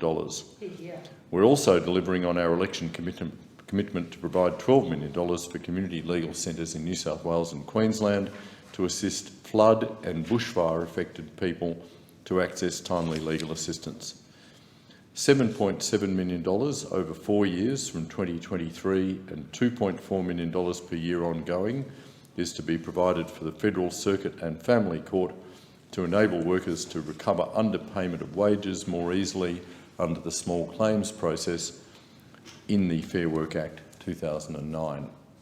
Finally, the Government will establish 2 task forces within the Attorney-General's Department to, first of all, scope options to establish a Federal Judicial Commission, and secondly, to scope the establishment of an Anti-Slavery Commissioner to work with business, civil society and state and territory governments to support compliance with Australia's Modern Slavery Act 2018 and to address modern slavery in supply chains. With these important budget measures, the job of cleaning up the mess the Liberals left behind is well underway. There is more work to do, but I'm proud that the October budget is already demonstrating this government's commitment to integrity, human rights and safety. The question is that the proposed expenditure be agreed to, and I call the member for Barara. Thank you, Deputy Speaker. I rise today to seek answers from the Attorney-General regarding unprecedented actions he's taken in the few months since he's taken office. The Attorney-General has intervened in 2 key proceedings that were underway before Australia's independent judiciary, before the courts had delivered their decisions. He put an end to those independent processes that were on foot with no adequate justification. One case was before the ACT Supreme Court and the other was before the High Court. Australians deserve answers as to why he's done this and whether the Attorney has confidence in Australia's independent judiciary. The first matter was the case of Bernard Collaery, a matter that was before the ACT Supreme Court. The Attorney-General's unprecedented action in discontinuing proceedings against Mr Collaery for security-related offences is extraordinary and unexplained. Mr Collaery was facing 5 criminal charges. On the first count, Mr Collaery was facing a conspiracy charge which alleged that he conspired with witness K to communicate information or matters to the government of Timor-Leste that was prepared by or on behalf of ASIS. It's alleged the information came to the knowledge of witness K by reason of him being or having been a staff member of ASIS, and that the communication was not made under the ways that would have made it lawful under the Intelligence Services Act. The other 4 charges were counts of breaching Section 39 of the Intelligence Services Act, with Mr Collaery facing allegations that he unlawfully communicated to journalists information that came to him by reason of him having entered into a contract, agreement or arrangement with ASIS. The Independent Commonwealth Director of Public Prosecutions, speaking in Senate estimates last October, was asked why the Commonwealth Director of Public Prosecutions continued to prosecute the case against Mr Collaery. The Commonwealth Director of Public Prosecutions made clear that decisions about whether or not to prosecute were based on public interest and must not be influenced by factors such as possible political advantage or disadvantage to the government or personal feelings concerning the alleged offender or victim. She stated, and I quote, "We continue to review matters whether or not they are in the public interest, and we've determined on the material known to us and the seriousness of the alleged conduct that it remains in the public interest to proceed." But in July, just weeks after having been appointed, the Attorney-General announced that he was ending the prosecution against Mr Collaery under Section 71 of the Judiciary Act. This was an extraordinary and unprecedented step. In fact, it's the only time in Australia's history that this power has been used. At the most recent Senate estimates, the Acting Director of Public Prosecutions told the committee that the Commonwealth Director of Public Prosecutions was never consulted about the decision to cease proceedings in the Collaery matter. Why, given all the indications from the Commonwealth Director of Public Prosecutions that it was in the public interest to proceed, did the Attorney-General break with convention and cease this prosecution? What message does this send to people who might deal in Australia's secrets? Why has the Attorney-General chosen to intervene in this matter and not matters involving other whistleblowers? It is because Mr Collaery, was it because Mr Collaery was an Attorney-General in the ACT Labor government? What does this decision say about the operability of the Intelligence Services Act? The Attorney-General used powers never before exercised. I can see those opposite are really enjoying these questions. Used powers never before exercised and has been opaque about his reasons. What warranted this action? Did Mr Collaery represent himself to the Attorney-General and make those requests? How many legal activists put pressure on the Attorney-General to make this decision? And what public interest has been served by the Attorney-General's intervention here? The second matter is in relation to the case of Montgomery and the Minister for Immigration, Citizenship, Migrant Services and Multicultural Affairs. Mr Montgomery was a New Zealand citizen residing in Australia on a visa. After being sentenced to 14 months in prison for aggravated burglary, his visa was cancelled and Mr Montgomery was detained in immigration detention. He claimed that he could not be deported as he'd been culturally adopted by an Aboriginal community despite having no biological Aboriginal descent. The case followed a previous High Court decision, Love and Toms, which controversially determined that an Australian who met the definition under the Mabo case of Aboriginality, descent, self-identification and community recognition cannot be placed in immigration or deported. That was a split decision 4-3 of the High Court, and the law after Love and Toms was unclear. The Morrison government decided to bring the Montgomery case to the High Court to clarify following the Love and Toms decision. The court heard the arguments, it reserved its decision, and the Commonwealth had already expended finance and time bringing the case. Policymakers were looking forward to the clarification about the definition of Aboriginality for the purpose of migration law. But before the court had delivered its decision, the government decided to revoke the cancellation of Mr Montgomery's visa, and then the Attorney-General discontinued the matter. Was the Attorney-General involved in the decision to revoke the visa cancellation? Did the Minister for Immigration consult with the Attorney-General in making that decision? Why did the government not wait until such time as the court had delivered its decision in the Montgomery case before making a decision about his migration status, particularly given the benefit of clarifying the definition of Aboriginality for the purpose of migration law? These two extraordinary interventions deserve an explanation, and I call on the Attorney-General to give one to the House. The question is that the proposed expenditure be agreed to, and I call the member for Moreton. Thank you, Deputy Speaker. Attorney-General, as you're well aware, access to justice underpins our legal system. I congratulate you for the multiple measures announced in the government's October budget that will support access to justice, something I know you cared about way back when you started your legal career in the Northern Territory. Labor has known for over 50 years that it's particularly important that families who need to use the family law system have access to justice.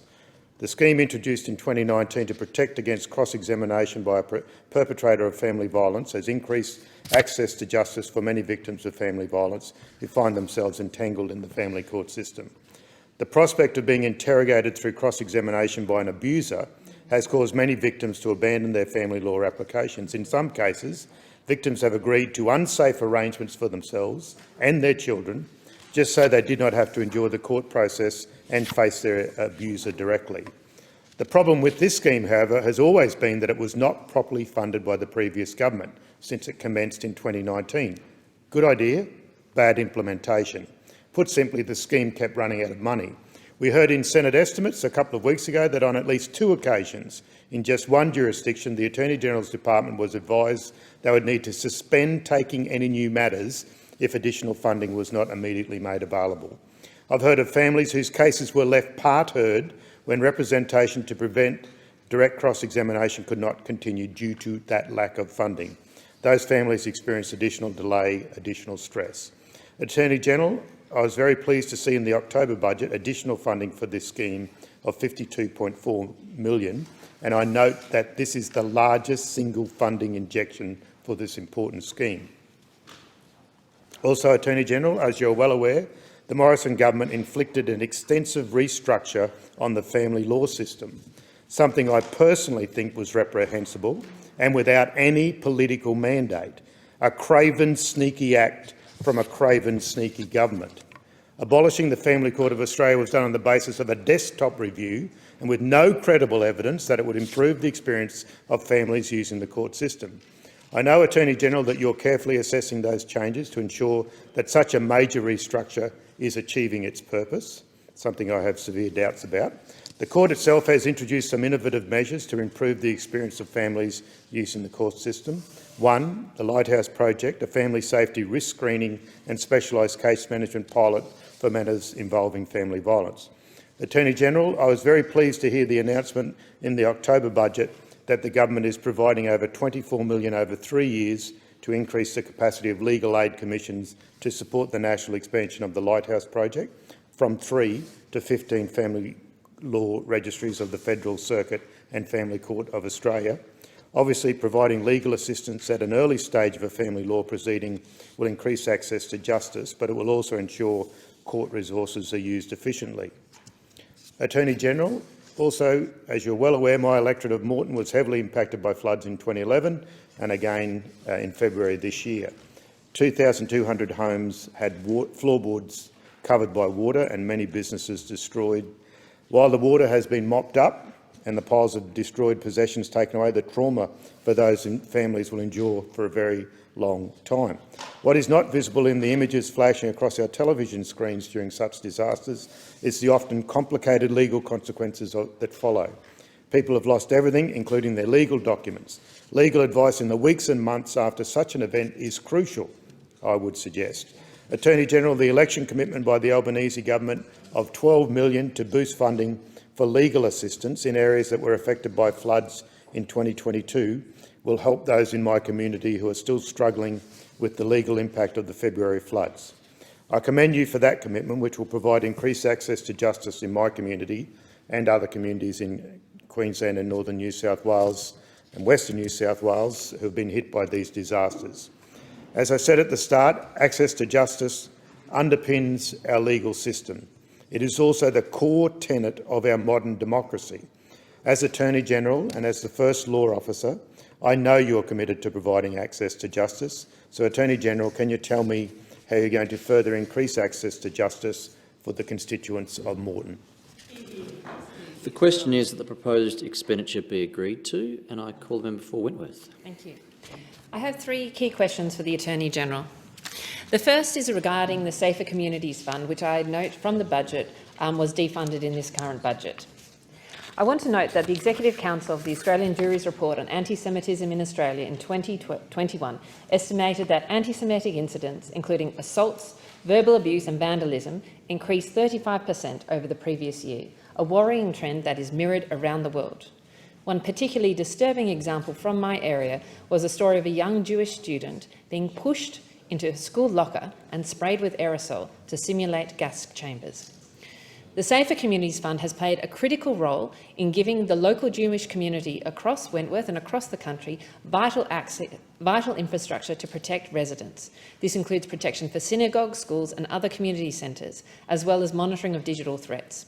These grants have only partly covered physical infrastructure, and the community themselves have invested millions in supplementing this with their own funds. I would also like to note that the work of places like the Community Security Group, which is funded by partly has been funded by the Safer Communities Fund as well as the Jewish community, also provides vital information to the New South Wales Police and others by working together with them and sharing their intelligence. I would like to understand from the Attorney-General what the government is going to do in terms of ensuring the safety of communities that have been supported by the Safer Communities Fund. The second question I have for the Attorney-General is relating to the Respect at Work support. I acknowledge the good work that the government has done in implementing the Respect at Work bill in full, and I support that. However, I have real concerns from the LGBTQ community that they are not covered by the Respect at Work legislation.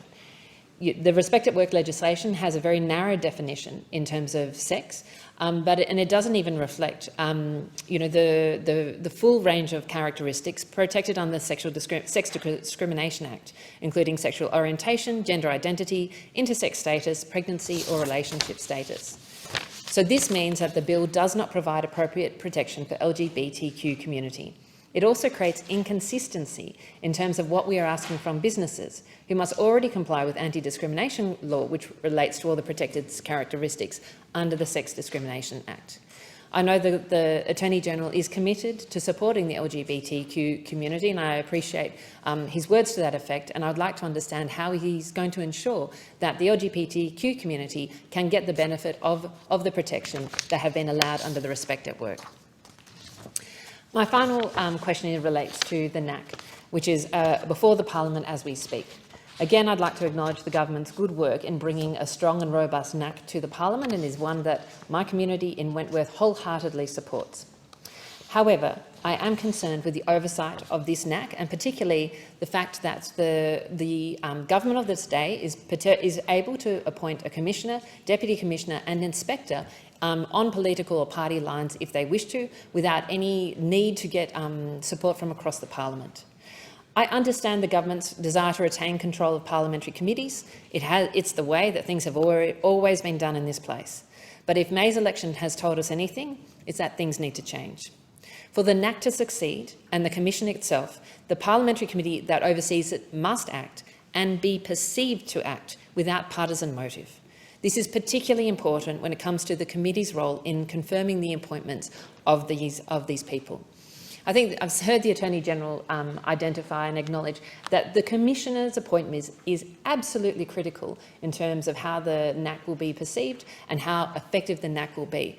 And I believe that if that appointment is absolutely so critical that it must not be seen to be politicised, even if that is only a perception. There must be a mechanism to get broader support across the Parliament and to seek that to ensure that it is not seen as a political piece. Because I think that the perception that this could be a political appointment could undermine the NAC from the start, and that would be a great travesty for the people who have invested in, who are saying that we need to invest in the quality of our democracy and in the institutions of our democracy to protect against bad actors.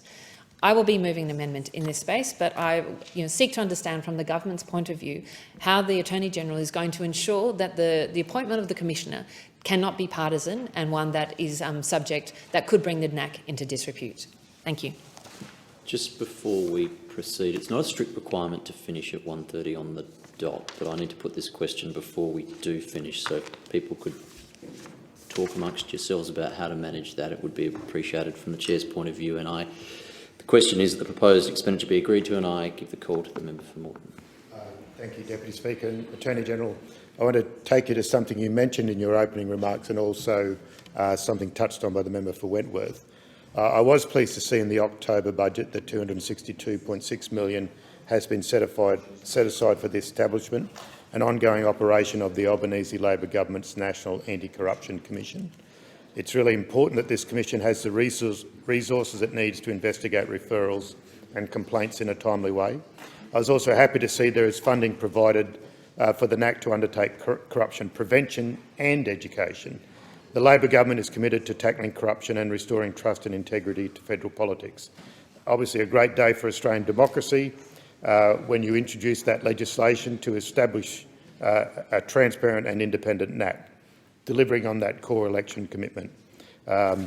It follows the unanimous report of the Joint Select Committee on the National Anti-Corruption Commission legislation supporting the bill. I'm looking forward to seeing that bill pass the House and move one step closer to becoming law, hopefully early in December or very late in November. Earlier this year, of course, Australians had much less reason to hope that the country would see a powerful, independent and properly resourced Anti-Corruption Commission, because the Morrison government also committed to establishing an Anti-Corruption Commission, but they never actually delivered on that promise. On the 13th of December 2018, the member for Cook stood up with former Attorney-General Christian Porter to announce their plan for an Anti-Corruption Commission. They promised Australians in public that the Commission would be given, and I quote, real resources and real teeth. What we got, however, was a bill that never went beyond draft and a model that integrity experts described as the weakest watchdog in the country that would hide corruption and not expose it. Obviously, the Morrison government was never serious about fighting corruption, which is why it never followed through on the promise made to the Australian people. The Morrison government proposal was also woefully underfunded. Speaking in April this year, Dr Catherine Williams, Research Director at the Centre for Public Integrity, said of the former government's funding package that, and I quote, the government committed to establishing a Commonwealth Integrity Commission 3 years ago. The lack of sufficient funding shows that the government is not serious about delivering on its promise.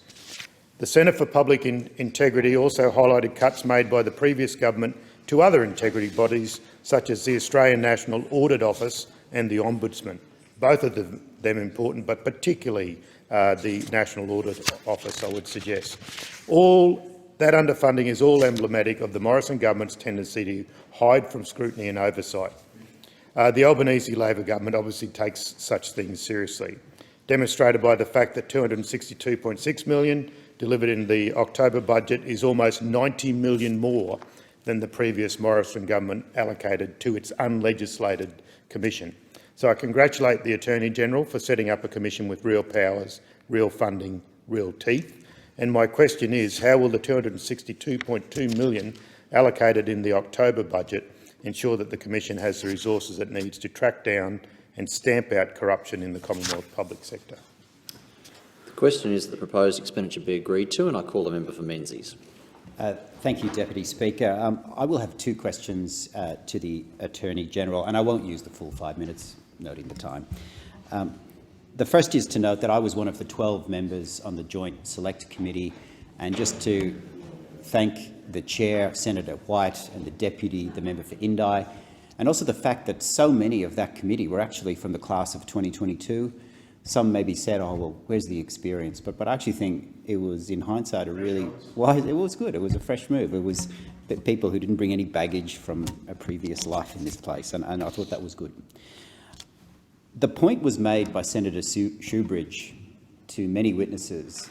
He meant it in a positive way, Attorney-General. He said, when drafting or reviewing this bill, should we, when looking at your powers to publish a report, assume the worst Attorney-General? And he would always qualify that by not labelling you as the worst Attorney-General.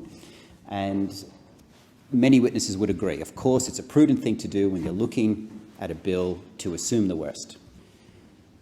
The point should also be made for the Commissioner or the Inspector, because in the end, we'll have amendments, we'll have debates in the House and the Senate. The Act will give enormous powers to that person.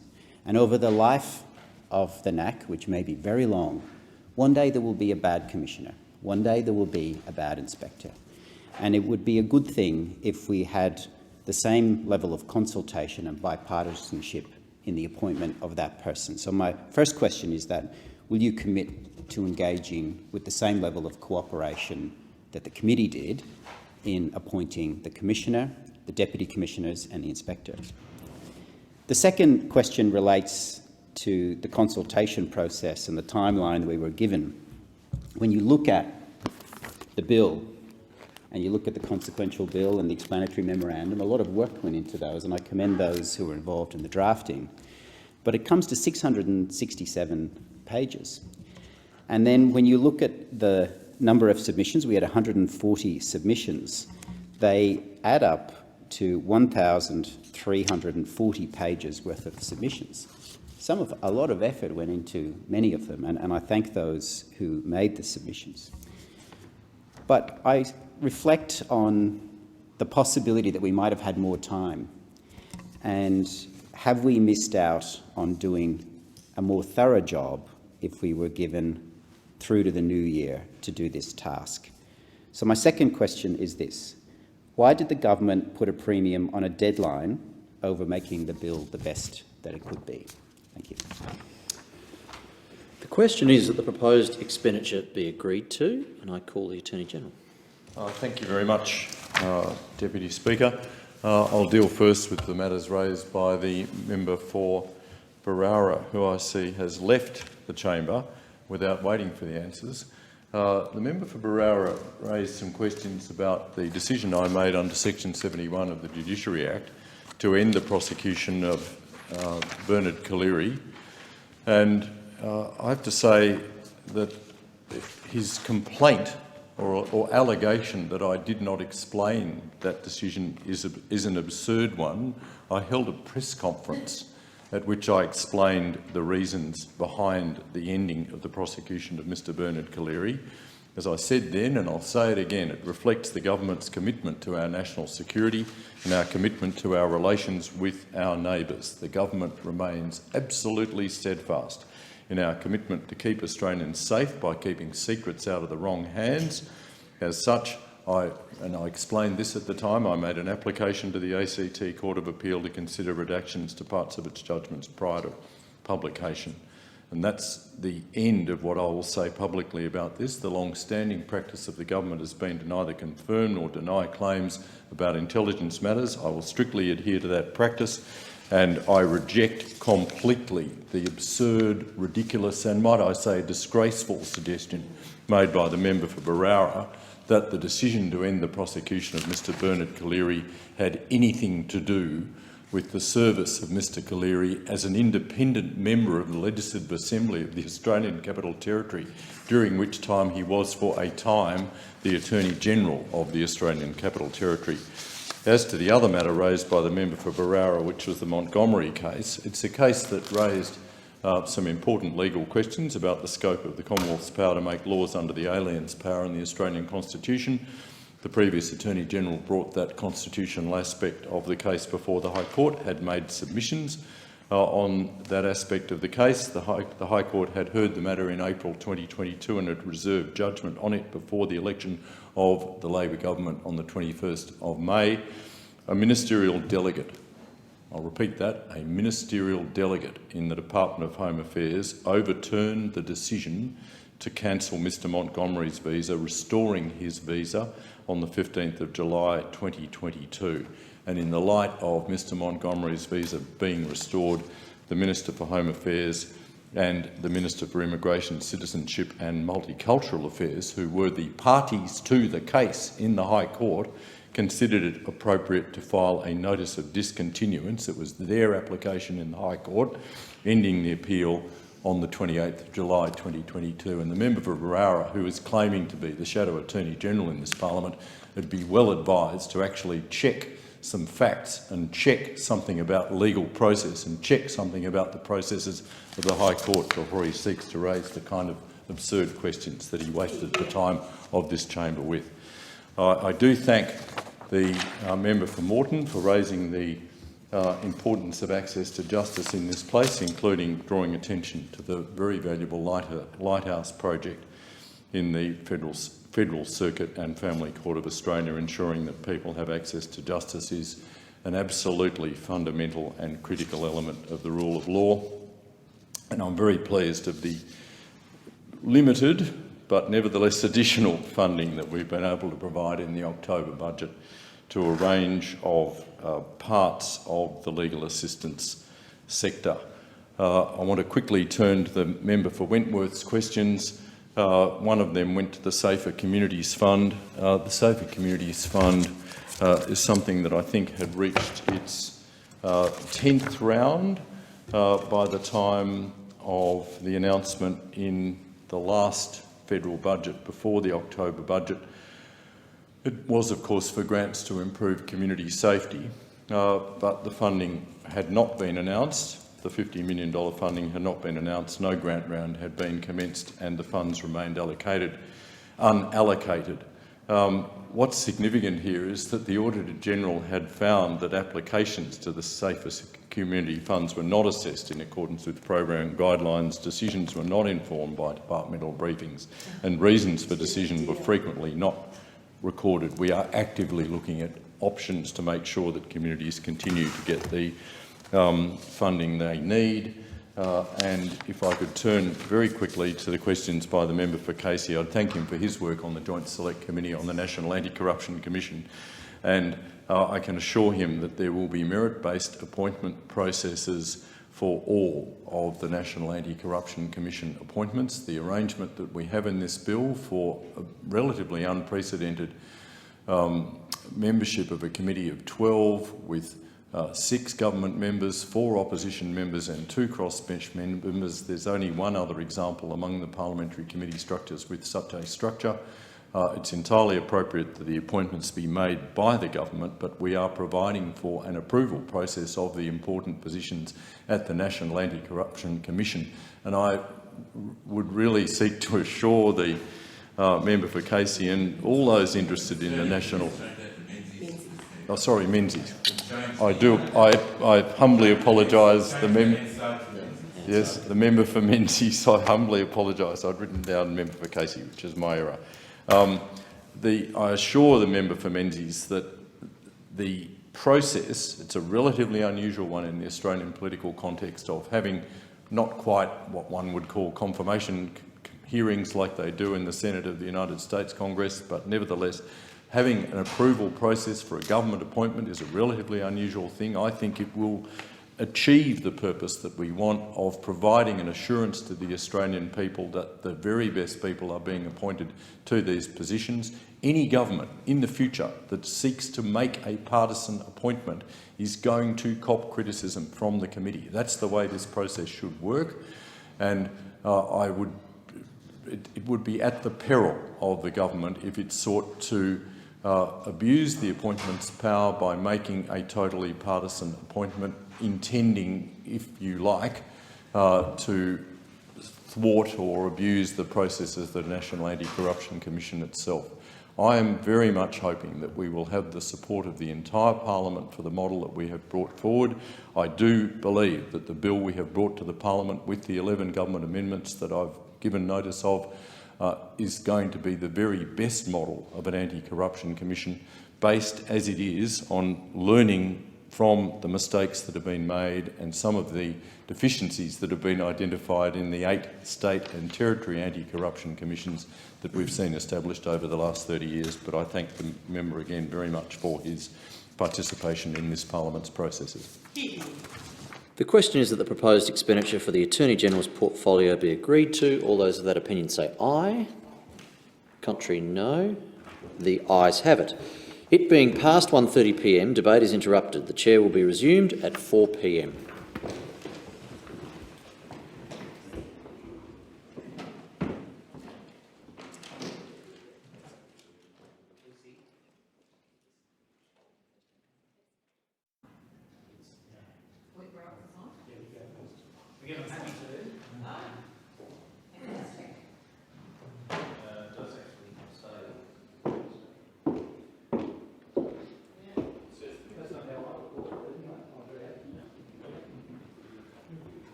The proposed expenditure before the Federation Chamber is for the Home Affairs portfolio, $387,778,000.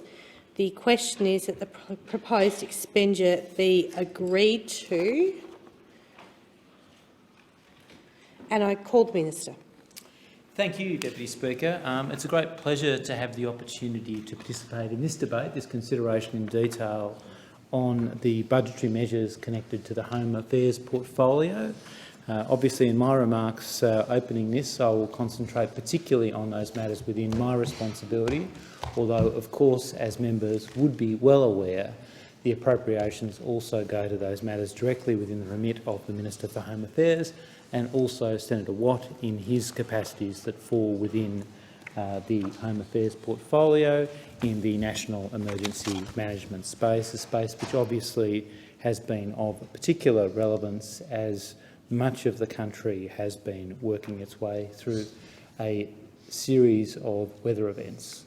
And our thoughts are obviously with those on the front line of that, as we consider the significant reforms that Minister Watt has overseen, many of which are supported by appropriations contained in the bills before this, this consideration in detail process.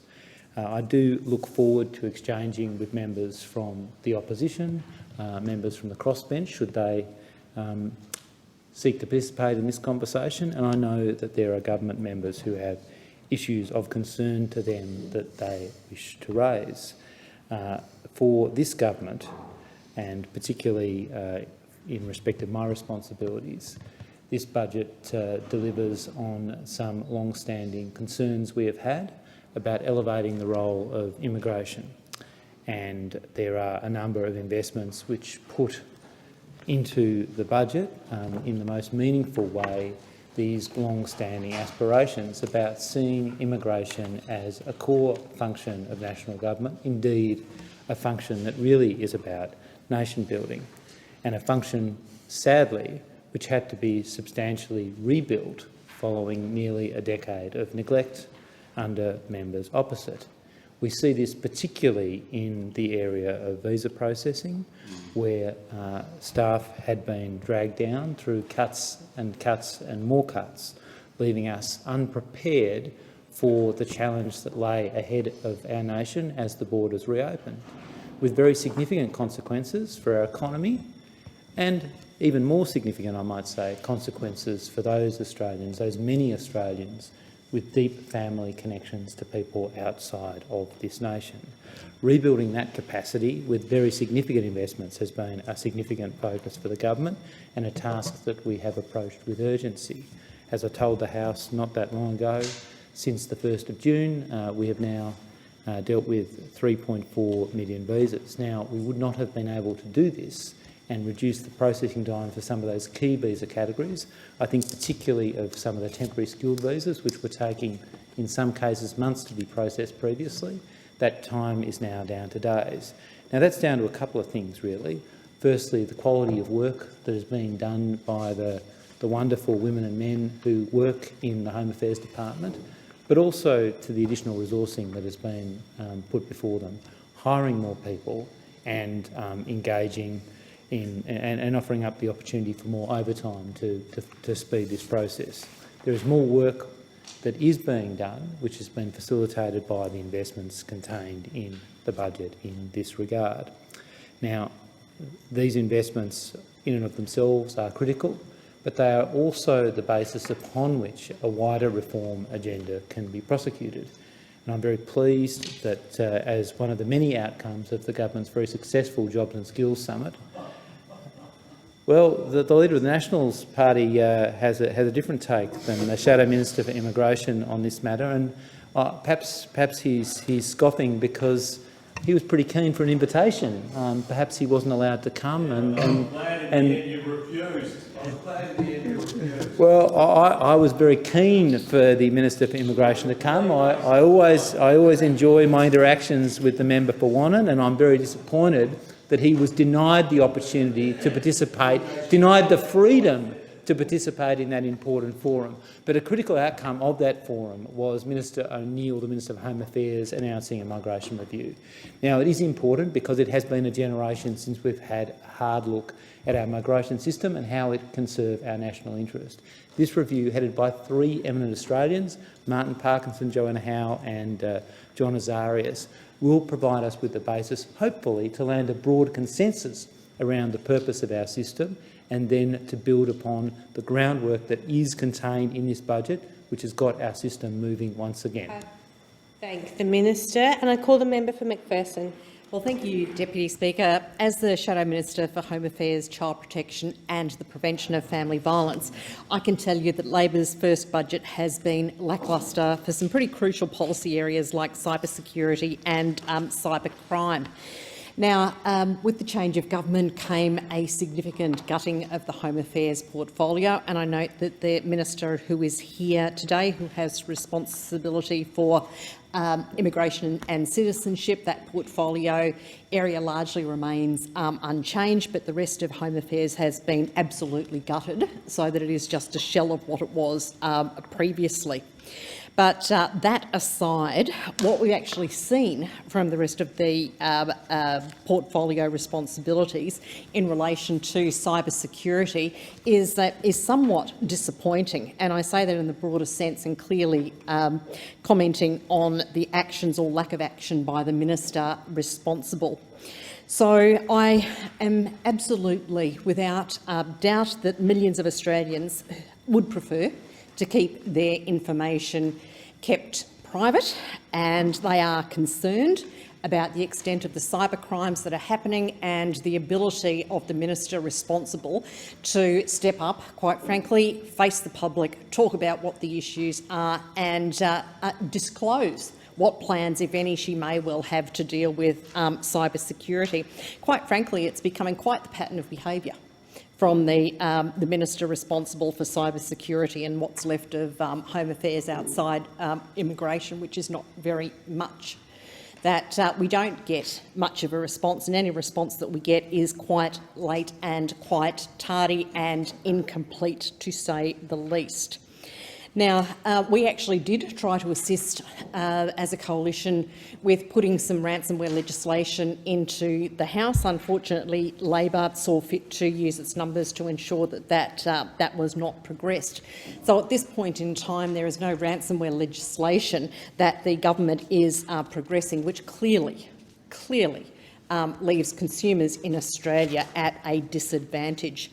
Now, we were very clear on ransomware and how important it was. We introduced the legislation earlier in the year, so it would have been easy for the government to have proceeded just to pass that legislation, given that they had indicated that they were prepared to pass it in the last Parliament. I remain open to progressing that legislation because I think it's clearly important for the communities and to make sure that Australia is as prepared as it possibly can. Now, legislative solutions are clearly a government responsibility. There was a very sobering annual threat assessment from the Australian Cyber Security Centre that documented our deteriorating cyber environment and recognised cyberspace as a leading domain for warfare and crime, including extortion, espionage and fraud. Further recognising the evolving threat in cyber, the Coalition embarked on the biggest investment in further hardening our cyber defences with over $10 billion for Red Spice through the Australian Signals Directorate. To meet these challenges, it is absolutely critical that Project Red Spice is delivered in full. It was funded in the March budget, and Red Spice is the single most significant investment to transform the Australian Signals Directorate's offensive and defensive capabilities. During our time in government, the Home Affairs portfolio spearheaded several significant cybersecurity improvements directly benefiting all Australians, including by supporting industries to grow online by launching the National Plan to Combat Cybercrime, cracking down on the cyber criminals by funding a dedicated AFP-led cybercrime centre, securing landmark reforms to national security legislation to better protect our critical infrastructure, and these are very broadly recognised as world-leading changes and legislation that was introduced by the government of the time in respect of critical infrastructure. We made all Australians safe through passage of important legislation to revolutionise the way Australian agencies investigate and prosecute cybercrime. And there were a number of other pieces of legislation that were introduced and operationalised during the time that the former government was in place. My question for the government is, will you guarantee further funding for offensive and defensive cyber capabilities and expedite the passage of new ransomware laws to harden Australia from the escalating cyber threat? I thank the member, and I call the member for Bennelong. Thank you, Deputy Speaker. The immigration and visa processing system is broken, and I hear this every day from people right across my electorate in Bennelong, one of the most diverse in the country. Every day my office receives countless emails and calls from people who have been waiting for years, caught up in an outdated system and a broken system. I've heard story after story at mobile offices on the street, and after 10 years of neglect and delay, I'm glad to see our government is finally taking action, because those opposite, Deputy Speaker, did nothing. And this is what they do. They make systems of government unusable and inaccessible, and this is what they did to our immigration and visa processing system. Further, they wind up the tired old dog whistling, the disgusting and dangerous rhetoric, and it's time that we start to think more compassionately and creatively about those who want to call Australia home, just like my parents did and their parents did. Because migrants, Deputy Speaker, they make our country stronger, they make our country richer, and they make our country safer. And those opposite need to hear this over and over and over until it's seared in their brain. I'll keep on saying it in this place for as long as I'm here. Migrants make our country stronger, Order. richer and safer. And I'll say it again. Migrants make our country stronger, richer and safer, because our country was built on the back of migrants. Our economic miracle was built off the back of migrants. And just like the thousands of constituents in Bennelong, my family's story is no different. There's people like Sam in my electorate who's visited me twice to update about his situation. He migrated to Australia from Nepal 13 years ago. Since 2016, he's been stuck on continuous visas. He was unable to work or study, and in 2019, he was granted work rights on his visa, but is still unable to study. Despite living in Australia for 13 years, despite contributing to our economy, despite starting a family here, he is still unable to access government services than most Australian cans, and he still doesn't have permanent residency. Recently, he suffered a spinal injury on the job and will be unable to continue in his current job. He sits in a hospital bed right now, having had his spinal surgery yesterday, knowing that he won't be able to undertake the study he needs to retain and get another job. He's worried about whether he'll be able to support his family. And then there's Jessamine from Epping, who applied for a contributory parent visa. She applied almost 5 years ago and paid $50,000 for the privilege. She tells me that her 71-year-old mum's application hasn't even been assessed. Jessamine and her brother are Australian citizens. They simply want to look after their mum. At 71 years old, another 3, 4 or 5 years in this system might mean the difference between this family spending quality time with their mum or not. These are just two of hundreds of stories from many residents in Bennelong.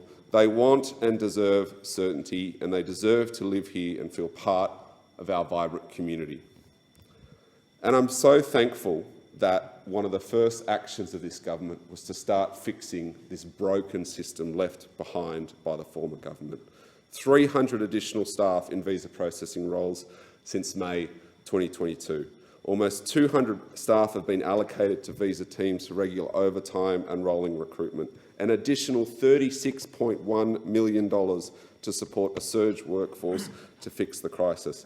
More than 3.4 million visa applications has been finalised since the 1st of June, including more than 2.9 million applications that involve applicants who are outside Australia. And that's even before we get on to the benefits and outcomes of the Jobs and Skills Summit, increasing the number of permanently skilled and family visas to $195,000. That's an increase of over $35,000, Deputy Speaker. And we will also have pathways to permanent residency, which residents who are here and come and work here and for their family, that's a path that they deserve to have, just as it has been in the past. Because, and I'll say it again, migrants make our country richer, stronger and safer.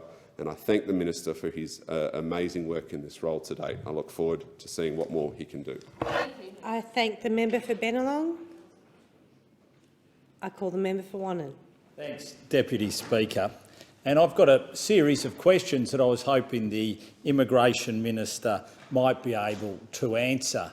We're now 6 months into this term of government, and I would like to know whether the Minister is embarrassed that after 9 years in opposition that he's had to appoint a panel to develop an immigration policy, because in 9 years in opposition the government did nothing.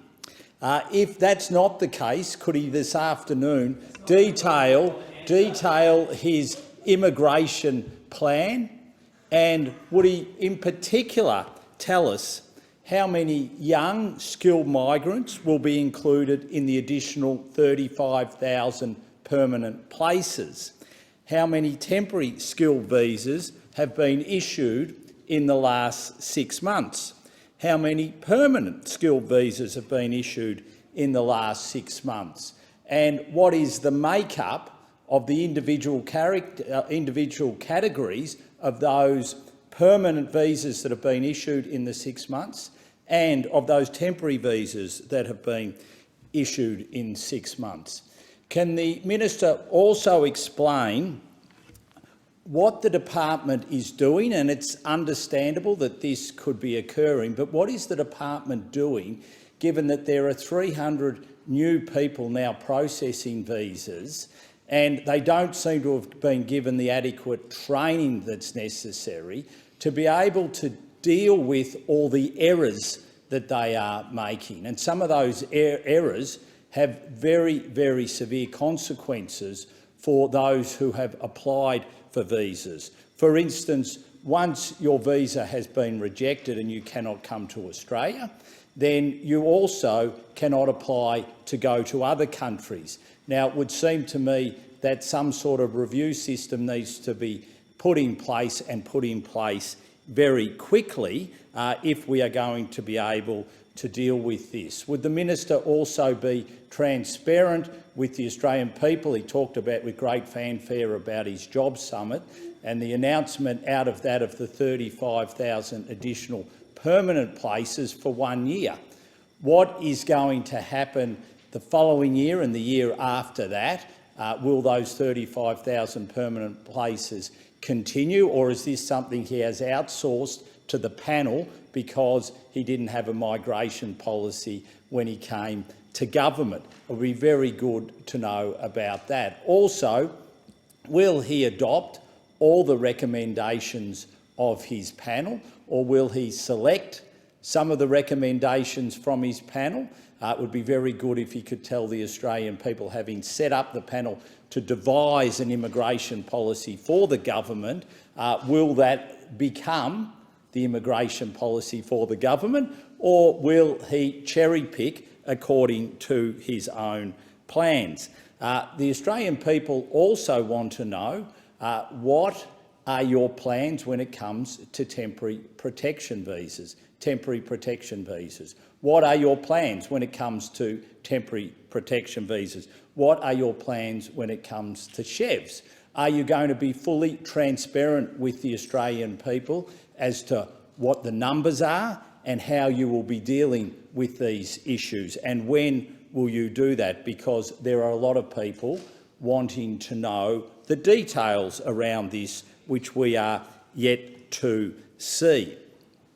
What we also need to know is that there has been smoke and mirrors used by the government to try and play around with what is the actual allocation of money that has been given to the department for visa processing. Now, the government has made a huge fanfare about the additional resources that have been put in place. There are still over 700,000 visas that are waiting to be processed. So will the allocation of those new resources be a one-off, or is the government going to ensure that those positions stay in place because there are 700,000 people waiting to have their visa processes? So what the Australian people are looking for, Minister, is a plan.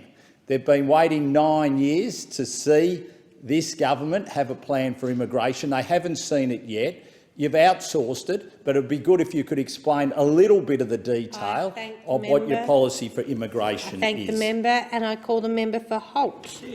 Thank you, Deputy Speaker. Ever since the election of the Albanese Labor government in May, we have made the overhaul of our immigration system one of our top priorities. I am pleased to see such progress in this space only after 6 months of hard work by the Minister for Immigration, Citizenship and Multicultural Affairs, Andrew Giles, and many others of this government. I'm personally thankful to the Minister for always making time to hear out my thoughts on the immigration system, particularly concerning matters of humanitarian, partner and many other visas that affect my community. In particular, the Afghan community in my electorate of Holt has been extremely affected by various visa issues for over a decade, and this situation was intensified by the fall of Kabul in August of last year. I am proud that Australia has committed $141 million for humanitarian assistance in Afghanistan from September 2021 to December 2024. This includes $20 million for displaced people within Afghanistan and neighbouring countries hosting Afghan refugees. I know this government shares the concerns of our Afghan community groups at reports of displacement within and surrounding Afghanistan. I know this specific investment in helping to secure the safety of these displaced people is one important one. In addition to the material support, I am pleased the government has allocated 26,500 places in our humanitarian program to the Afghan nationals. And since the tragic fall of Kabul, over 8,000 permanent humanitarian visas have been granted to the Afghan nationals. It is critical that Australia continues to support our Afghan friends as they supported us and the wider coalition forces. Our financial and humanitarian actions show our commitment to those Afghans and their families who are fleeing Taliban rule. No one, particularly the women of Afghanistan, should have to live in fear and as second-class citizens, and I am glad Australia is playing our part on the global stage in welcoming them with open arms. In a further show of our commitment to this community, the government has announced just a few days ago the cancellation of the Ministerial Direction 80.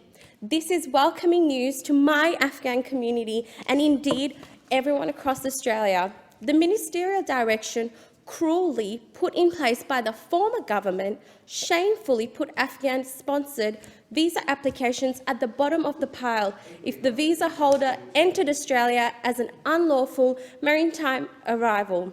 This is in stark contrast to the former government to let the visa tray pile up for over 1 million applications and left families unable to be reunited, only providing false hope that things would get better. Well, things did get better, but only under the new Labor government.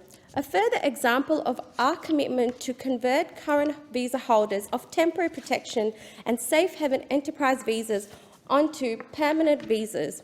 This action gives certainty to those who have been on these visas, many of them been here for nearly a decade.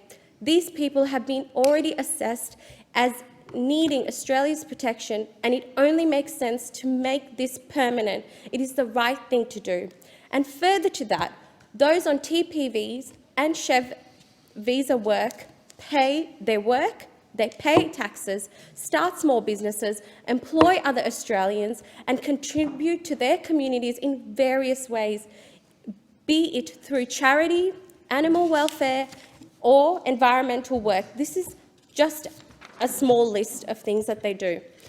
These working and contributing members of our community should be allowed to get on with their lives, live in peace, just like the rest of us. It is a smart economic decision. Through this action, we will stop spending countless taxpayer dollars on reassessing their visas periodically every 3 to 5 years. This government strongly believes that we as a society can have a strong and a guarded borders whilst also being compassionate to our friends in need and doing our part as a global citizen. I praise the government for these necessary changes. Thank you so much. I thank the member for Holt. The question is that the proposed expenditure be agreed to, and I call the member for Latrobe. Thank you, Madam Deputy Speaker. I'm going to go ahead with a couple of questions for the Immigration Minister. They're not too difficult, so I'm hoping he can give me an answer.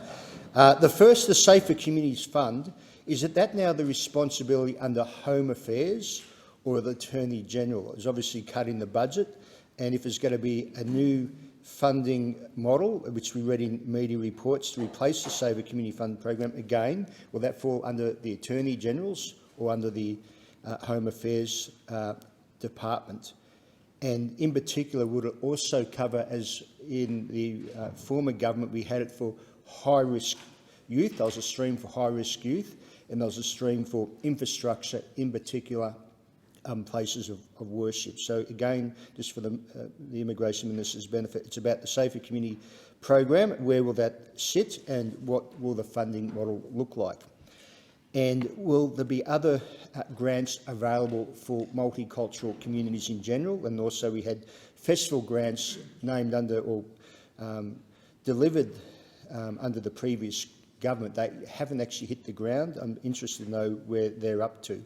And finally, just with a question, when it comes to OMARA, the Office of Migration Advice and Registration Authority, would the Minister be looking at putting in place independent commissioner to overlook the immigration agents and also the illegal operators, which was something in my last role in government as the Assistant Minister we signed off to the department to put models in place. Madam Deputy Speaker, the reason I raise these questions is that in the budget, the new government, Labor, announced a redirection of $50 million in October 2022, the budget round 7, for the Safer Community round of funding, which would previously be announced in the 2022, which would be in the 2022-23 budget. The $50 million would have funded the previous government's coalition commitments under the Safer Communities Fund. Now, I make the point, the grants hadn't been allocated, but the money was actually there to be used. And to give the Minister an idea of the importance of the infrastructure funding, I'm sure he's very aware of the reason this was brought in was after the awful terrorist attacks in Christchurch.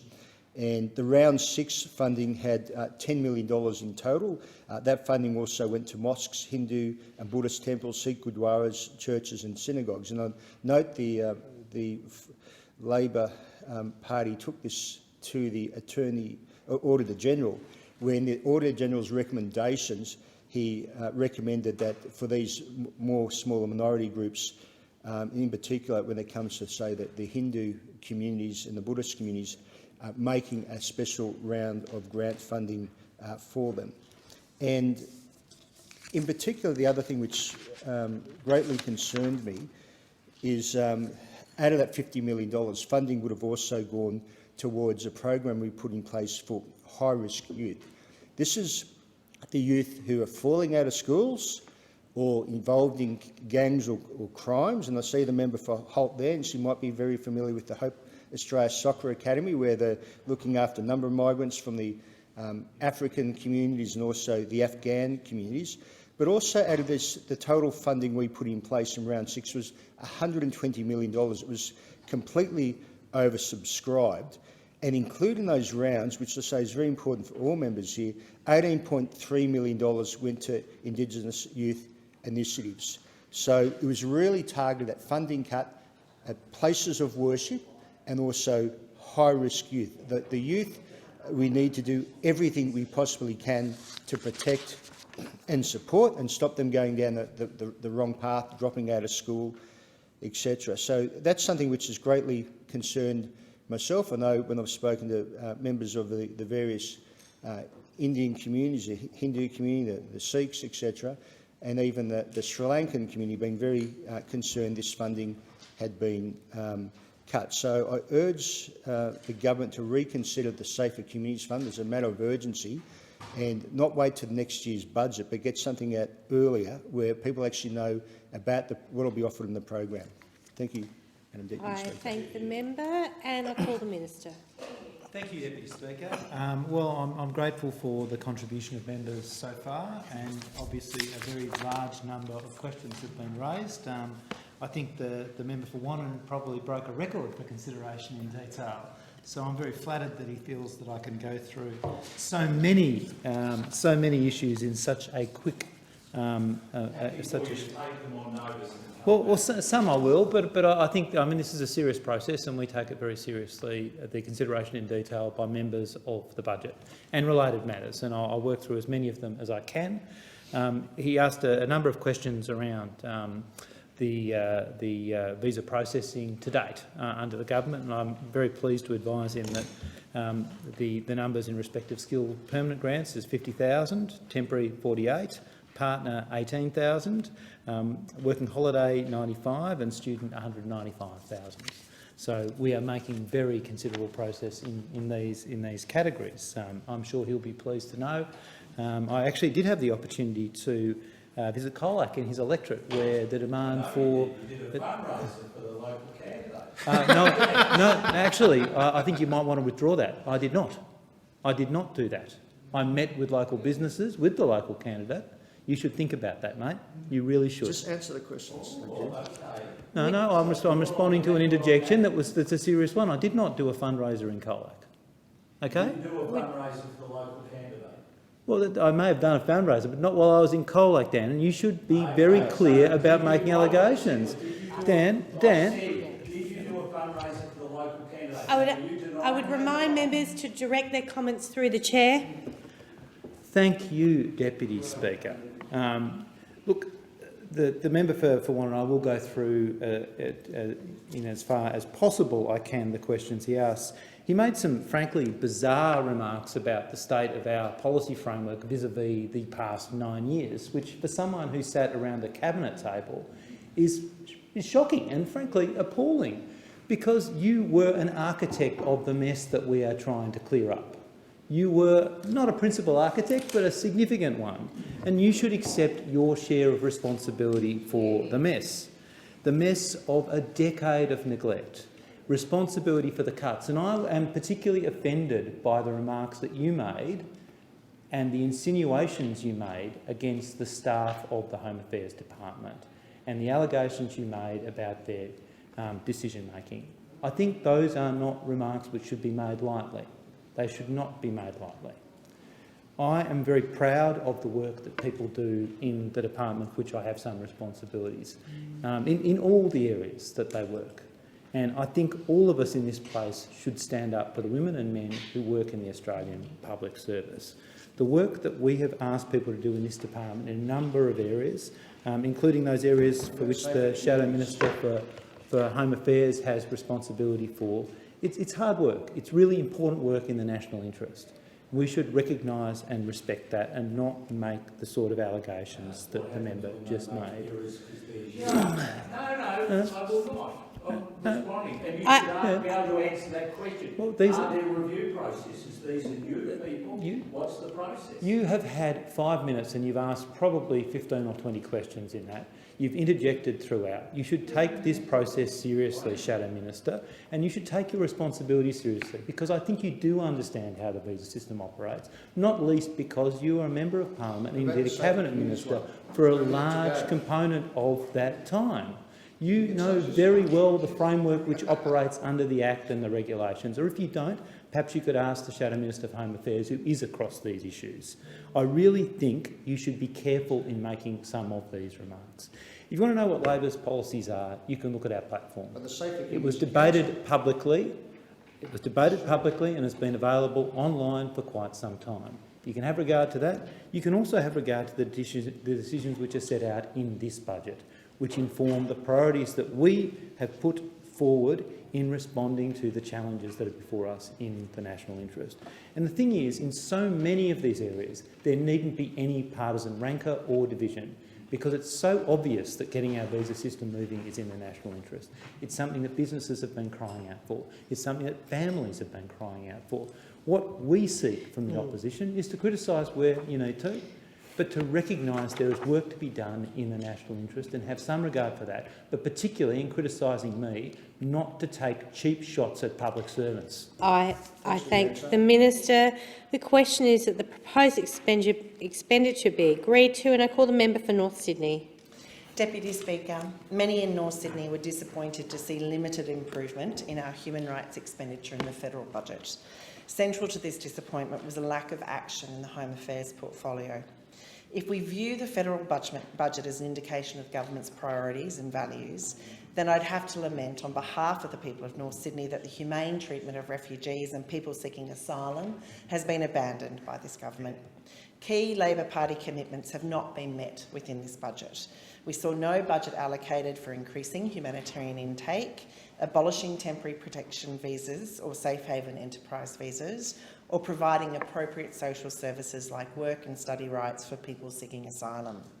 Specifically in the context of the appropriation bills, I'd like to put 4 questions to the Minister of Immigration. Firstly, to the $632 million allocated this financial year for offshore processing, Arguably, this is wasteful spending on a cruel and inhumane offshore processing system for asylum seekers. Since Australia's offshore detention centres were reopened by the Gillard government in 2012, successive governments have spent just on $11.7 billion on offshore detention and processing arrangements. As noted by regular Caldor Centre analysis, each year the actual expenditure on offshore processing is far higher than the cost originally budgeted. To spend so much to punish so few is financially irresponsible and ultimately arguably immoral, and is in the view of many in North Sydney that Australia's treatment of asylum seekers is in urgent need of reform. Disappointingly, the Albanese government is spending $150 million more a year than the Morrison government on holding refugees offshore.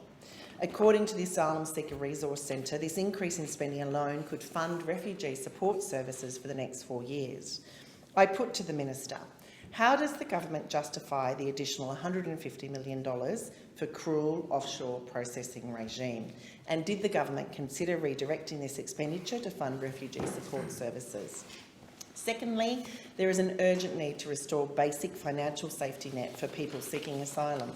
Communities across Australia are witnessing the impacts of destitution and homelessness amongst bridging visa holders as a direct result of changes in 2017 to the eligibility for Status Resolution Support Services, or SRSS program. The juxtaposition between the Treasurer's claim that this is a wellbeing budget for all and the record low levels of the SRSS is jarring. Can the Minister please provide reasons for the deliberate exclusion of visa holders from social support services? Thirdly, no additional places within the refugee and humanitarian program were announced in the budget. Refugee resettlement to Australia dropped to a 45-year low in the 2021 period, and lost places had never been restored, despite the UNHCR identifying an ever-increasing number of refugees in urgent need of resettlement. Yet in this budget, the number of humanitarian places remains at 13,750, with an additional 16,400 places over 4 years for the Afghan refugees. Additional places for community sponsorship were not included in this budget. This is despite Labor's pledge to expand the humanitarian program progressively to 27,000 per year and an additional 5,000 places for community sponsorship. I ask the Minister, when will the Labor Party fulfil its commitments to expand the humanitarian program and end temporary protection? And why was this not funded in this budget? How can we find hundreds of millions of dollars to continue to harm refugees offshore and nothing for those who need our care and support? And finally, to the Administrative Appeals Tribunal. The AAT is responsible for the review of administrative decisions made by the Australian Government, including the applications of people seeking asylum, and it is in crisis. Wait times for refugees average nearly 5 years, and there is a backlog of over 30,000 applications. The budget acknowledges the increasing backlog and that it has not met its target of reducing cases, but the government failed to commit any additional resources to the AAT or the Immigration Assessment Authority, which is an independent authority within the AAT responsible for conducting the fast-track process. When will the government adequately fund the AAT? Thank you. I thank the member and I call the Minister. I want to thank the member for North Sydney for her contribution, and she's raised 4 very significant issues, and I think it'd be fair to say that we as a government share the principles she's expressing, but have found the need to give expression to them differently. Now, I should say at the start that the issues related to the Administrative Appeals Tribunal are not within the Home Affairs Department, and I say that to my dear friend, the member for La Trobe, who was very interested in getting an answer to his questions about safer communities. Similarly, he could perhaps raise those matters with the Attorney-General if he's so determined to get to the bottom of those issues. But let me also say on those questions that this budget reveals, when it comes to support for multicultural communities, we are a government that keeps its promises, and the election commitments we made are enacted in them, many of which reflect the deep understanding of the Australian Labor Party and the Albanese government, the particular needs for culturally and linguistically diverse communities, and in fact a recognition of many of the aspirations that the Shadow Minister, the member for La Trobe, set out, but giving effect to them in a transparent and considered manner.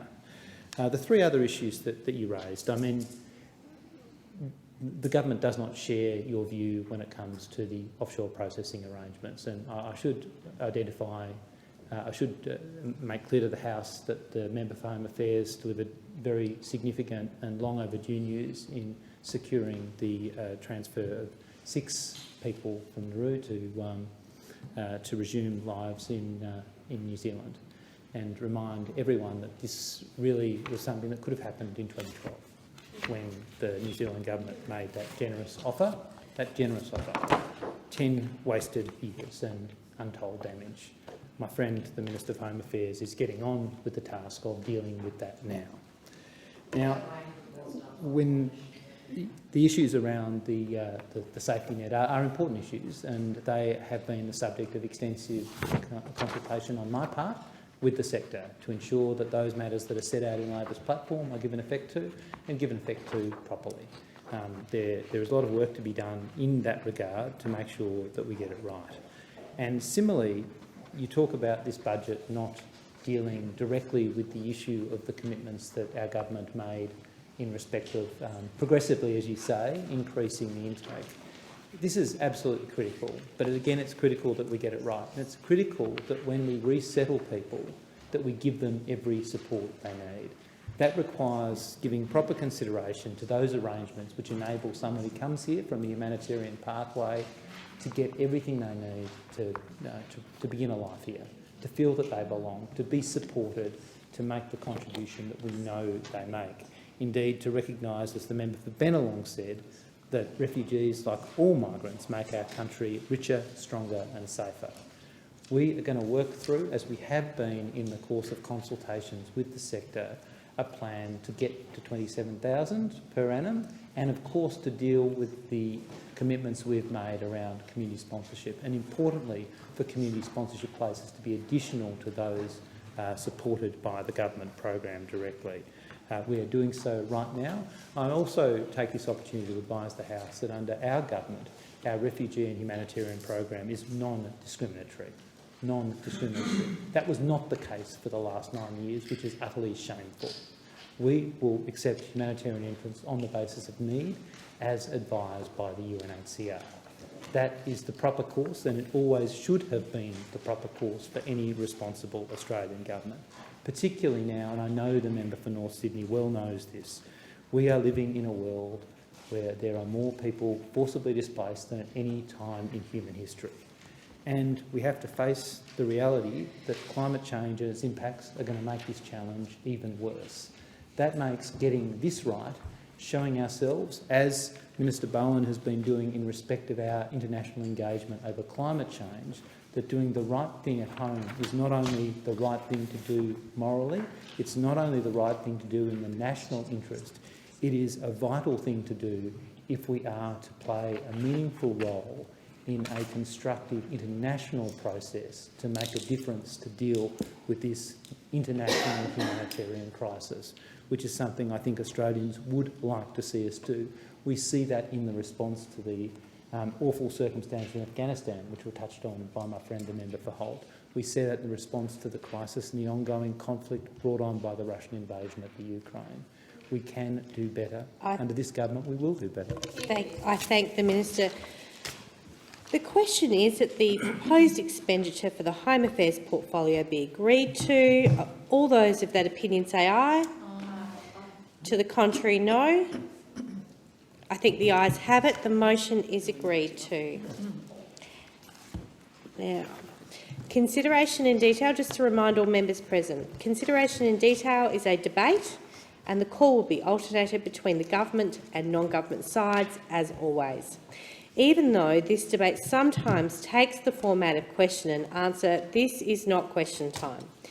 Ministers and government backbenchers members both will be considered as speakers on the government side and should bear this in mind when they seek the call, as speakers are required to be relevant to whichever portfolio is being examined, but there being no requirement or direct relevance in respect to any responses.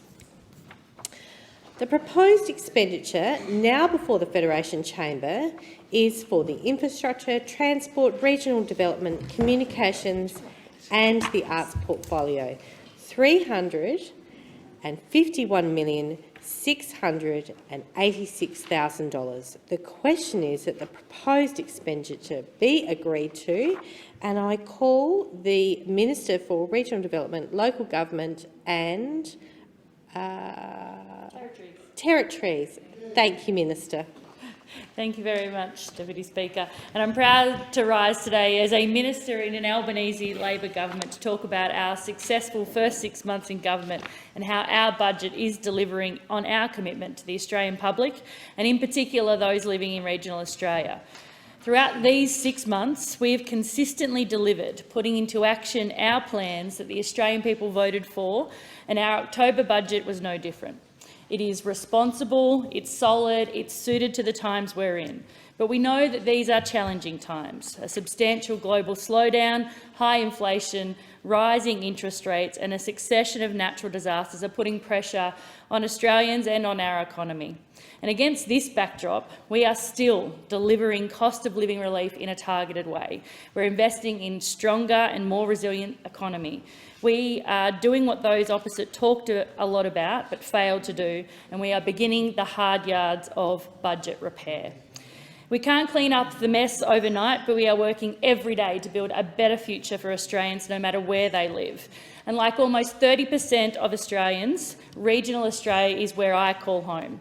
That's why I'm incredibly proud that our budget contains more than 760 initiatives for regional communities and regional industries. I know that our regional communities are not the same. They are as diverse as the people that call them home, but they face very similar challenges. We have a vision for regional Australia, one where our regional communities benefit from all of our policies, whether it's increased jobs in the renewable energy sector, access to secure housing, better connectivity or strong locally led solutions. And our vision looks beyond the election cycle and looks beyond electorates and postcodes. After 10 years of rorts from those opposite, we are stepping up and prioritising fair and equitable funding to our regions. Our budget has committed $1 billion over 3 years towards regional funding programs, the Growing Regions program and the Precincts and Partnerships program. These programs will be delivered in a way that is fair, has integrity and is accountable. We know our local governments are front and centre in servicing our regional communities, and as a former mayor, I know all too well the difference federal funding can make for our regional communities. I know the difference between a regional community thriving or just surviving goes well beyond efficient roads and rubbish. That's why this government has committed to re-establishing the Australian Council of Local Governments, an opportunity for ministers to hear directly from the local government sector about the issues impacting them. And in addition to re-establishing the Australian Council of Local Governments, Labor is committed to putting local government on National Cabinet and on the Council of Federal Financial Relations once a year. I'm meeting with local government ministers this Friday, which will provide a platform for the states and territories to discuss the major challenges impacting local governments across the nations. All levels of government need to work together to help communities and implement their local solutions, and our government's committed to doing that in a fair and transparent way. Over the last 6 months, I've met with multiple local government and regional development representatives from all parts of Australia to discuss regional needs. Right across our country now, our regional communities are in crisis due to flooding, and my thoughts remain with those communities who are working as volunteers, as council workers, emergency personnel and community on the ground doing an incredible job day and night, both preparing, responding and cleaning up from these disasters.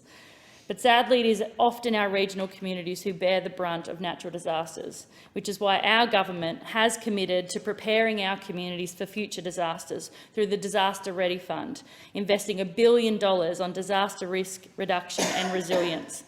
Unlike previous governments, we understand that supporting regional Australia goes well beyond the basics of grant funding. We know that regional development and regional Australians deserve so much more than that. We need fast and reliable internet and good mobile phone connectivity, which is why we're investing heavily in the NBN and mobile phone coverage to access so rural and remote communities have access. We need affordable housing in our communities, which is why we prioritise the Housing Australia Future Fund and the Regional First Home Buyers Scheme. We need good educational opportunities, and that's why we are giving priority to regional Australians in those 20,000 additional Commonwealth-supported places at university. We know at the heart of strong regional communities, people are there. We need to make sure that our budget supports all Australians through skills and training, through Medicare, through NDIS and childcare. We are committed to ensuring regional Australia is at the centre of our nation's growth and at the forefront of our agenda. And we are a government that will leave no one behind. I thank the Minister. And the question is that the proposed expenditure be agreed to. I call the member for Mallee. Thank you, Madam Deputy Speaker. I rise to call into question the focus of this federal government on regional communities who are the backbone of Australia's wealth, food and fibre production. I raise this question because people who live in the country have had regional infrastructure ripped away by this Labor government. All evidence so far points to their lack of regard for the 9 million people who call the regions their home. This week, Labor's October budget will celebrate its first month of delivery. That is 1 month of evidence of Labor's ability to manage finances, manage industries and manage the economy and represent all Australians. Despite Labor's significant increased debt and funding for election promises, infrastructure in the regions seems the only significant budget saving committed. In fact, $9.6 billion was cut from regional infrastructure in the budget. That is $4.7 billion over the forward estimates. A hefty $7 billion was cut from water projects, specifically for dams over forward estimates, including the Hellsgate Dam, Dungowan Dam, Emu Swamp Dam, Hughenden Irrigation Scheme and Wyangala Dam. In Victoria, 5 projects under the Roads of Strategic Importance program have had $248 million slashed across the forward estimates. Outrageously, all 5 are in Mallee roads. The Labor government has put on hold the safety of the residents of Mallee by withdrawing nearly $250 million of funding that we on this side of government had allocated to the Sunraysia Highway from Oyen to Ballarat, the Murray Valley Highway from Robinvale to Echuca, the Western Highway from Stawell to the South Australian border, the Green Triangle region, incorporating the Henty Highway from Horsham to Victoria's southern ports, and the Calder Highway, connecting Mildura to Melbourne. What Labor fails to understand is that these roads desperately need investment to improve major trucking routes where local families and grey-haired nomads in caravans and road trains coexist. Danger is written all over this decision to cut the funding. People's lives are at stake. Many of these roads have now experienced flooding. In fact, 11 out of 12 of my shires have floods. The potholes are worse. The shoulders have been eaten away by rising waters. Farmers struggle now to get their product to port, despite the fact that they have an annual economic output of over $14 billion because of the ineptness of the Victorian Labor government to deliver the Murray Basin Rail project. Farmers have no alternative but to put road trains on unsatisfactory but major highway systems. And this government, this federal government, is cutting future funding. It is not good enough. In addition, Labor has scrapped the Building Better Regions Fund, turfing 815 community applications under round 6 of the fund in the process. They have also scrapped the Community Development Grants program. So what does the Infrastructure Minister, Minister King, do when she is given the keys of funding? She replaces the Building Better Regions and Community Development Grants programs with 2 new programs. Those 2 programs have a total and reduced budget to $1 billion, and no one in my electorate is yet to see any guidelines for them. It amounts to less than half of what this federal government was able to find for their Victorian counterparts for a suburban rail loop in Melbourne. $2.2 billion was found to bolster Premier Daniel Andrews' chances in the state election this week.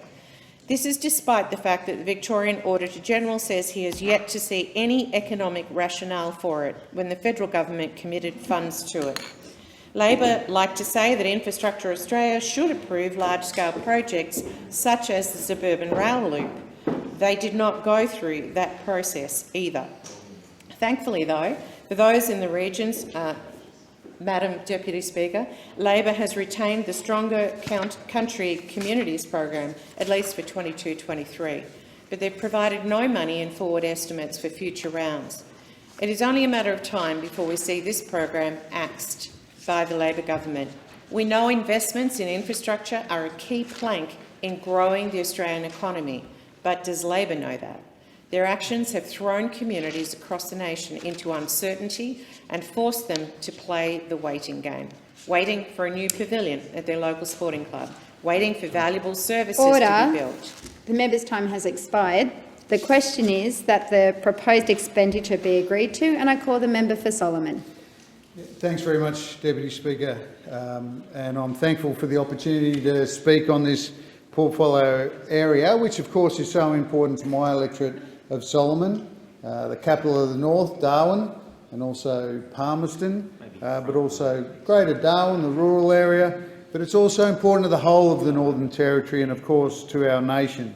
It is how we are going to grow our nation, by having the infrastructure to support that growth, our economic prosperity, our national security into the future.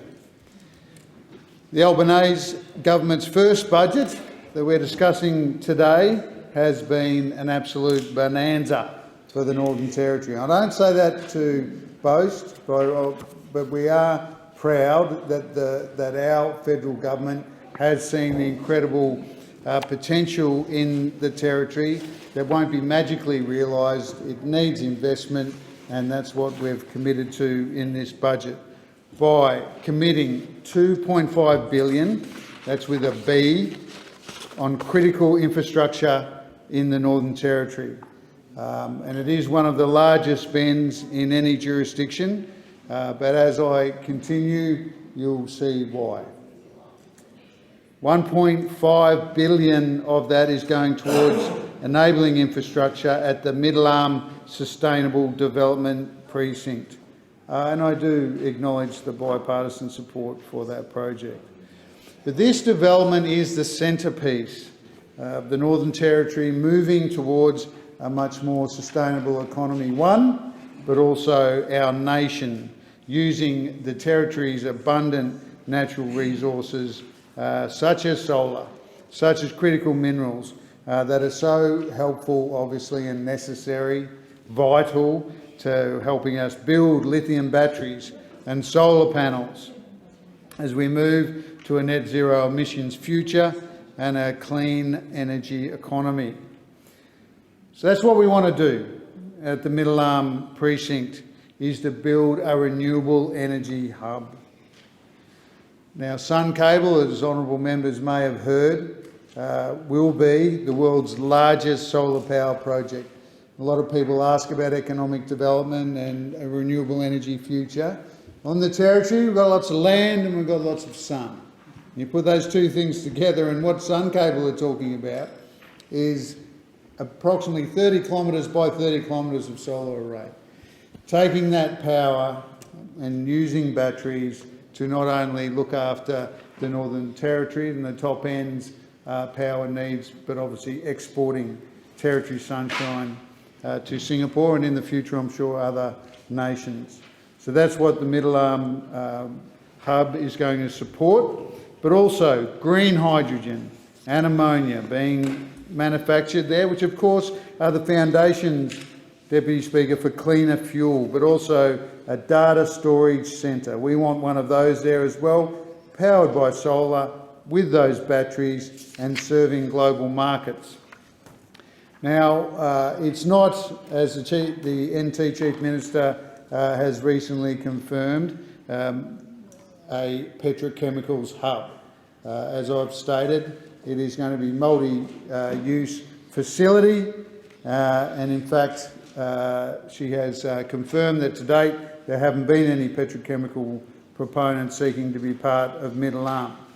However, we are deeply committed to protecting the environmental health of our beautiful Darwin Harbour. More than 200 studies have already been undertaken by the NT Government in relation to the Middle Arm precinct, and at this very preliminary stage, that's a lot. But there's more to come, NT and federal. Industry is being responsible and is taking a very responsible role because they know that for this sustainable precinct to thrive and survive, we need to meet environmental standards. So I'm happy, Deputy Speaker, very happy with the investment in the north. It's important for the nation, not just the territory. And I'm happy to be part of a government that understands the incredible potential of the north. And that's why we're spending a lot more as well on roads infrastructure and logistic hubs to get our product to market. Thanks, Deputy Speaker. The question is that the proposed expenditure be agreed to, and I call the member for Barker. Thank you, Madam Deputy Speaker. Madam Deputy Speaker, Australia's 880,000 kilometres of road network underpins almost every aspect of our lives. Nowhere more so than for the 8 million people that call regional Australia home. From getting kids to and from school to getting produce off the farm and off to market, our road network is vital for our daily lives and indeed for the national economy. A good road network is especially important in regional and rural Australia, where agricultural outputs result in a GDP contribution disproportionate to the size of our population. Good regional infrastructure, be it road, rail, energy or communication technology, underpins the efficient movement of ideas, funds, energy, people and goods, and it's critical to competing in a global market. In that context, it's of course disappointing, but perhaps not surprising, that to fund Labor's election promises, the government has taken the knife to infrastructure and regional development budgets. With a larger than average harvest volumes expected this year and wetter conditions than normal, our road and rail networks are under real pressure, and we need that investment. Instead, Labor has pledged $2.2 billion to the Suburban Rail Link project in metropolitan Melbourne, something which today is being ridiculed. While I'm talking about ridicule, can I turn to the federal Labor government's announcement of $10 million in my own state for regional development projects, situated Jetty Road, Glenelg, and in Marion. You might want to know where those suburbs are. They're in metropolitan Adelaide, a capital city, but they're described by the minister in her press release as important regional infrastructure projects. What a joke. That $16 million was better off in a regional community. It might have done something for regional communities. But while I'm here and it's consideration in detail, I thought I might ask the minister some specific questions. So, Minister, why have you taken the axe to $1.1 million from the forward estimates for black spot funding in South Australia? How did the Albanese Labor government come to the decision to reduce funding in South Australia for a program that saves lives?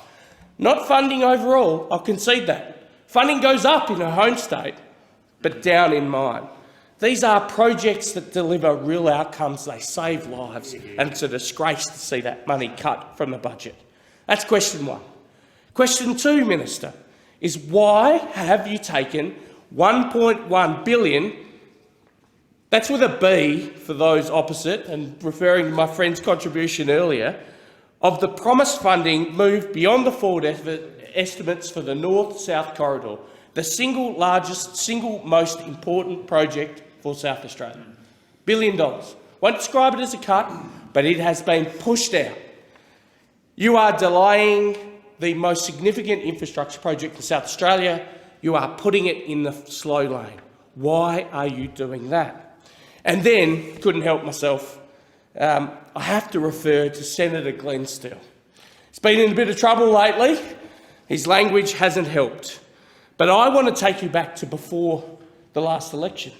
And I'm going to refer here to a broken commitment. We've got a few of those, 275, other things. You know, when he was the Assistant Shadow Minister for, effectively for Transport, what he said was that we would see $80 million to be delivered straight up, and this of course is through the Heavy Vehicle Productivity Program for truck stops. Very important project. Now, he was talking to Big Rig's publication that he thought maybe it wouldn't get a lot of attention, but we found it. And you would have thought straight up, Minister, means in the first year of your government. That's, of course, the inference. I mean, straight up, it's got to be year one, right? 80 million. So, Minister, while I accept there's an increase in the heavy vehicle productivity program forward estimates, where's the $80 million straight up? It's not straight up, it's over the forwards. And, Minister, can you tell us who the trucking representatives are going to be on the panel to provide you with that advice? Because you've had 6 months and 1 day. 6 months and 1 day, and we still don't know who is going to be asked to provide you with that advice. I feel as though, Minister, it's not just the north-south corridor that's in the slow lane. We haven't even identified those people. So, Minister, can you please tell us why we're not seeing the $80 million spent in year one, or straight up, to use Senator Sterle's language? And, Minister, who is going to be on this panel, and when are we going to know who they are? The question is that the proposed expenditure be agreed to, and I call the member for Robinson. Thank you, Deputy Speaker. Infrastructure is vital for the foundations of a nation. It's how we get to work. It's how we move millions of people rapidly to different parts of the country. It's how we ensure that our emergency services, our police, our fire, our ambulance, can attend those who need them most. It is how we ensure the well-being and health of our people. It is how we promote inclusion and access for all. Infrastructure is community. I want to thank the Minister for Infrastructure, Catherine King, on all the work she has completed and continues to undertake to improve the vital foundations of our country, especially on the Central Coast.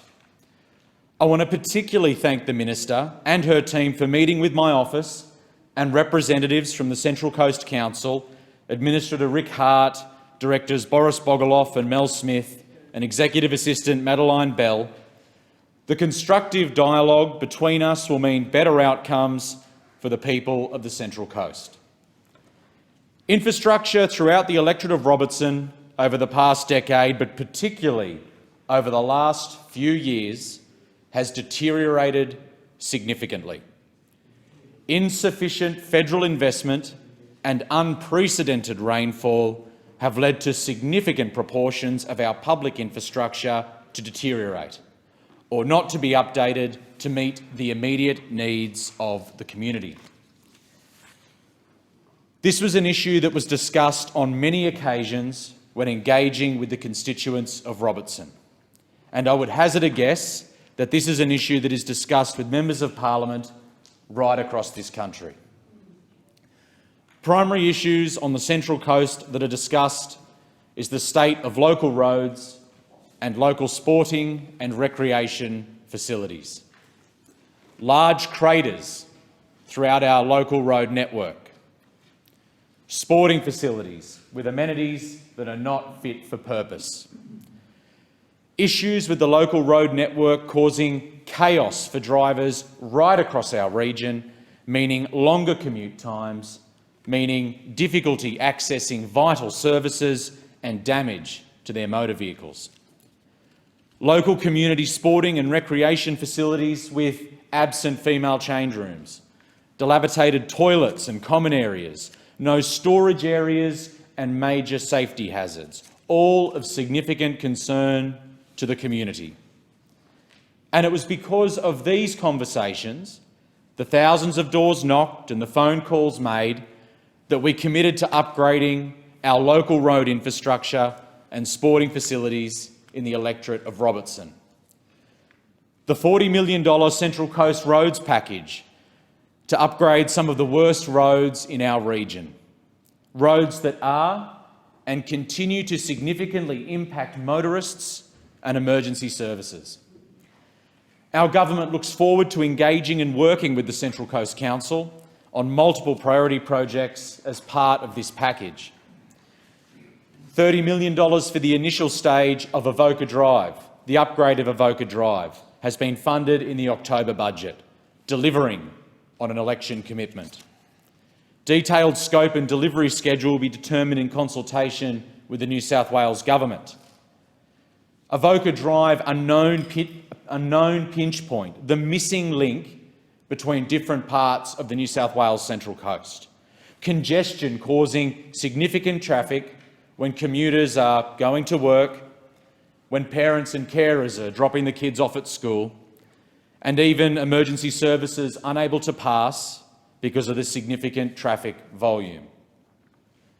And then upgrades to the Frost Reserve sporting facility, which has not been upgraded in decades and is now no longer fit for purpose, yet thousands of families use these facilities frequently. The project's intent is to construct new amenities building at Frost Reserve to provide an area for members and teams within the surrounding community. The proposed upgrades for this facility will have a positive impact on sporting clubs like the Kincumber Roos Soccer Club and include female change rooms and upgrades to the canteen. These upgrades are necessary and they are essential. This is nation building. Thank you, Deputy Speaker. The question is that the proposed expenditure be agreed to, and I call the member for Cowper. Thank you very much, Madam Deputy Speaker. In my electorate, we're fortunate enough to have not one but two exceptional regional universities, Charles Sturt University in Port Macquarie and Southern Cross University in Coffs Harbour. And these institutions provide more than just tertiary education. They have evolved into community centres providing services outside of the standard educational remit, and now are business hubs, meeting facilities and also health providers. Coffs Harbour's Southern Cross University had the opportunity and the vision to provide a holistic health campus that would act not only as a centre for learning but also relieve the significant pressures on the health system in the wider Coffs Coast area. There are, as in many regional and remote locations, significant waiting lists for services such as occupational therapy, and this facility would have catered for those needs while providing a world-class education to regional students. Clearly a win-win. The former coalition government had budgeted $27.5 million to see this through, as it answered many of the needs for the broader community in a cost-effective way. There would be no need for costly land acquisitions or a tender process to secure the right management team for these services. It was a shovel-ready project and had been meticulously planned by a trusted institution over a number of years. Stage 2 of the health campus would have provided a community health clinic with speech and voice labs, mental health and therapy rooms, rehabilitation and exercise studios, and consultation rooms. It would have catered for an additional 800 domestic students to be trained in the regions and likely to stay in the regions to practice upon their completion of the degree. But unfortunately, our community, despite needing this desperately, the Labor budget ripped it away. Wow. In my electorate, we have relied on funding from programs such as the Building Better Regions Fund to provide capital for crucial large investment projects on the Mid-North Coast, such as the world-class Dementia Village that is currently under construction in Port Macquarie. The fund provided $6.5 million in 2020 to the Emmaus facility, taking gold standard practices from the Netherlands and replicating them here in an Australian first, catering for a region with some of the highest rates of dementia per capita in the country. The Building Better Regions Fund that supported a critical facility like this was laboured waste and pork barrelling. When the announcement came that the Building Better Regions Fund had been slashed, every applicant in my electorate who had taken the time and in some cases spent a vast amount of money to apply for the last round reached out in disgust and despair. Projects such as the Bellingen Shire Council's sewerage works, and I appreciate it might not be a sexy project, but during periods of heavy rainfall or coastal inundation, Bellingen's system overflows, leaching into natural water systems, creating waste and health concerns. This project would have resolved long-standing water contamination issues that have devastated the local aquaculture industry, increased industrial and commercial business opportunities, and create the opportunity for increased investment and create jobs, as well as assisting in addressing environmental issues. So I ask this new government, how will initiatives such as these be funded in the regions in the future? If this is the well-being budget, is that truly for the nation or just metro areas? By reducing or slashing funds previously allocated to regional areas, how are they expected to cater for the influx of population that we continue to see? Perhaps this government can start an advertising campaign funneling people who want to move to the regions into Labor seats, as they appear to be the only ones they are willing to support, despite the fact they cover less than 10% of my state in New South Wales. The question is that the proposed expenditure be agreed to, and I call the member for Hunter. Thank you, Deputy Speaker. The Albanese Labor government handed down its first budget. I'm really pleased to say it was a great budget for the people for Hunter electorate in the regions, who were neglected for so long under the former government, who didn't care about the regions then and still don't care about it now. This is a budget that invests in the projects that Australians need to build a better future. It is a great budget for families and is a great budget for our nation. I want to thank the Minister for Infrastructure, Transport, Regional Development and Local Government for recognising the projects that really matter to the people of the Hunter, that is in the regions. And there's a lot in the budget for the people of Hunter electorate, such as investments in infrastructure projects, many other projects that will benefit us all in the Hunter. Childcare costs are a huge issue for families, and a cheaper childcare policy will see 6,300 families in the Hunter electorate better off. It was also extended paid parental leave, giving more time to families at that important time of life when they're welcoming a new baby. The people of the Hunter electorate can also expect to see cheaper medicines, which will also save them up to $450 per year, helping them with the cost of living. I was elected to be a strong voice for the Hunter, and this government has certainly heard me. This budget has delivered over $400 million for our election commitments right across the Hunter electorate. That is once again in the regions. The Muswellbrook bypass is a big-ticket item being delivered. The project will construct a New England Highway bypass of Muswellbrook, and the Albanese government has allocated $268 million for this bypass that once again is in the regions.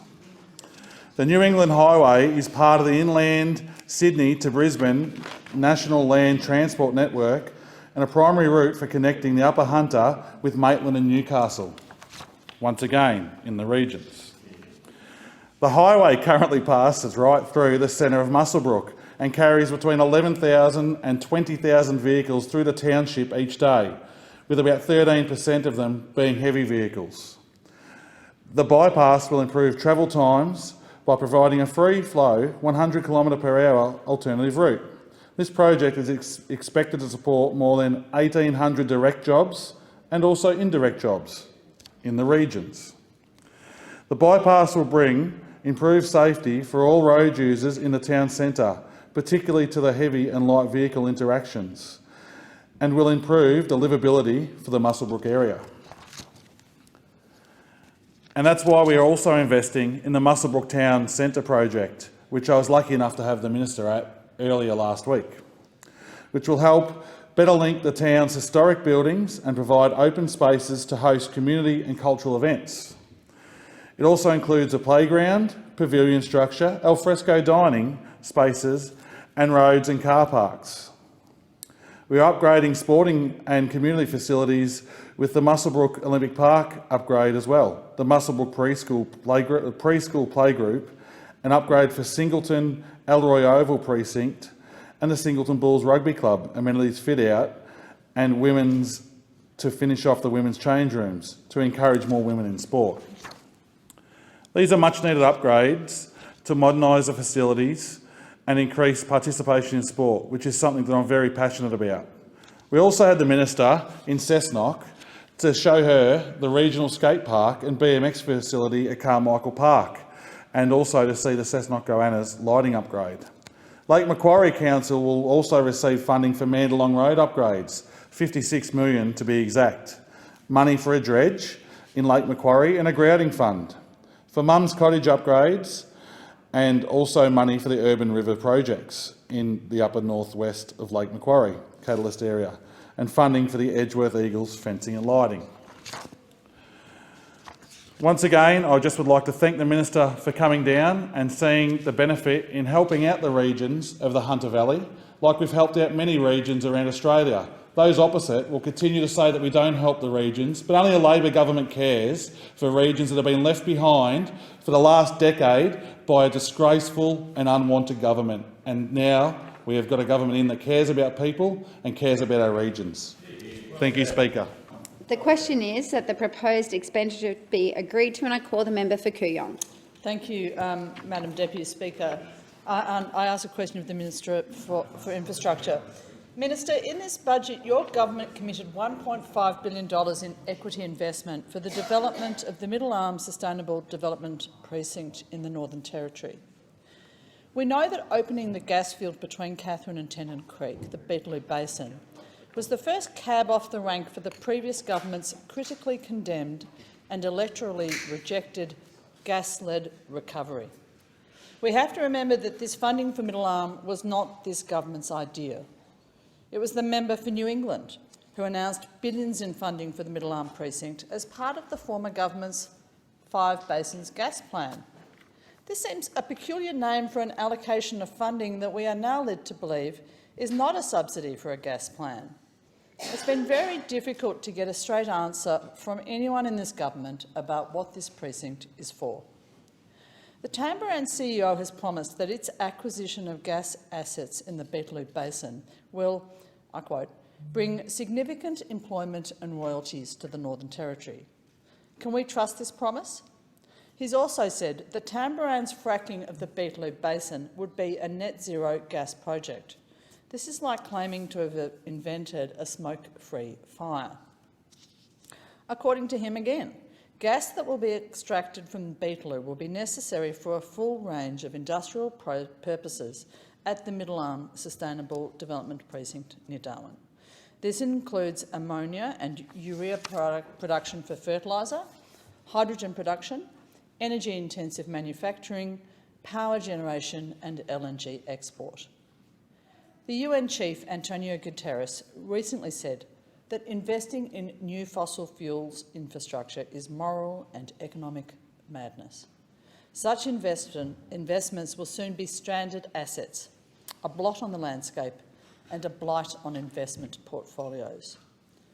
Members of the critical minerals industry are very concerned that investors in critical minerals, investors making decisions about funding clean energy projects, will withdraw their investments if the precinct is powered by gas.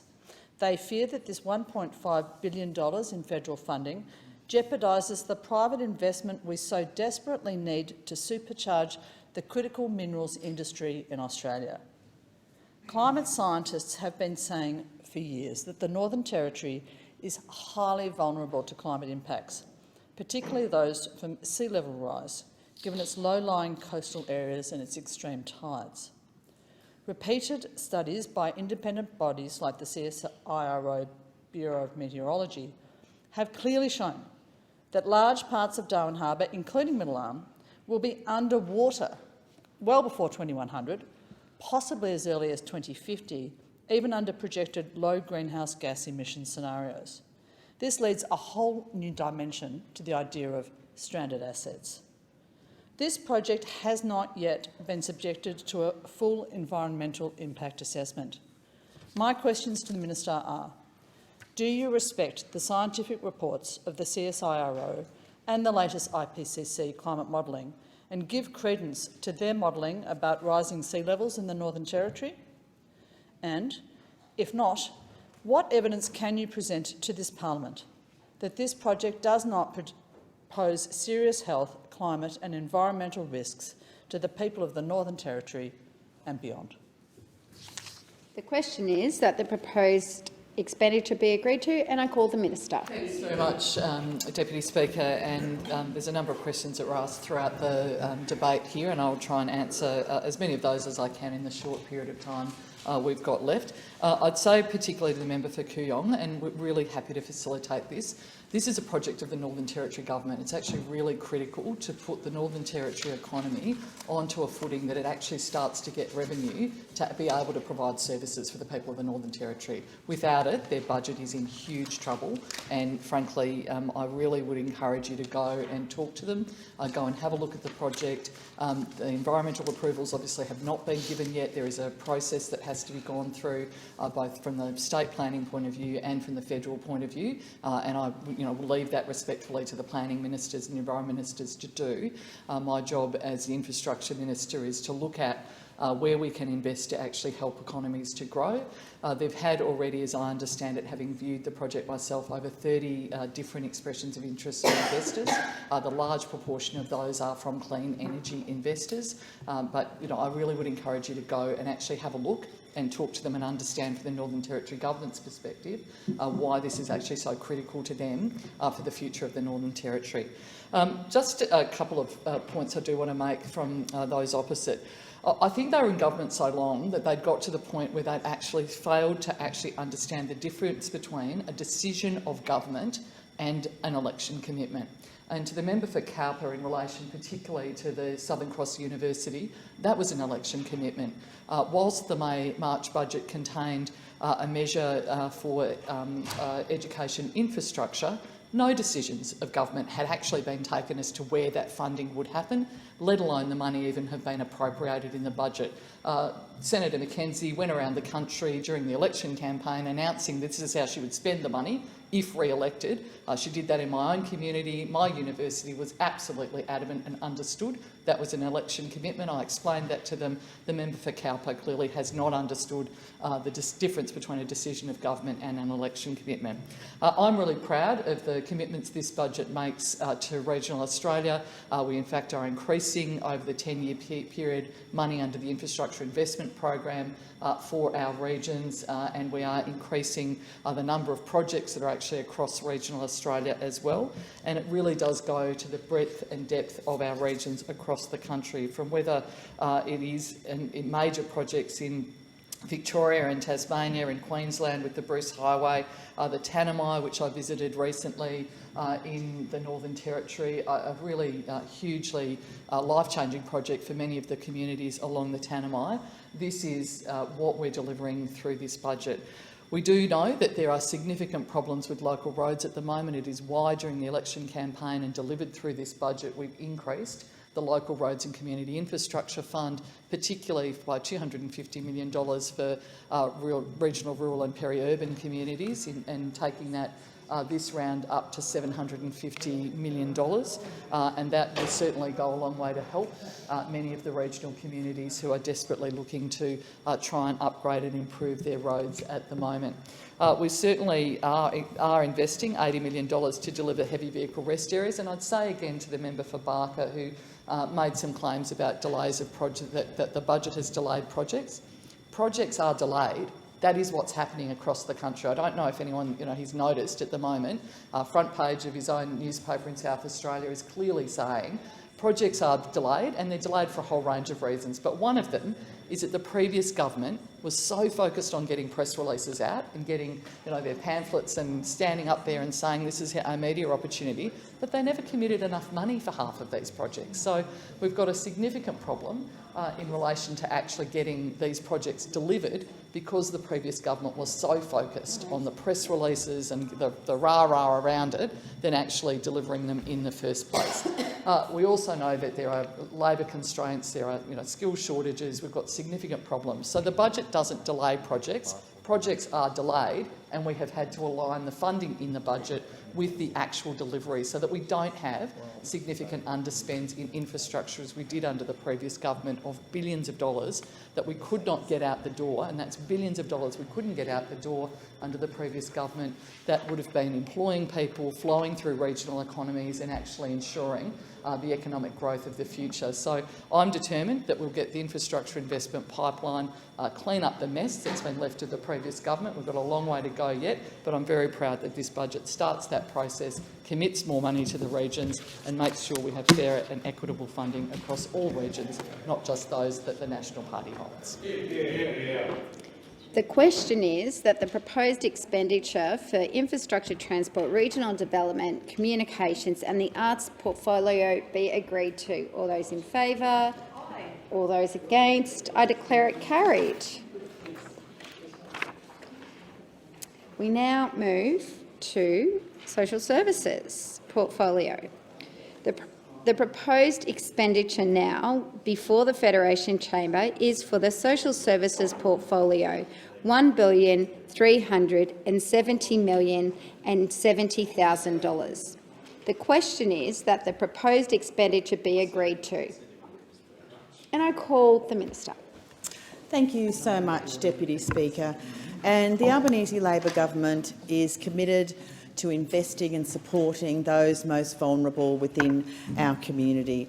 And we have had a whole range of measures in this budget that provide some really important supports for indeed some of the most vulnerable people right throughout the nation, particularly including women and children fleeing domestic violence, our older Australians and people with a disability. And, Deputy Speaker, this government is committed to ending violence against women and children.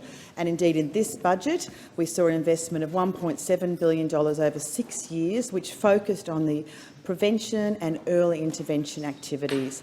And it includes a continuation of funding to support a range of responses and initiatives to support the new national plan to end violence against women and children. And this very importantly includes just over $169 million over 4 years to fund 500 new frontline workers to support women and children experiencing family, domestic and sexual violence, and that's right across the country for those 500 workers. And, Deputy Speaker, through some of those initiatives, I'd particularly like to talk about the national plan. In October, the federal government, along with our state and territory colleagues, officially launched the national plan to end violence against women and children, and it outlined our shared vision to end gender-based violence within 1 generation. And the national plan is our government's strong commitment of 10 years of sustained action, effort and partnership across governments and the sector to work towards eliminating all forms of gender-based violence within the country. And of course, the national plan is underpinned by prevention, early intervention response and recovery and healing. This plan is so vitally important. And of course, we also have the recently established Domestic Family and Sexual Violence Commission as well. And it'll provide a formal mechanism for consultation with victim survivors and work to create a supportive and structured approach to engagement at a national level. And these voices will help to inform the priorities for policy, research and data collection. And of course, at the heart of this is victim survivors. They must be at the heart of the solutions. We know we can only find these effective solutions. They can only be developed with people who have been most impacted by them. And of course, we have the new Commissioner who's recently been appointed, Michaela Cronin. The Commissioner will promote coordination across all state and territory jurisdictions in the sector, to provide that support there and to enable a system that works together and provides a much more holistic approach. And the Commissioner will also be able to monitor and look at, of course, the progress of the very important national plan. And I do note as well, very importantly, the multi-partisan support there is for this government's actions when it comes to eliminating violence against women and children in 1 generation. I know that everyone in this parliament is absolutely committed to that aim in terms of working together. In terms of the Commissioner, this is a very important role. And as I said, Michaela Cronin was recently appointed to this new role, and she brings a huge wealth of experience, Ms Cronin, particularly in the community services sector as well. Very importantly, Michaela Cronin started her career as a crisis counsellor at a women's refuge. She has a wealth of experience, and she also wants those voices of victim survivors at the centre of her work and what the Commission does moving forward. And it's very important to have this new Commission and the Commissioner on a national level. It's so important that we all send that strong message that this is on the national agenda and very importantly to all of us. And Deputy Speaker, in terms of providing support for vulnerable people as well, our government's commitment to providing support for our older Australians, for our seniors, the people who built this nation, we certainly have brought in a whole range of measures in terms of that, particularly to provide support with easing the cost of living pressures. And this includes incentivising pensioners into the workforce, increasing the Commonwealth Seniors Healthcare Card income test, and the incentives for pensioners looking to downsize their homes. And the budget provided measures to really provide that assistance, particularly those 50,000 additional self-funded retirees having access to the Commonwealth Seniors Health Card. And I know for many of our older Australians this makes a huge difference to them. And of course we do have many other measures, and just recently as well giving older Australians a choice and flexibility to work as well in terms of the passage of the legislation, which is really important, which means that pension age benefit from an increase to the maximum work bonus, so vitally important for them. So, Deputy Speaker, this government is committed to providing so much more support for all of our vulnerable Australians. The question is that the proposed expenditure be agreed to, and I call the Shadow Minister. Well, thanks very much, Madam Deputy Speaker, and I commend the Minister who just outlined the best parts of the budget from a social services perspective, which were all measures inherited by the government from the opposition, indeed measures that were contained in a bill introduced into the parliament in February. I also want to commend the Minister for her very fine words in relation to violence against women and children and the work that the government's doing there, and will provide bipartisan support. So it's very hard to understand, in light of those well-meaning words, how the government is one of the largest pieces of new expenditure in this budget, $217 million, to abolish the cashless debit card. How that accords with the stated objective to reduce violence against women and children, because we know the consequences of abolishing the CDC for vulnerable communities, the consequences particularly for women and children who will see a flood of drugs and alcohol into those communities, will be dire. And I absolutely put on the record that I think the ministers are good people and would not deliberately do this. So how on earth can you justify taking a measure that's going to cost $217 million to put drugs and alcohol into those communities? So I ask the Minister in particular that eye-watering expenditure of $217 million to detail how the so-called enhanced basics card will differ from the already successful and functional cashless debit card. Is this $217 million to rebuild something to call it a different name that will have the same functionality and the same support, importantly, from the community as the card that it's replacing? Madam Deputy Speaker, it's very clear that the government put themselves into a corner here, announced that they were abolishing the CDC, then realised the devastating consequences it would be, but stubbornly, instead of walking away from it, stubbornly have continued and are now going to spend $217 million in order to do that. I also want to know from the Minister in detail what coordination, what support, what consultation has been provided to the communities in the following areas: Ceduna and the surrounding areas, East Kimberley, Goldfields, Bundaberg and Hervey Bay. Not a telephone number that people can call, but what actual support is being provided to the services on the ground that are waiting, nervously waiting for the flood of devastation that is going to hit them. So, Madam Deputy Speaker, that's what I have for the social services portfolio. In relation to the NDIS, the Minister went to the election making a lot of promises. He very happily raised expectations. He very happily created an expectation that no plan would ever go backwards under his watch. It was all going to be a utopia. It was all going to be rainbows and lollipops under this minister. And he also made clear before the election that he thought the scheme was sustainable as it was, that the only people, those nasty Liberals referring to sustainability, were out of step. Now he claims, and I quote, that the scheme is growing in its cost base too quickly. So when's he going to fess up to the people for whom he created expectations prior to the election? He said before the election that there are some people saying there's going to be a catastrophic disaster happening in the NDIS, and that you can't move around the corridors of Parliament in Canberra without tripping over a coalition minister whispering the scheme is unsustainable. I'm here to tell you it's a lie. Can the minister finally make clear what is his position on the sustainability of the NDIS? Level with the Australian people. Be honest with the Australian people. If the more than 500,000 Australians and participants should be worried about your views on the sustainability and what you will be hoping to do following the NDIS review, level with them now and make it clear, because they believe that before the election you said no plans will go backwards under your watch and that the scheme was sustainable as it is. So if you are now walking away from that, make it clear and apologise for the expectations that you raised with those vulnerable 500,000 participants and their families. The member's time has expired. The question is that the proposed expenditure be agreed to, and I call the member for Boothby. Thank you, Deputy Speaker. I rise to speak on some of the many ways in which the social services portfolio is supporting Australian families and communities in the 2022-23 budget. This budget delivers on the Albanese Labor government's election commitments. In short, we are doing what we told the Australian people we would do.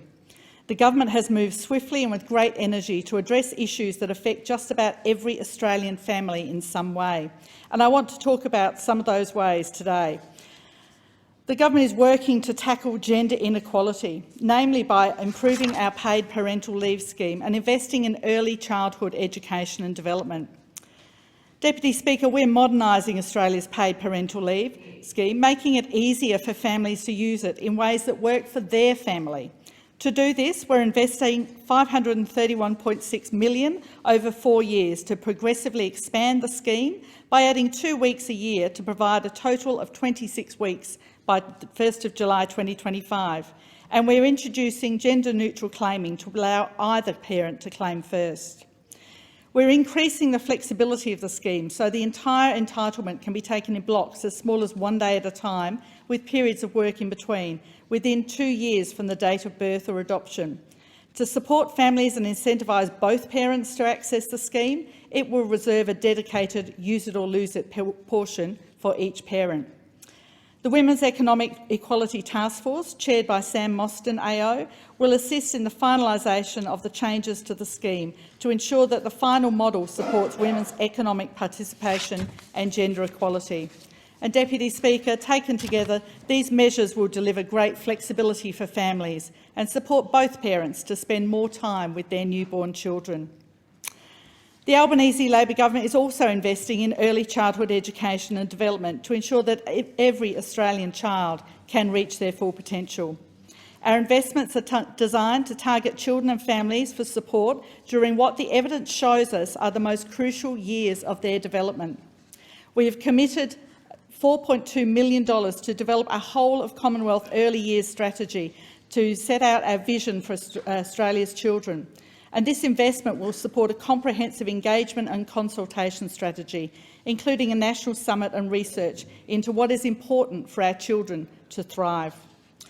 Deputy Speaker, I was delighted to join Ministers Rishworth and Ali and my friend, the member for Adelaide, last Friday to announce the date for the National Early Years Summit, scheduled to take place in Parliament House February 17 next year. The Early Years Strategy will focus on the Commonwealth's role in early childhood and on creating a more integrated and coordinated approach to early childhood development.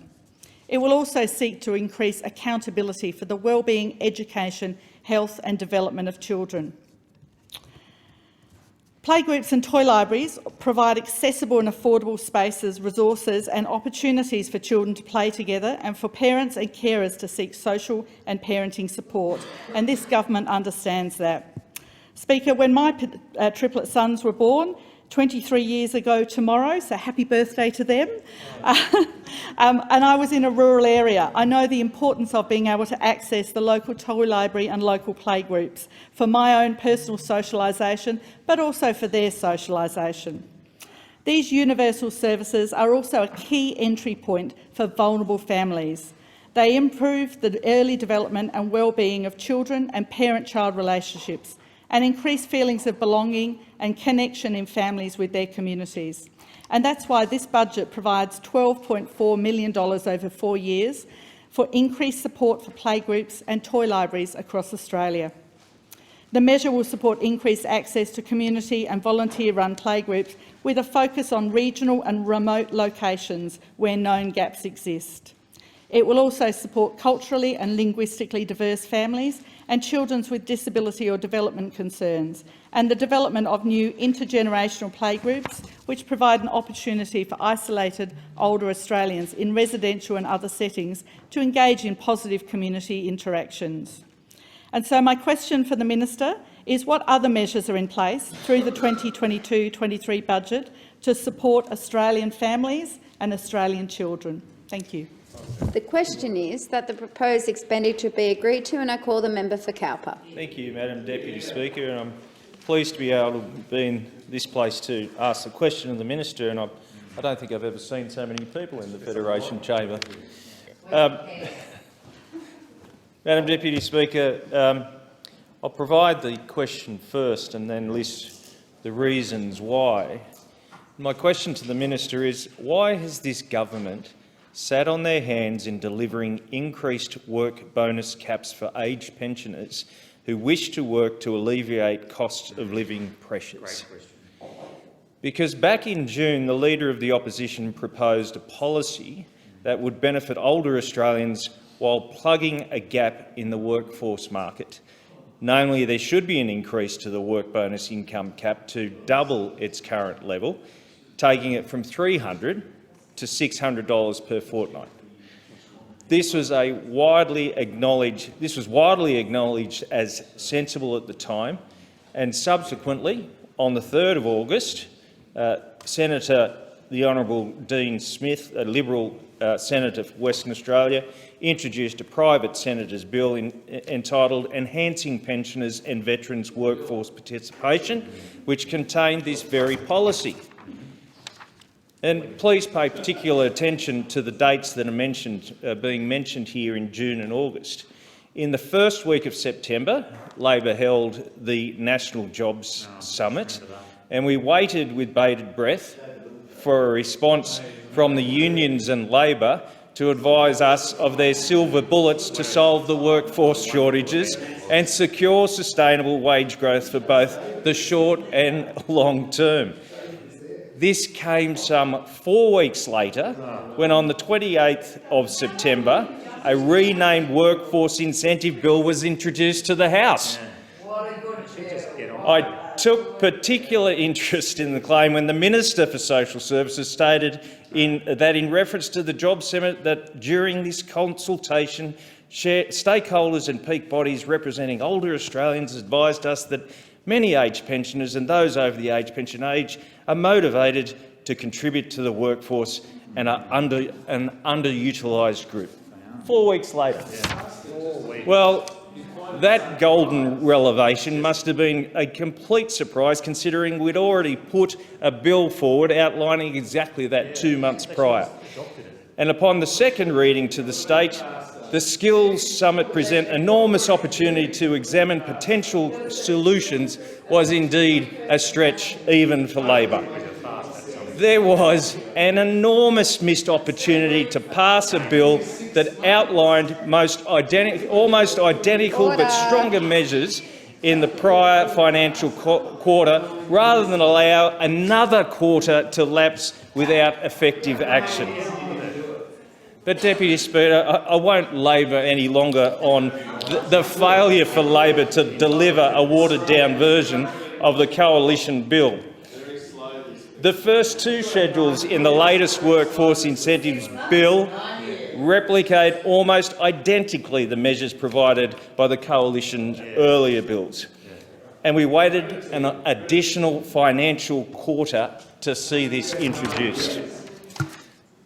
Where this bill differs in Schedule 3, which takes the Coalition's version of doubling the pensioners' work bonus per fortnight and reduces it to effectively increase it of over just 50%. Let's be frank, it hardly has the same kind of driving incentive to rejoin the workforce, does it? No.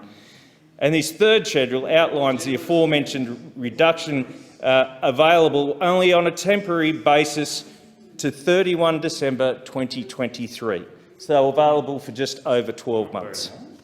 Comparatively, the Coalition alternative could have been passed in September, not late November, and been available for a longer period for an annual review. So I'll ask the Minister again, why has this government obstructed and delayed the introduction of the increased work bonus cap for aged pensioners who wish to contribute further to the workplace across the nation? What do you say to the aged pensioners in my electorate of Cowper who have waited a further 2 months to access additional employment income to pay for their higher bills? Why has the government rejected access to an ongoing higher work bonus cap from January 2024? The question is that the proposed expenditure be agreed to, and I call the member for Gilmore. Thank you, Deputy Speaker. Well, I would like to ask the Minister about the ways the budget supports vulnerable people in my electorate. I am really pleased about the Albanese government's commitment to make women's safety a national priority. The prevention of domestic violence and support for local women and children who are experiencing domestic violence is a key concern in my electorate of Gilmore on the New South Wales South Coast. The problem is being deeply exacerbated by the housing crisis, all too often leaving women with no other choice but to stay with violent partners because they just cannot find another home to go to. Women and children are struggling to access services and being left in harm's way in the process. I want to share a couple of these heartbreaking stories. I won't use names, but their stories are powerful nonetheless. This email I received just yesterday from a local Shoalhaven woman, and my office is looking at how we can support her. She said, and I quote, "I am making contact with you knowing your much respected interest in helping women of domestic violence in the Shoalhaven. I am your key demographic on this matter, and my family and I have experienced the depths of this over many years, now ending up us with being homeless despite the assistance so far from services. The housing crisis has hit us hard, and we have been disadvantaged by every loophole we have found along the way in a system that desperately needs looking at." And another from last month, and I quote, "I recently moved back to the Shoalhaven after leaving Sydney to escape domestic violence with my 2 young children and am 19 weeks pregnant. I'm currently staying with family, but am trying to secure a rental before my baby is born.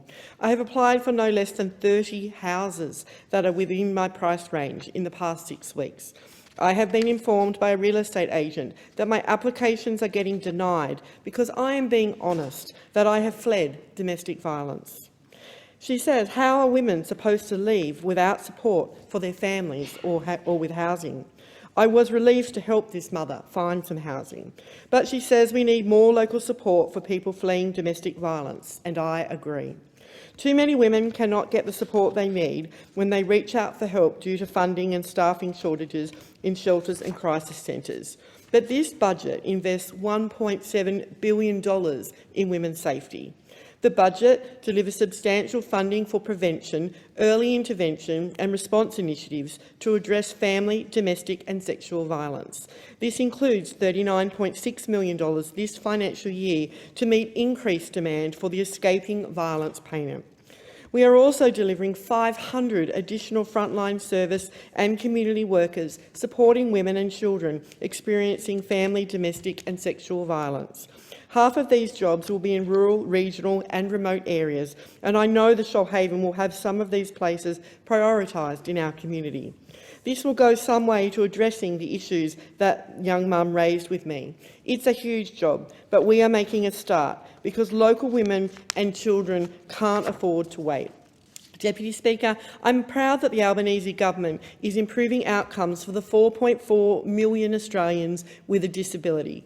I recently met with Wade from Berry. Wade is a local institution. He runs Rekindle Me, working with local businesses to take and reuse e-waste. He will recycle anything with a cord and recycled over 6 tonnes of materials in just 3 months. How amazing is that? All of this is made even more amazing by the fact that Wade lives with a disability, experiencing mobility issues amongst other things. But Wade doesn't let that stop him. I'm delighted that this budget is working to support local people with a disability, including investing $19.4 million to extend the disability employment services for another 2 years, while innovative work is undertaken to build an improved model for disability employment. The budget also provides $32.3 million to build up to 400 new changing places toilets for people with high support needs. This week, I welcomed Annette Pham to Parliament House. One of Annette's many hats is as a mum and disability advocate. Annette has fought long and hard for changing places amenities, and this week I got to show her the fruits of her fight here in Parliament House. It was a great moment. Thank you to Annette and everyone who fights to improve the lives of people living with a disability. My question to the Minister is, in addition to these measures that boost the safety, security and equality for Australian people, what other supports for vulnerable communities does this budget deliver? The question is that the proposed expenditure be agreed to, and I call the Assistant Minister. The Shadow Minister. Thanks very much, Madam Deputy Speaker. Well, Madam Deputy Speaker, it's been remarked a lot in the chamber and indeed in the community. This budget was a shocker, an absolute shocker indeed. The government spoke about the budget for one morning and then we've scarcely heard about it since, quite understandably. And having been involved in a few budgets as a Treasury Minister in my time, it was remarkable for a few reasons. One, how little was contained in it. In fact, most of my EFOs I've been involved with have included more than this so-called budget. And probably emblematic of that, in one area, no more than any other, was housing. And we saw the farcical announcement on budget night about 1 million homes. A farcical announcement. Now, it sounded pretty farcical in the speech. And then when we drilled down, it just got worse and worse. So it was 1 million homes. That was what was described in the speech. Then we learned it was an aspiration for 1 million homes. Then we learn it's not 1 million homes that the government's going to fund or build or be involved with. No, it's 1 million homes that are the business as usual homes that are built every 5 years in this country. Indeed, for the last 5 full calendar years, more than 1 million homes have been built in Australia, 1,029,000. So what the government is saying that from the middle of 2024, they'll build fewer homes than the 5 years preceding them coming into government. Then we find out that the so-called Accord, which is code for more meetings, the way to solve the housing problems in Australia are to have more meetings. And I note that the Housing Minister's been sidelined. The Treasurer's leading this. The Treasurer's leading the Accord because obviously doesn't feel as though he can entrust these to the Housing Minister. I want to know that what we found out of the so-called Accord was that 10,000 new homes is actually what the so-called Accord will deliver.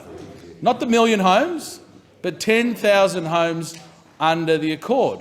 But then there was the further detail that the outcome of the so-called Accord will only commence from the 1st of July 2024. So the question for the Minister is, can the Minister explain to vulnerable families and those that are doing it tough why they're expected to struggle for another 2 winters before the Minister and government's so-called Accord actually starts delivering? Now, that's not being built on the 1st of July 24, but they'll start presumably on the 1st of July 24. So can the Minister confirm that that's the point at which the delivery of those homes will commence under the Accord? So when will people doing it tough now be able to apply to live in one of those homes? Is it 2025? Is it 2026? So is it 3 or 4 or 5 winters that those people we'll have to do it tough.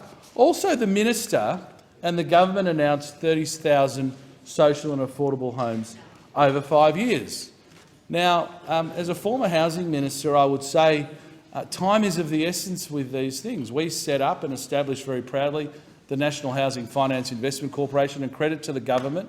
They've adopted that body, taken on the home guarantee programs that I put in place, and we're very, very pleased that they're going to continue with those. We ask them not to tinker with them, not to change them, not to destroy them, because they are very successful programs. But after 6 months in office, I would like the minister to outline how many homes out of the 30,000 that were promised have been started. So we're 6 months into a 3-year term. We're a fair way through the term now. How many of the 30,000 have been delivered? Now, I suspect none have been delivered. I think it would be unfair for me to ask the minister to have delivered homes in 6 months. But how many have started? How many of the 30,000 that were promised have commenced? And what's the process for those people who might be watching and wondering if they can live in one of those homes? What's the process for them to actually obtain an ability to apply to live in one of those homes, if one of those homes exists and has started? Because after 6 months, I think most reasonable people would expect, if you've promised 30,000, that you should have at least started a few. So it'll be interesting to hear if the minister can elaborate on what has actually been done, rather than promises with no delivery that we've seen thus far. I thank the member and I call the minister. Thank you, Deputy Speaker. I'm just going to take this opportunity to respond to some of the questions that I've been asked in the social services portfolio. And I'll go firstly to the cashless debit card. The minister, first of all, used a lot of emotion as happens in this debate, but of course not a lot of evidence. But the fundamental part of his question was, where is the money in the budget going? And he should know, because of course the budget under the previous government had all the support services in cashless debit card sites, things like the youth mentoring program, the parent education support program, including life skill development, home budgeting skills in Wyndham, community navigator programs, financial literacy and digital literacy. All these programs, the funding ended on the 1st of July 2023. The former government had not put the services that the communities wanted actually in the budget. So this budget gives some security to those really important community-run services, give them some security that they can continue. And he asked what consultation. Well, that was the message that I got clearly from communities. They wanted programs that worked, programs that had runs on the board, programs that made a difference. They are the programs that we are investing in and that we're making sure continue that get the funding that were not in the budget by the previous minister. So I'll leave it at that. I thank the member for Boothby for highlighting some of the really important areas in this budget. The member for Boothby highlighted that this budget was a family-friendly budget, particularly in the area of social services, whether it was our paid parental leave, whether it was our recognising that playgroups and toy libraries are so important. One of the really nice elements that will be happening in the playgroups will be the intergenerational playgroups that will get re-established to ensure that older Australians are connected with our youngest Australians, and those really wonderful opportunities are made. Of course, our paid parental leave, of course our early years strategy, which we were able, really a blueprint of how our government can be both family and child friendly and put children in the centre. Now, we got a very, very interesting question about the work bonus. The CHEST thumping, why didn't we do this in June? The election was the 21st of May. I mean, you'd think if this work bonus was such a great idea, the former government would have put it in their budget in March. They had the opportunity to lay this out. In fact, they had 9 years to lay it out, but they had the opportunity in March and chose not to do it. They hadn't drafted any legislation, they hadn't done any costings. They used it as a political grandstanding opportunity. Well, we're doing things methodically and consistently. It's been 6 months and we've got runs on the board, including this seniors work bonus boost to their income bank. This pensioners boost went through the parliament and will start on the 1st of December. And I hope that the Shadow Minister and everyone else will be promoting this opportunity to seniors, because pensioners, of course, are really important. This, of course, adds to our many other initiatives we've made. And, you know, senior Australians have been ringing me so excited that they are now eligible for the Seniors Healthcare Card, a measure that we were able to deliver. I'd like to thank also the other member for speaking around the really, Gilmore, thank you for the really good investment that we are making in family and domestic violence. And I'll finish on this. Family and domestic and sexual violence is a scourge on this country. We need to do better. We need to invest in the things that work. And I'm very proud of a government that is making a record investment. We have launched the national plan. This provides a blueprint for states, territories and the Commonwealth to be pulling in the same direction. It is critically important to making sure that we shift the dial, and we are determined to end this in one generation. I thank the Minister. I call the member for Indi. Thank you, Deputy Speaker. We're currently experiencing an unprecedented level of housing demand in rural and regional Australia, including in my electorate. During the pandemic, house prices in Indi increased by up to 34% in some parts. Rental payments in regional Victoria have also increased significantly in the last couple of years and remain high still. A study conducted by National Housing Welfare Organisation, Everybody's Home, conducted in March 2022, found 40.6% of renters in Indi experience housing stress, and 61.4% of homeowners in Indi were under mortgage stress. In Indi, we know that the problem with housing affordability is not just rising prices, it's also supply. There are simply not enough houses. I met with constituents in Wodonga who submitted over 170 rental applications before finding a place. There are families in Indi who've worked hard to save a deposit, only to find there are no houses listed for sale within miles. The lack of affordable housing in Indi has disastrous flow-on economic impacts. If 10% of workplace positions can't be filled due to housing shortages, this flows on to a $200 million economic loss to our region. The regions will lose tens of millions of dollars in economic activity if the housing crisis is not addressed. Local councils are working hard to approve new lots for houses with a large influx of people who've moved to the regions.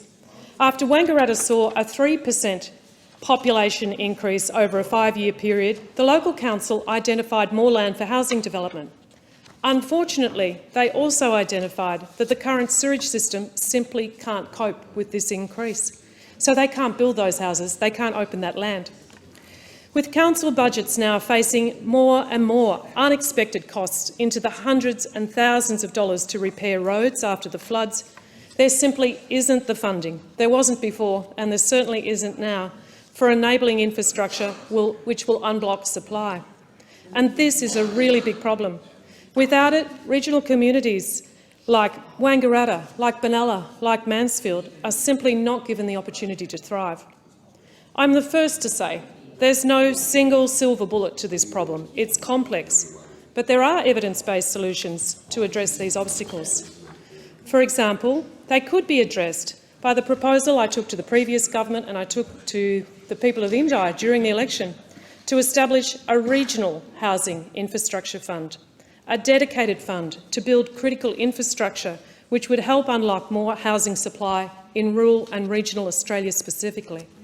Infrastructure from streetlights and water supply to community centres, to community gardens, to childcare centres. It will be a pathway for rural councils to partner with community organisations to make applications to underwrite the costs of the enabling infrastructure. Organisations like Beyond Housing in my electorate. Another solution that's being put forward by local councils from Indi, again, we know the problem, we're trying to come forward with solutions. The 8 local government areas and 3 alpine resort management boards, led by Tourism North East, are proposing to establish the North East Workforce Management and Appropriate Housing Project, or the NUMAR project.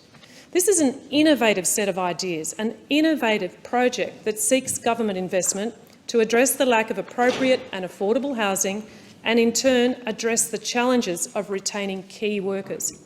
It seeks to do this through partnering with government in the NUMAR project itself and subsequently to approach government for loans to construct workplace accommodation. Not a handout, loans. It's an exciting, sensible and evidence-based proposal, and I really hope to see its eventuality. And I really look forward to discussing this with the Minister for Housing in my forthcoming meeting with her. Under this government's first budget, they announced their $10 billion Housing Australia Future Fund to build social and affordable housing. They announced the Housing Accord, an agreement between all levels of government and investors in the construction sector to address housing supply. I welcome these government policies, and I also welcome the government's expansion of the NIFIC program, but I want to see it deploy more funds into the regions. So my question to the government is, how can these policies announced under the budget specifically improve housing availability and affordability in rural and regional Australia? I thank the member. The question is that the proposed expenditure be agreed to, and I call the member for McNamara. Thank you very much, Acting Speaker, and it is my pleasure to rise and speak about housing and the return of the federal government to the provision of housing, especially social housing. It has been, unfortunately, a reflection of the political characteristics of a government of whether or not they would invest in social housing or whether they wouldn't. And the colour of the federal government and the political persuasion has determined whether or not the federal government invested in social housing and supported the states or not. It was Curtin and Chifley after World War II who underwent a huge venture of federal government investment in housing for return service people. It was the Whitlam government who invested in social housing as well, and of course right through the Hawke and Keating years, the federal government supported people to have access to safe and secure housing, and during the global financial crisis, the Rudd government under Minister Plibersek invested in access to safe housing and rental affordability, as well as the provision and building and construction of social housing. And I'm extremely proud that this Albanese Labor government and the Minister for Housing is returning the federal government back to the provision of social housing. It is something that, unfortunately, the problem inside Australia, Deputy Speaker, as you know, is only going to get bigger, and without the federal government at the table, we will not be able to provide and make sure that Australians have access to safe and secure housing. And it shouldn't just be the Labor Party who believes in the federal government providing a constructive role and providing funds to the provision of housing. This should be something that all of us should be united on, but unfortunately it's not, because what we saw in the previous government, what we saw was that the former minister who was in this debate, he, instead of bringing the federal government to the table on the provision of social housing, said it was a matter for the states. He said it was a matter for the states and that the federal government wasn't going to invest in social housing. Well, that had to change, and I'm very proud that under this government we are changing it. The other thing that is really important that the federal government is doing is making sure that people in lower and middle incomes can have access to the housing market. It is, I am part of a generation that, and the generations that will follow me, a majority of them won't be getting into the housing market. It's an extraordinary thing to think that a majority of people coming through our workforces won't be able to get into the housing market.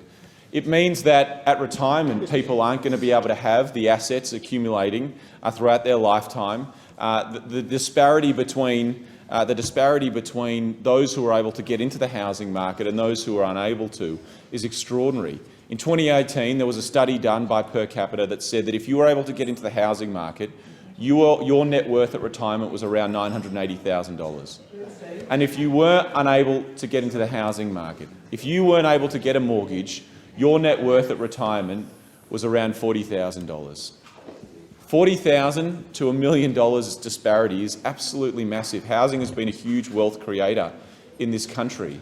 And unfortunately, when you combine that with the fact that housing has become more and unaffordable, more people driven into the rental market, the price of rent's gone up, especially in my electorate, following the return of skilled migrants following the pandemic, housing is becoming less affordable. The percentage of someone's income going into the rental market is less and less affordable for Australians. So the ability to raise up money and be able to access a deposit to get into the housing market is becoming less attainable. We know that this is disproportionately affecting women, that women working in lower paid industries and women who are taking bigger breaks from the workforce are finding it even more difficult to get into the housing market. It is probably right up there with tackling climate change as the key issue of people in my electorate that they are talking to me right now about. It is something that we need to make sure that in this place we are pulling all of the levers that we possibly can in order to tackle the housing affordability and housing accessibility crisis that we have in Australia. The previous government decided to leave it to the states, but under this government and under the minister, my friend the minister, we are going to do our bit and get things moving, and I'm extremely proud of the fact that we're going to be building 10,000 affordable homes and 30,000 social and affordable homes as soon as we can. So my question to the minister is how quickly can we do this and how big the impact is going to be on the Australians who desperately require federal government to support them in their housing needs? I thank the member. The question is that the proposed expenditure for the social services portfolio be agreed to. All of those of this opinion say aye. Against no. The ayes have it. The proposed expenditure now before the Federation Chamber is for the Foreign Affairs and Trade portfolio, $418,204,000. Order. Members leaving the chamber, you can do so quietly, please. The question is that the proposed expenditure be agreed to. And I call the minister. Thank you. The Albanese government is strengthening Australia's economic recovery by diversifying trade and investment ties and backing the recovery of Australia's visitor economy. Open trade is a net positive for Australia. Recent analysis shows that 1 in 4 Australian jobs is related to trade, and jobs in export industries pay 5% above the national average income. Our tourism industry is also a significant employer across the country, particularly in regional areas. In the October budget, the Albanese government made targeted investments to grow the Australian economy and create jobs by generating enhanced trade, tourism and investment opportunities. We are providing $100 million in funding towards our participation in the 2025 World Expo to be held in Osaka in Japan, an amazing city that I had the great fortune to visit last week, and I understand much planning is underway, both by the Japanese government and, of course, our Japanese embassy for the Expo in 2025. At the Osaka World Expo, we will showcase our clean energy and low emissions technologies and strengthen our position as a trusted and reliable partner on energy security for the region. Continuing our support for clean energy exports, the government has committed $19.6 million of funding toward the Singapore-Australia Green Economy Agreement. The agreement will advance bilateral cooperation in clean hydrogen and renewable energy trade and, more broadly, potentially serve as a model for regional cooperation on green economy issues. The opposition is quite right. These are bipartisan issues, and we do support these good ideas when they arise. We recognise that to meet the challenges of our time, we need to deepen and diversify our trading relationships. Placing all your trade eggs in one basket has proven to be a risky economic strategy. Eggs crack. And as such, the Albanese government will deliver $4 million toward a Trade 2040 task force. This is on top of our commitment to deliver new diversified market opportunities for our exporters. Our Southeast Asia Economic Strategy to 2040 will map out further export and investment opportunities, matching Australian capabilities across key sectors across Southeast Asia. And just last night, the Albanese government successfully passed legislation to implement free trade agreements with India and the United Kingdom through both houses of the parliament. This is a triumph for Australian exporters. The Australia-India Economic Cooperation Trade Agreement will cut tariffs for 90% of Australia's exports to India, while the UK FTA will cut tariffs on over 99% of Australian goods and exports to the UK. Together, these agreements represent a major step forward, helping Australian businesses expand and support high-paying jobs. We believe in diversifying trade and important economic partners like the European Union through the EU FTA. This huge market, with 450 million people and a GDP of $23 trillion, will deliver even more opportunities for our exporters. But unfortunately, the former government's inaction on climate change, the absolute denial of the effect of potential carbon border adjustment mechanisms by the EU, and the mishandling of the submarine contract blocked our progress on this very important FTA. It was the Albanese government that brought back our trade negotiations and put the EU back on track. With those issues behind us and those dinosaurs still over there opposite, we are on the path to conclude negotiations by mid-2023. We know the last few years have been incredibly challenging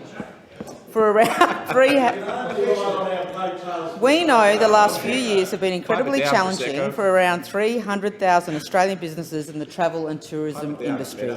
The government is committed to growing and rebuilding this sector to return to the economic powerhouse we know it to be, and has committed $48 million to support this recovery. We are doing what we said we'd do, and we are doing more. This $48 million investment in the travel and tourism sector will support marketing to attract workers to Australia's vibrant and dynamic tourism industry, invest in expanding the Hub, a portal run by the Accommodation Association of Australia, helping tourism businesses get back into the international market through activities like expos, development and marketing. And we've also opened applications for grants to upgrade caravan parks, which play a critical role for delivering affordable accommodation options for travellers, particularly families, and of course those grey nomads that we know travel up and down the coast and around this country to escape the winters of Victoria mainly. On top of that, the Albanese government is providing $4.7 million over 2 years to modernise Tourism Research Australia's analytical offering, and $2 million over 3 years to Tourism Research Australia to measure the economic contribution of these all-important business events. We are very proud to support open trade and tourism for Australia, and we know it's a bipartisan time has expired. I thank the member for their contribution. The question is that the proposed expenditure for the Foreign Affairs and Trade portfolio be agreed to, and I call the member for Wannon. Thanks, Deputy Speaker, and it's great to hear Madeleine King outline all the successes of the previous government in such a compressive way, such a comprehensive way. It is great to hear all those detailed great successes that we did. But, the member will refer to the member. I rise, Deputy Speaker,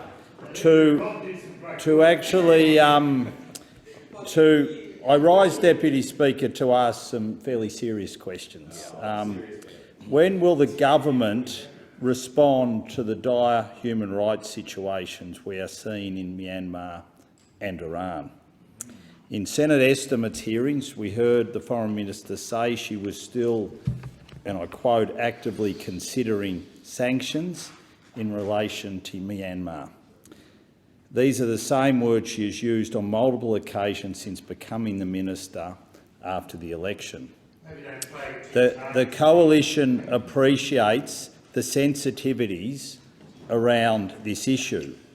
We, of course, welcome the release in the past week of Australian economist Professor Sean Turnell after 21 months in detention in Myanmar. We acknowledge the work of the government and the Department of Foreign Affairs and Trade in securing that outcome, work which built on that of the former Minister, Senator Payne. The ongoing work of the government through ASEAN to increase pressure on the military junta builds on foundations set by the former government. It is important that Australia continue to work with regional partners to increase pressure on Myanmar. Sanctions should be on the table as part of that. Does the government agree it is time it was upfront with Australians about what actions are being considered, if any? The time of thinking, of considering is over. We need to get an answer. We have seen the terrible situation in Iran, where many lives have been lost since the murder in September this year of Mahsa Amini. At the same time, we are seeing incredible courage on display through the thousands upon thousands of Iranian civilians coming out to the streets in a show of support for human rights, especially for women and girls, at great risk to themselves. At least 326 people have died in these nationwide protests, and thousands have been arrested for peaceful protest. Just in recent days, we have seen more shocking reports of violence against civilians coming out of Iran. A 9-year-old boy shot by security forces when they opened fire on his parents' car. One of 56 children that we know of killed by Iranian forces over the past 8 weeks. Many MPs and senators would have joined rallies across Australia in a show of support for these courageous Iranians. We all stand with Iranian Australians and with Iranians at home who are enduring a terrible situation. Disturbingly, there have been reports of Iranian Australians targeted by threats and intimidation for speaking out against the Iranian regime and for helping people within Iran to communicate. In Ukraine, Iran has transferred unmanned aerial vehicles to Russia, which are now being used to target civilian infrastructure and population in Russia's continued abhorrent war against Ukraine. So when will the government utilise the mechanisms provided for by the Magnitsky-style sanctions introduced by the coalition government and which passed through Parliament with Labor support? At the time of the debate on these important reforms, the now Minister for Foreign Affairs said it was regrettable that the regime wasn't put in place sooner. Well, it's there now. Labor has been in government for 6 months. It is time to use it. Is the government at least considering action against the leadership of Iran, of the Revolutionary Guard, similar to those many other nations have applied? We would deeply appreciate answers to these questions. I thank the member for his contribution. The question is that the proposed expenditure for the Foreign Affairs and Trade portfolio be agreed to, and I call the member for Fremantle. Thanks, Deputy Speaker. I'm very glad to make a contribution to the consideration of the budget measures in detail, specifically when it comes to the Albanese Labor government's measures in foreign affairs, trade, tourism and investment. There's just no doubt, Deputy Speaker, that Australia's sustainable economic well-being, its peace and security, its capacity to be a responsible and influential middle power on the world stage, and particularly in our Indo-Pacific region, depends on the highest quality engagement through all the vectors of foreign engagement, in trade, in development assistance, in defence and diplomacy. But we certainly didn't get that from the previous government really in any of those areas, let alone on a concerted strategic basis. Mercifully, that has now changed. Within barely a month of the election of the Labor government, the Prime Minister had held face-to-face meetings with leaders of some of our most important partners and neighbours, including the US, Japan, India, Indonesia and New Zealand. And in the first 6 months, the Foreign Minister has renewed contact with some of Australia's closest partners, visiting 21 countries. My good friend and colleague, the Minister for International Development in the Pacific, has already met with all of his Pacific Island Forum member counterparts, and a number of them more than once. Deputy Speaker, there's no question that that kind of attention and engagement is vital to promoting our national interest. That's why the government and its ministers, including the Minister for Resources here, the Minister for Trade in the other place, are bringing to bear all the tools of statecraft to pursue and secure those interests, many of which depend on international cooperation and on multilateral forums and agreements. Climate change is a perfect example, and we know the inaction and recalcitrance of the coalition did enormous practical and economic harm to Australia, but it also harmed our reputation and our relationships, especially in the Pacific. From the Leader of the Opposition, who once crudely joked about Pacific Islands being subsumed by rising sea levels, we now get equally crude dog-whistling about Australia's participation in climate mitigation funding mechanisms for developing countries. Deputy Speaker, notwithstanding the determination of those opposite to always choose the low road, to always choose negative us and them politics, we recognise the need for a bipartisan approach to rebuilding Australia's international engagement capacity and influence. And that's why we've re-established the program supporting bipartisan parliamentary delegations to the Pacific. And I look forward to going to the Pacific with some of those present here tonight. That program was cut by the coalition. I'm going to Fiji, I think, on December the 11th, so hopefully some of you will be with me. Yeah, we recognise, Deputy Speaker, the need to be united in showing up, listening and working with our Pacific family. We've seen under the former government the consequences of a different approach.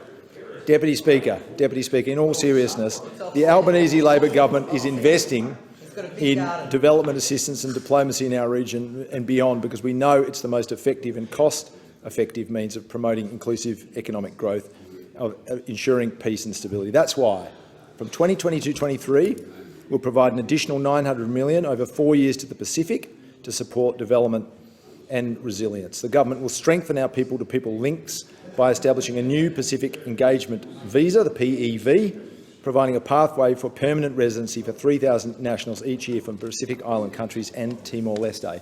And we'll support civil society and non-government organisations who do such incredible and necessary work, Deputy Speaker, on the ground in local communities. We'll provide $32 million to the Australian Broadcasting Corporation under a new Indo-Pacific broadcasting strategy to help foster a diverse, independent and professional regional media sector.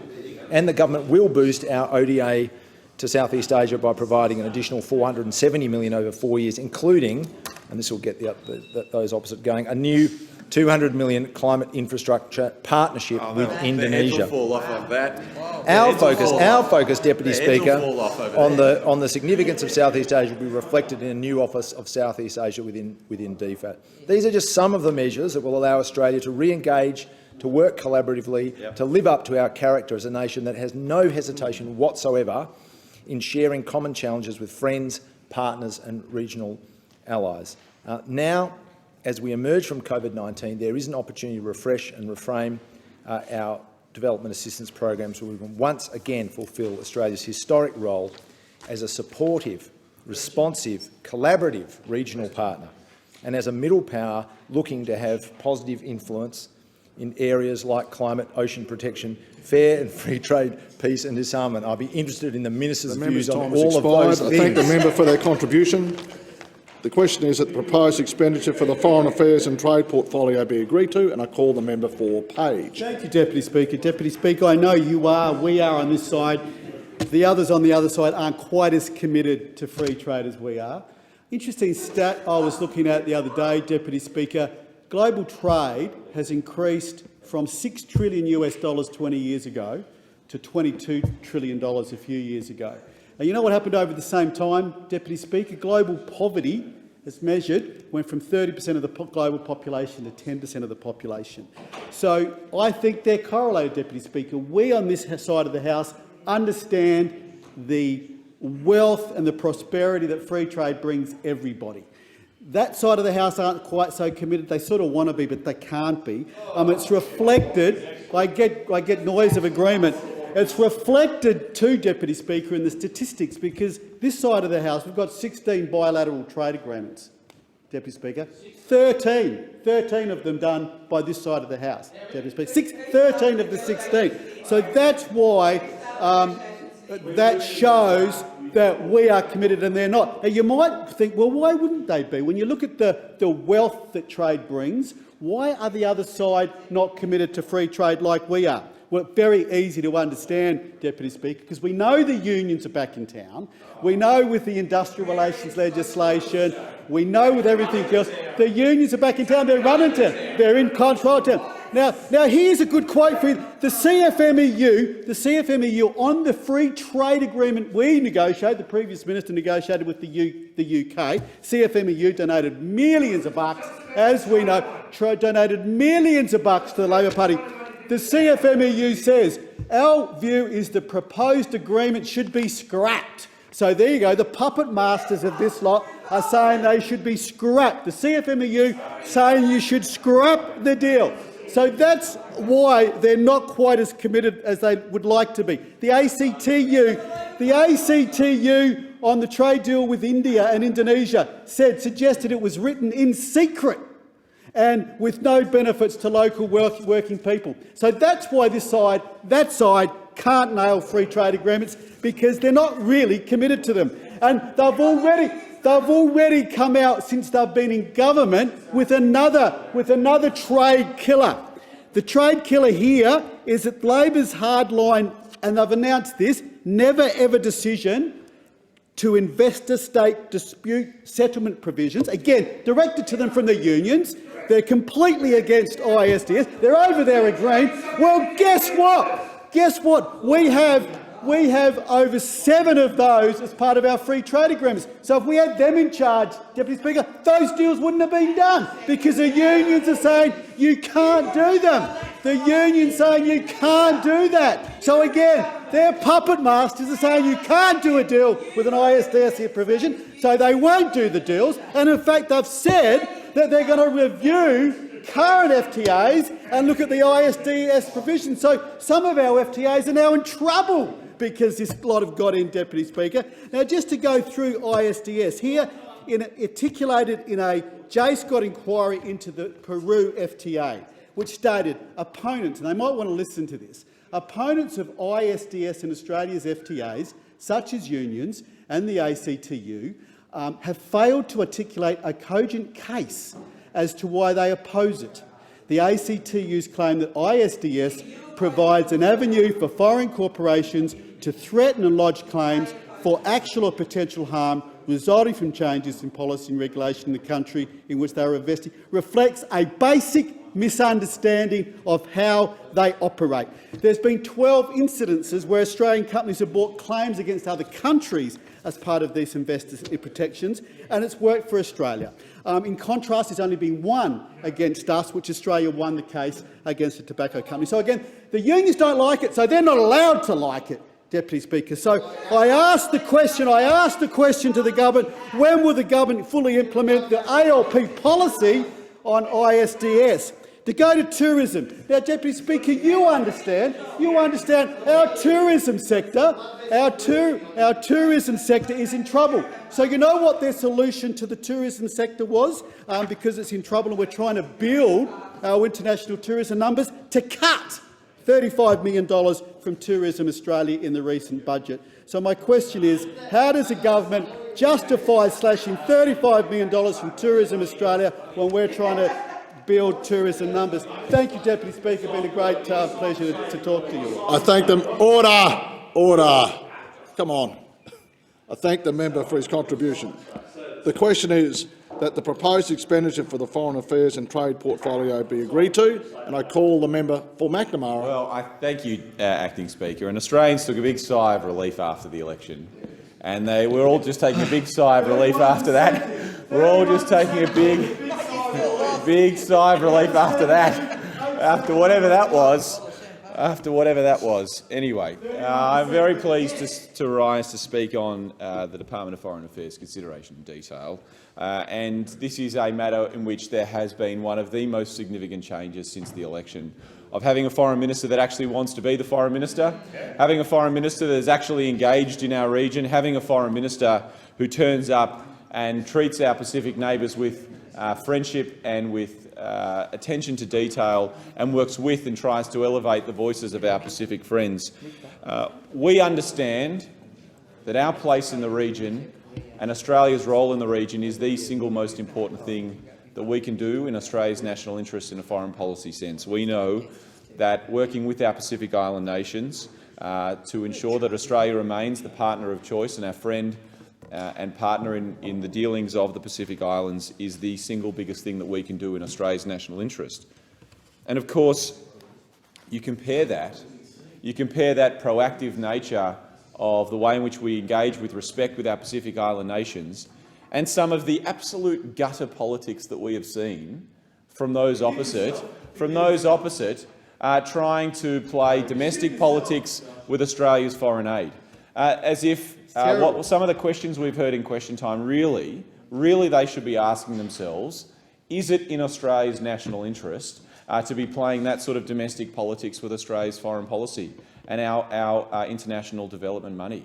I mean, we do not increase Australia's influence in our region by reducing the amount of investment Australia plays and the amount of investment Australia makes in our region. Making bad jokes under boom lights. We do not increase our ability to act in Australia's national interest by playing domestic politics with Australia's foreign aid. And I know that there are many people on the other side of the parliament who care deeply about Australia's standing in our region and who care deeply about our relationship with our friends and who care deeply about Australia's role in the Pacific. And the question that they should be asking them is the leadership being provided by the Leader of the Opposition being willing to play these sort of pretty low political games with Australia's foreign policy and Australia's international development? Is that the best that they've got? Is that the best foot that they should be putting forward? And I'm not exactly sure, Deputy Speaker, that is something that all of them would agree with, and I hope to see them drop that sort of quite unnecessary and low political acts. The other thing also that has changed dramatically since the election has been the willingness of the now Albanese Labor government to take the real concerns of our Pacific Island nations around climate change seriously. And I note the Minister for International Development in the Pacific is with us in the chamber, and he has been at the forefront of working and understanding and listening and caring about the serious concerns, the existential concerns of our Pacific Island nations around climate change. This is not a theoretical exercise. This is something that they are living each and every day. And of course, it also affects Australia's place in the world and our ability to, in multilateral forum, have influence and be taken seriously. And we've just had a COP in Egypt where Australia was welcomed back inside the fold in our multilateral forum because we understand that climate change is something that we need to play a leadership role in. And that is something that has changed dramatically. We're no longer making jokes about the impacts of climate change on our friends in the Pacific underneath a boom mic like those opposite did once upon a time. We are listening and we are elevating and we are working with the Pacific Islands, and in fact our work has already commenced to host COP31 with our Pacific Island nations together to elevate the voices and the concerns and the needs of our Pacific Island friends and family. So it's a very different approach to foreign policy. It's an approach where we take seriously Australia's engagement with our region. It's one where we want to increase Australia's ability to have our say and put forward our national interest, but that's also good for our friends in the Pacific Islands, and that's something that I care deeply about. I'm proud to be the chair of the Papua New Guinea-Australia Friendship Group. I'm looking forward to heading to Papua New Guinea in a couple of weeks and meeting with our friends, and I am very proud of the work being done by the government, and I ask the Minister, does he agree with the work being done by the government? I thank the member. The question is that... Order!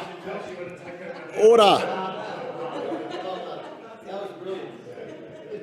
The question is that the proposed expenditure for the Foreign Affairs and Trade portfolio be agreed to, and I call the member for Riverina. Thank you, Deputy Speaker. Before some close analysis and scrutinising of what Labor has committed to in international development in the Pacific, I want to highlight some of the incredible investments the Coalition made in this space whilst in power.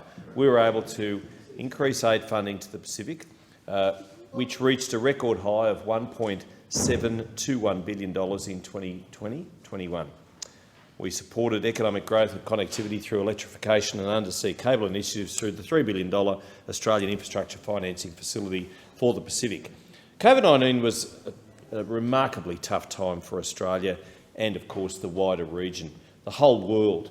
But I'm proud that even when we experienced our own problems, we didn't turn our back on our neighbours. And I can recall the member for Flinders, the Minister for Health, going out of his way to ensure that vaccinations went to the Pacific, that we did what we should do as good neighbours. The government committed an additional $1 billion in aid funding over 4 years to support the region's pandemic response, and this support included sharing more than 40 million COVID vaccine doses with Pacific and Southeast Asian countries and the provision of essential medical equipment, training, laboratory and technical support. When it came to food security and humanitarian support in 2021, Australia provided $173.4 million in funding for nutrition and food security, more than $541 million in funding for humanitarian, emergency and refugee programs. In the March 22-23 budget, the government pledged $145 million for protracted humanitarian crises, including in Ukraine, Afghanistan, Bangladesh and Myanmar, and $40 million to the United Nations World Food Programme. But now let us look ahead and put the Albanese government under the microscope. Firstly, most importantly and most urgently, the famine. 50 million people are on the brink of starvation in 45 countries. 10,000 children are dying every day from hunger. NGOs collectively asked Australia for $150 million. The government committed just $15 million, the same amount it committed to upgrading a sporting complex in the Macedon Ranges in Victoria. I'd like to know what informed the government's decision to provide just 10% of the request. Canada has provided $287 million AUD to the global hunger crisis. The US has given $715 million Australian dollars. Australia's $15 million is just 2% of the United States contribution. Is this really enough, Minister? And does the government have any intention of increasing its funding? In 2011, more than 250,000 people died in Somalia from the famine. In DFAT's own assessments to the food crisis in the Horn of Africa, it recognises that while the government provided the right amount of funding, it was not released quickly enough. NGOs have been raising the alarm on the current hunger crisis for months, and yet it took the government until September to release any funding, which was, at best, inadequate and, at worst, insulting. Is the government content with the speed at which we are releasing funding to those in the need in the Horn of Africa? Another disaster that deserves more attention is the Pakistan floods. More than 1,700 people have died, and the Australian government has provided just $5 million towards this. We will see related health issues putting stress on the already crippled health system there. Fixing vital infrastructure will take many, many years, and undoubtedly we will see a rise in terrorism because of these floods, sadly and unfortunately. Is the government, Minister, really comfortable with a measly $5 million contribution? The United Kingdom government provided the equivalent of $26 million Australian. The US has provided $46.5 million Australian. Is Australia pulling its weight, Minister?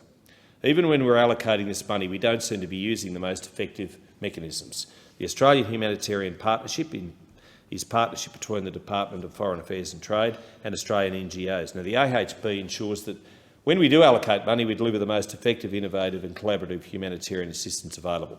However, the government is failing to use the AHP. Instead, it has given the funding to UN agencies.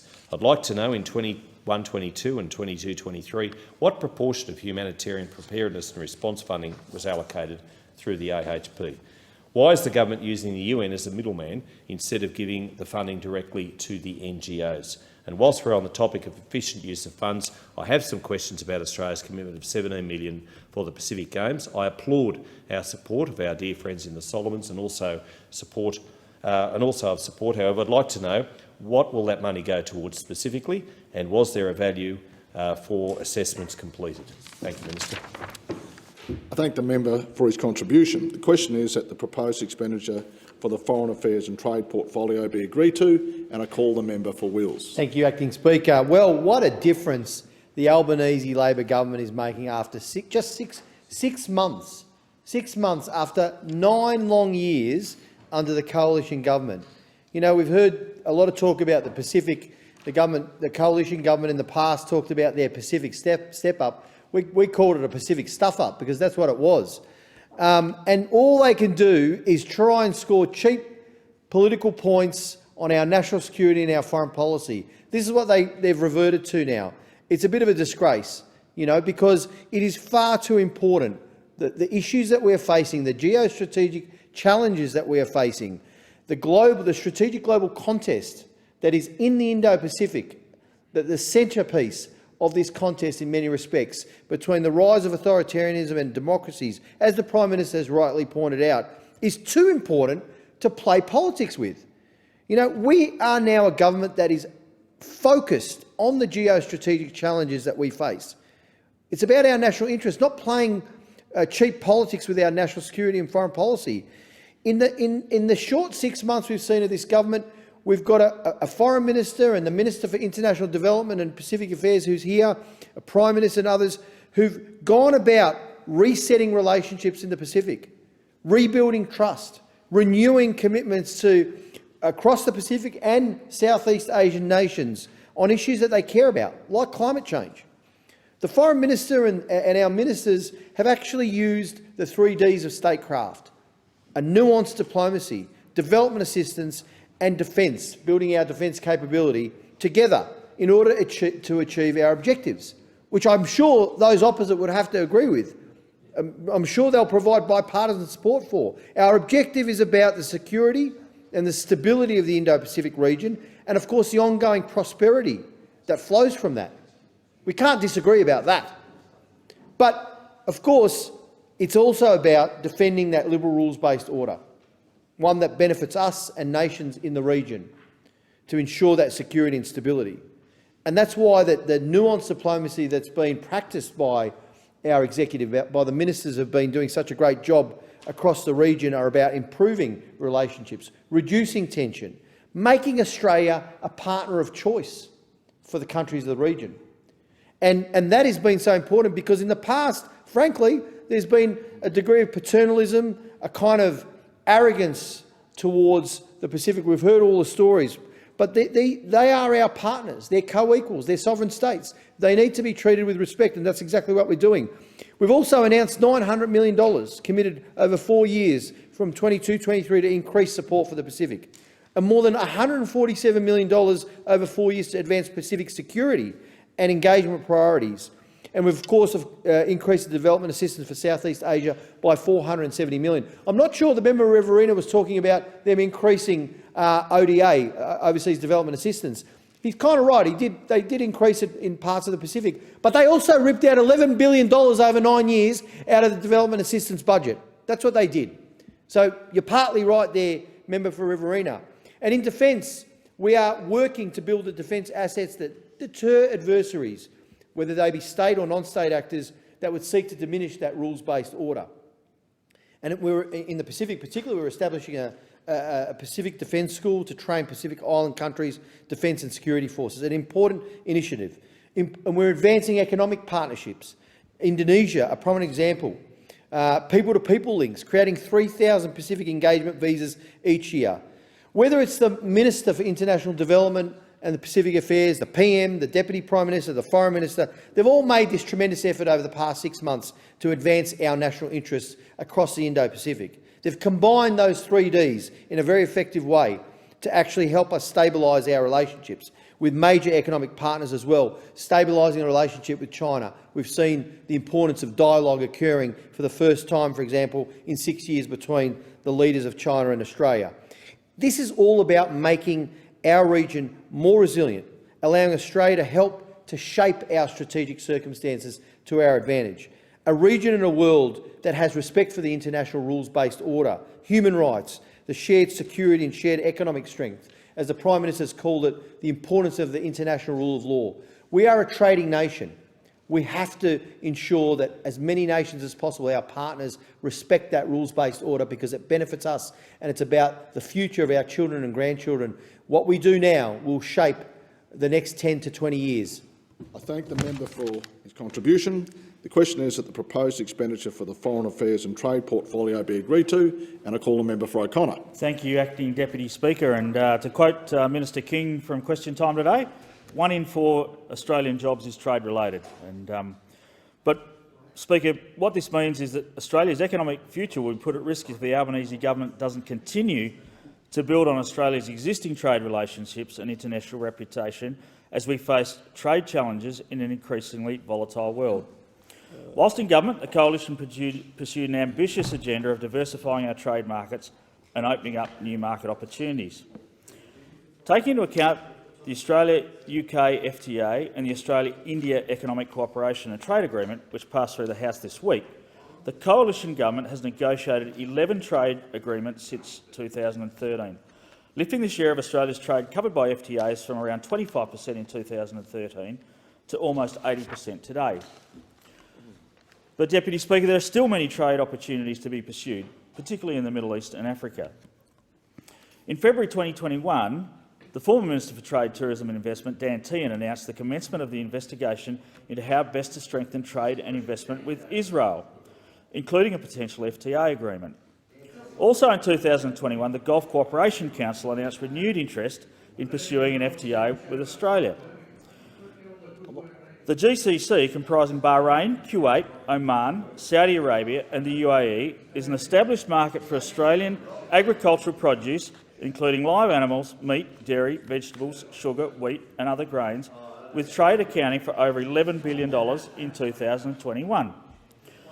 And in March 2022, Minister Tehan and his United Arab Emirates counterpart, His Excellency Dr Thani bin Ahmed Al Zuwaidi, announced that Australia and the UAE would pursue a comprehensive economic partnership agreement. Labor announced a trade diversification policy at the last election, but I note this did not include commitments to any new trade agreements nor any reference to our valuable Middle Eastern markets. Minister, now in government, I would like to ask whether Minister Farrell has progressed any of the aforementioned feasibility studies or negotiations with the Middle East. Continuing on, Deputy Speaker, the Middle East is an important market and friend to Australia. In times of global uncertainty, like the COVID-19 pandemic and the current conflict in the Ukraine, food security of the Middle East has come under considerable threat. Transport arteries through the Black Sea have been compromised, restricting movements of grain and other products. And the current government remains committed to closing the live sheep export trade, most of which originates from my home state of Western Australia. Now, Deputy Speaker, this policy was announced by a group called Animals Alliance during the election campaign. And can you imagine the horror of the farmers and the producers and our customers in the Middle East during those days in the campaign when then spokesman, the member for Franklin, jumped around with a different position from day to day, not having a clue what the actual policy was. And finally, we have landed with the current Minister, Watt,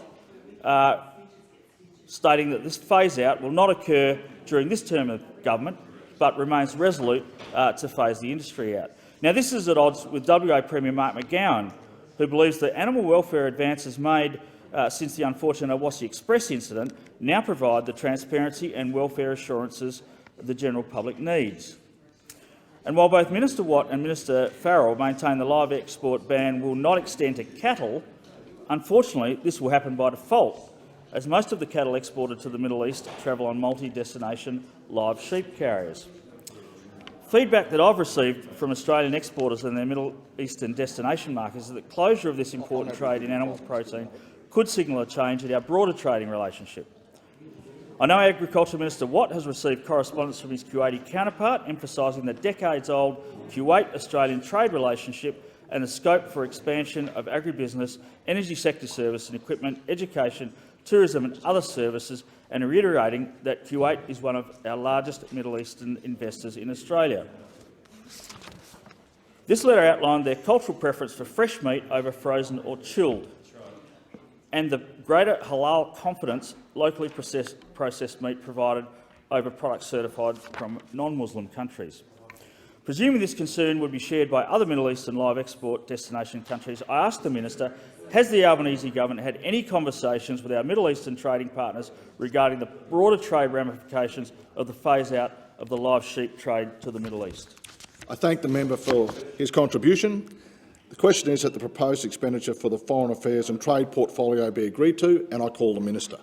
Thank you, Mr Deputy Speaker. And I'm indebted to the indulgence of the Deputy Speaker to allow me 5 minutes to make a few statements about our budget and also respond to some of the questions from my shadow ministerial colleague. And I want to start by saying I really do appreciate the efforts of the shadow minister and his real attempts to take a bipartisan approach. We're not going to agree on everything, and his job is to hold me and the government to account, and I expect he'll do that. On some of his questions, the $17 million for the Pacific Games in the Solomon Islands, we'll be funding the refurbishment of school classrooms that will be used to house athletes during the Games. The beauty of doing that project is that it has a double dividend. It contributes to the success of the Pacific Games, but also gives greater education infrastructure to the boys and girls of the Solomon Islands. So I think that's really important. On his question on the AHP, I'm going to take that on notice and come back to you with a detailed answer on the division there. And I appreciate his views about humanitarian assistance on the Horn of Africa, and obviously 10 million of the 15 million we've allocated will go to the UN World Food Programme and 5 million to NGOs. I appreciate that there is a debate about whether the UN is the right body for it. We generally use the UN because we know that they can deliver. They have the expertise and the track record of delivering on food assistance. That $15 million is additional to our general funding to the UN World Food Programme. We've already allocated $63 million to the World Food Programme this year already, and $157 million went to them last year. And that funding goes to where the World Food Programme says that need is greatest. So that includes places like Afghanistan, the Horn of Africa, Syria and the broader Indo-Pacific. So I urge people to not look at the $15 million in isolation. It is part of a broader program there.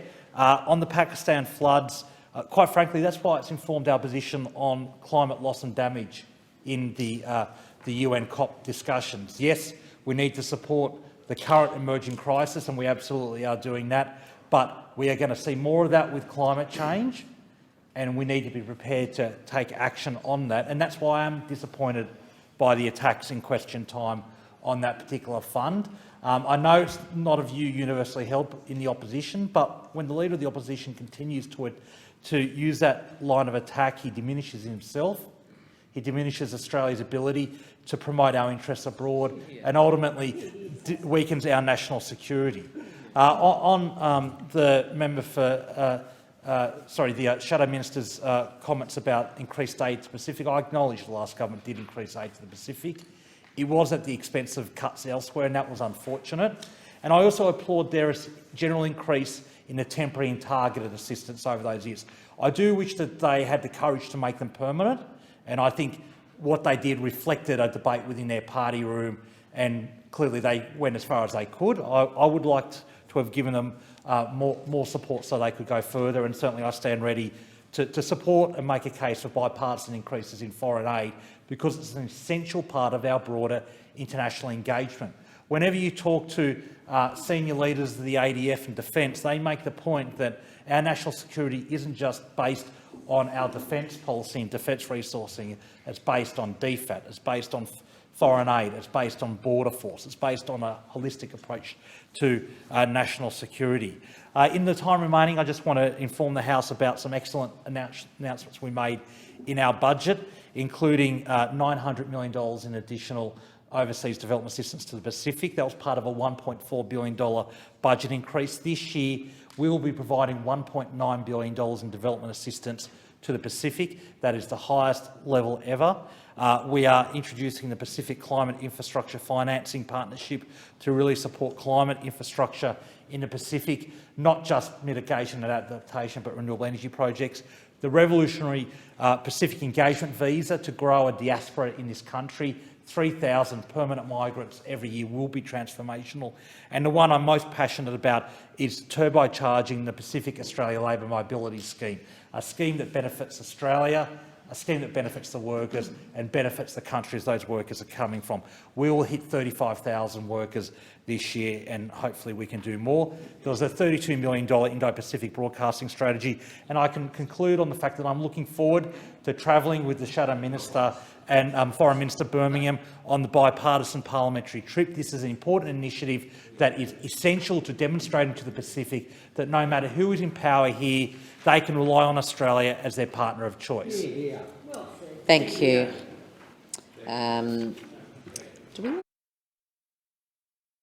Thank you.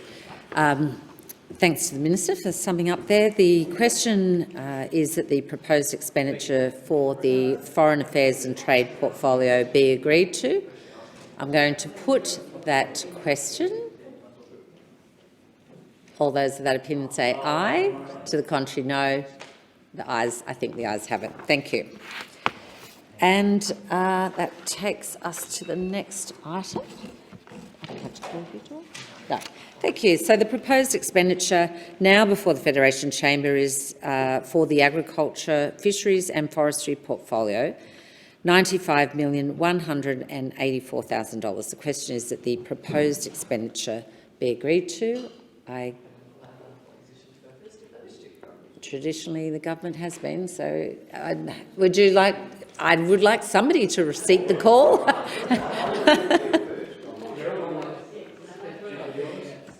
That was an act of courtesy, I think.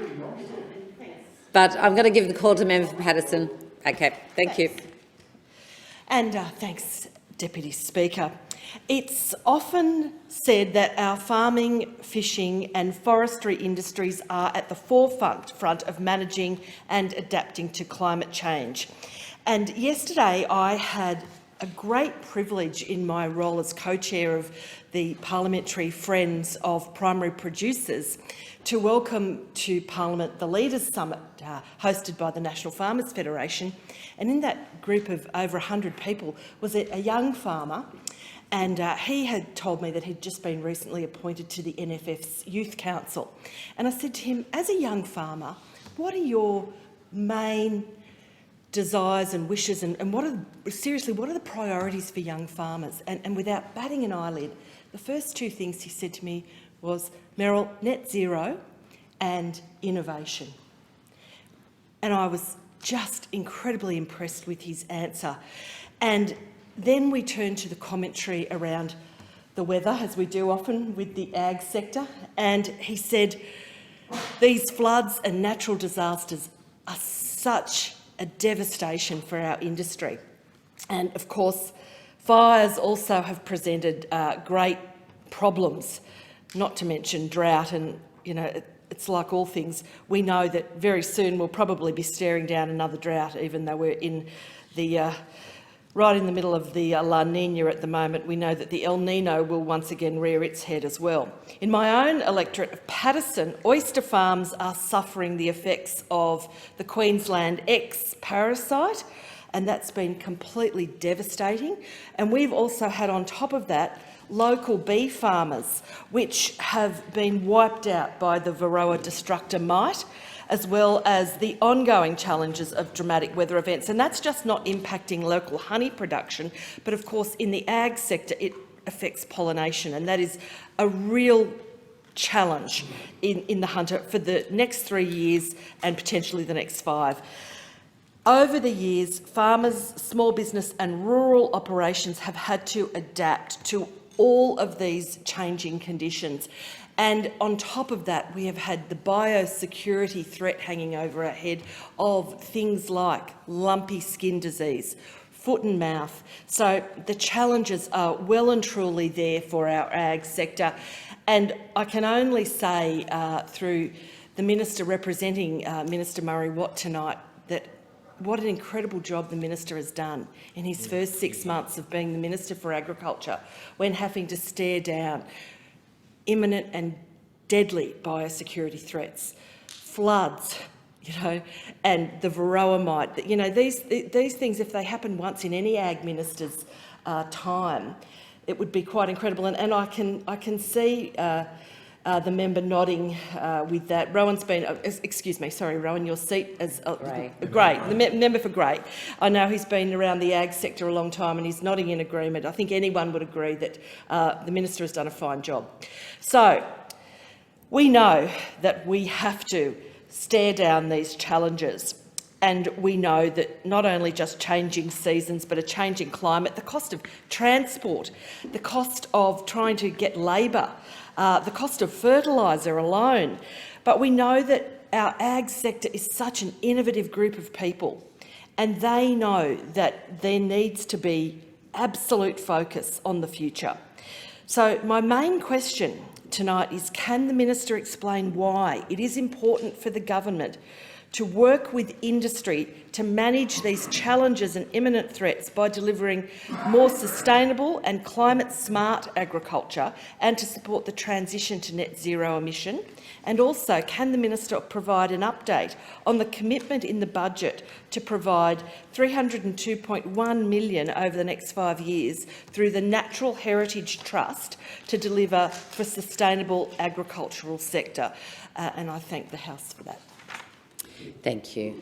I give the call to the member for Grey. Thank you very much, Madam Deputy Speaker, and to the Minister. I'm sure you're aware of the enormous contribution the farming sector makes to Australia. The sector generates more than $50 billion a year in direct returns and $150 billion in total, if the value added in the food manufacturing is included. The sector is the backbone of our rural towns, and their ability to survive and prosper is of paramount importance. The income these rural communities generate in turn make a huge contribution in our cities, where many of the jobs in manufacturing and the supply chain are situated, and of equal importance is the role agricultural landholders play in caring for our environment. They manage the vast majority of Australia's landmass. Essential to their prosperity and success is the security of their supply chains and the controlling of its costs. A major part of that supply chain challenge is fertiliser, both in terms of procurement and import, and also in the supply at a reasonable price. Australia has some of the oldest and most degraded soils in the world, and as such, fertilisers are essential building blocks of good farming practice. Australia imports most of our phosphate and nitrogenous fertiliser. There's no good reason for this. After all, we have all the required raw materials right here in this country, and we should be manufacturing locally. I'm pleased to report that with the recent establishment of Centrex's Ardmore phosphate mine in northwest Queensland, we are on a way to eliminating the import of around 400,000 tonne of phosphorus fertiliser a year. However, we use around 2.4 million tonne of nitrogenous fertilisers a year and import around about 90% of that. Nitrogen fertiliser is made from natural gas, and Australia is the world's biggest exporter of gas as LNG. That gas, or an equivalent, is then turned into nitrogen fertiliser in another country, and we transport it back to Australia and distribute it for use. Clearly, we should be able to do so much better, especially when we consider how much anxiety the shortage of AdBlue caused about 12 months ago, when the product is made from urea, and the shortage came about because of an international shortage. That shortage of AdBlue came about because of an international shortage of urea. Just in case anyone might think that we could reduce our reliance on fertiliser, or that somehow we could cope with a major interruption of supply, we should consider Sri Lanka.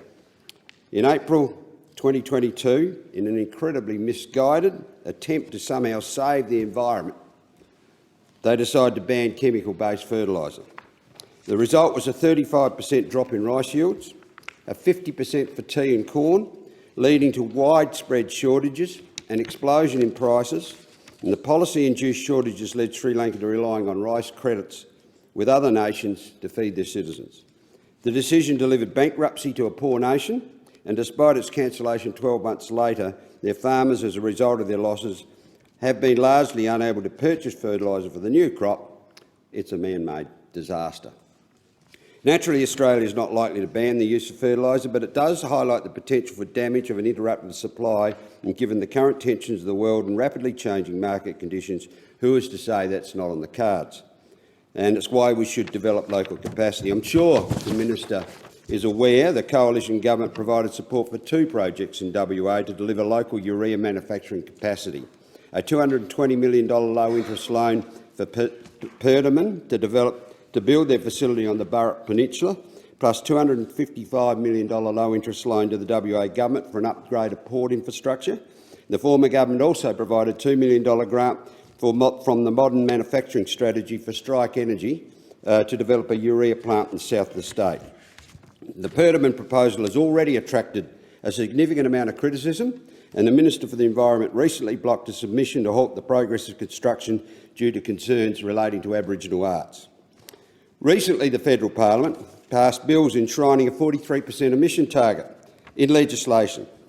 Unlike a general target, which Australian governments have previously set and met, a legislated target has now provided an avenue for third parties to seek judicial intervention to determine whether or not the project should go ahead. My question to the Minister is, can she guarantee that the legislated 43% target will not be used by activist groups to delay or derail these important projects which are so important to Australian farmers and our national security? And I give the call to Member for Spence.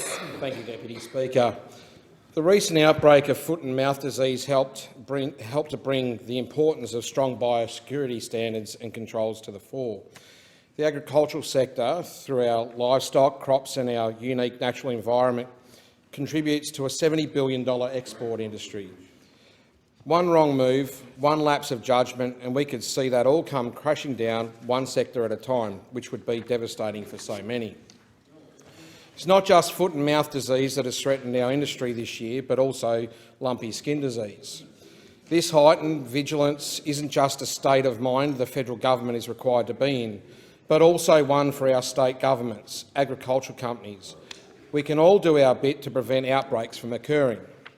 I can remember a few months ago in my home state where, at our Royal Adelaide show, it required showgoers to avoid touching or feeding livestock without express permission and not enter animal pavilions if you've been overseas in the past 7 days. Even simpler common-sense measures also existed, such as attending with clean shoes and clothes.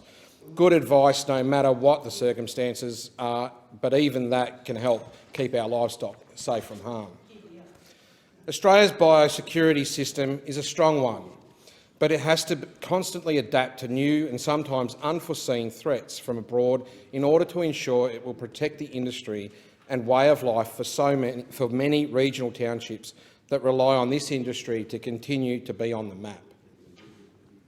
On budget night, I was pleased to see the Treasurer hand down his first, which I hope will be of many budgets, and it is a budget that delivers for agriculture and keeping the industry safe. This budget includes a substantial level of funding, new and targeted funding for biosecurity. Amongst other reasons, this helps me to be confident that the Minister appreciates the importance of strong biosecurity for the regions, including the hundreds of thousands of jobs that the agricultural sector supports. In the advent of the budget, I've seen many from the other side of the chamber opine and say that the Albanese Labor government does not care about the regions, about agriculture, and their reasoning is because the budget has rolled back their pork barrel. I know I'd rather save the pork industry instead, and I'm sure a lot of people out in the regions do too. In fact, I had the pleasure of joining the Minister for Agriculture, Fisheries and Forestry, along with Senator Grogan, to visit some locations a little further up my electorate of Spencer's northern border, just past Angaston. This is where we visited Kyneton Station, a sheep farm, and discussed the importance of enhancing our livestock traceability as an important part amongst a suite of measures we must take to maintain that air of vigilance needed in order to preserve an industry of such importance to us, to our Australia's exports and domestically for our food security. The governments work alongside industry and state and territory governments to implementing an enhanced EID, or electronic identification system, for sheep and goats in each jurisdiction by 1 January 2025 is going to go a long way to ensuring swift action can be taken to curtail any potential disease outbreaks in our livestock. A $46.7 million co-investment was provided in the budget toward this end, because all stakeholders should work collaboratively together and feel invested in an industry that provides us with so much. This government knows that moving towards EID with sheep and goats will exceed national livestock traceability standards with a 99.64% accuracy, meaning that in the terrible event that a disease makes its way through, we will recover significantly faster. The Minister also outlined on the day the need for a comprehensive and collaborative national agricultural traceability strategy. This is a strategy that will add value to our agricultural exports down the line. When buyers of our livestock that we keep a clean house, it adds value to bring more value to the farm. My question for the Minister: can the Minister outline measures in the budget that will go towards strengthening Australia's biosecurity, particularly given the emergence of foot and mouth disease in our region? Can the Minister also provide an update on the government's election commitment to deliver long-term, sustainable funding for biosecurity and why this is important for regional Australia? Thank you. Thank you. And the member for Flynn. Thank you, Madam Deputy Speaker. I rise to speak about Labor's October budget and what it means for agriculture. I wish to provide practical examples of how this budget is nothing more than an attack on our agricultural industry. Madam Speaker, harvest is in full swing in my electorate of Flynn, including my own property at Taroom. There is no doubt agriculture is feeding this nation. Food security must be front and centre as we travel towards the future.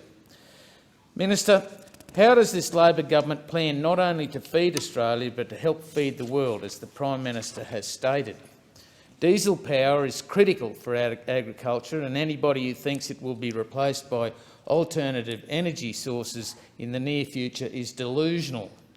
People just like Chris Bowen, the Minister for Industry and Energy and Emissions Reduction, Labor's budget has committed to increasing heavy vehicle road user charges from the rate of 26.4% per litre to 27.2 cents per litre. This means truck drivers will be slugged an extra 0.8 cents tax for every litre of diesel that they use. This will ultimately mean farmers will have to pay more to produce and get their product to market. Consumers will pay more to buy this product at the supermarket. Labor's agenda is to treat regional Australia like a cash cow, and it's an absolute disgrace. Minister, why has the heavy vehicle road user charge increased when we are already seeing record diesel prices? Whilst they have increased the heavy vehicle road user charge, the $14.5 billion inland rail is in doubt, with Labor reviewing this much-needed project. Re-examining the route has the potential to ignite community angst about the inland rail project, increasing unnecessary uncertainty. The Coalition Government announced that it agreed in principle to the extension of the inland rail to the Port of Gladstone and committed to a $10 million business case to work with the Queensland Government to examine the viability of extending this railway line. Minister, will the inland rail be extended to the Port of Gladstone? Deputy Speaker, gas is required for the production of fertiliser, and supply must be maintained. Water and associated infrastructure needs to be expanded to maintain agricultural production. Well, Labor's own budget forecasts skyrocketing gas prices 40% in the next 2 years, and yet they have provided no serious policy or investment to alleviate the surge in gas prices. This will directly affect the price of fertiliser, adding extra costs to farm production. The surest way to secure affordable, reliable gas is through increasing supply. Funding for gas exploration has been cut. Labor has gutted $31 million from the exploration of the Cooper-Adavale Gas Basin plan and $23 million from the Beetaloo by discounting the Beetaloo Cooperative Drilling Program. Minister, why does the Labor government not support further gas exploration? Deputy Speaker, the budget also scraps $4.6 billion out of water projects by not proceeding with the Hellgate Dam project in Queensland, deferring funding of $899.5 million over 4 years from the Dungowan Dam Pipeline, Emu Swamp Dam Pipeline, Hewenden Irrigation Scheme, the Wyangla Dam Wall Raising Project and cuts to water program are devastating and will impact severely on regional areas. The development of water assets is critical to the future of agriculture and the industry in Australia, but this budget does not address this. So, Minister, why has this funding been cut? Deputy Speaker, agricultural land needs to be protected by legislation to counter the onslaught of wind farms, solar farms and transmission lines in our pursuit of the renewable energy sector. Reducing emissions by 43% will require the installation of 47 megawatt wind turbines every month from now to 2030. It will require more than 22,500 watt solar panels to be installed every day for the next 8 years, 2.4 for every man, woman and child. Minister, how much land, including prime agricultural land, will be needed to reach this target? Deputy Speaker, I've learnt the Labor government has signed up to the methane emissions pledge. This is another broken election promise from Chris Bowen following his backflip on vehicle emissions standards. What activists want is the end of the beef industry. Labor MPs such as Jed Kearney have endorsed calls to reduce meat consumption and move Australians to plant-based diets. Expired now. Excuse me, order. Member for Flynn, your time has expired, and I'm going to give the call to the member for Lyons. Speaker, Deputy Speaker, the forestry industry has long been an important contributor to jobs and economic development in regional Australia. And in my electorate of Lyons, forestry is a keystone industry that provides stable employment, harvesting a renewable resource. I've got a big speech here, but I know the Minister wants to sum up. I just want to say Labor supports our forestry industry absolutely 100%, and it's a big contributor in my electorate. And as I've always said, the future is better with forestry in it. It's a renewable, natural resource, and we can't do better than support a sustainable, ongoing forestry industry in Tasmania and indeed in Australia. So my question to the Minister is, can the Minister outline how new investments in the budget demonstrate the government's commitment to a strong and sustainable forestry industry in Australia? Thank you, and I'll give the call to the member for Riverina.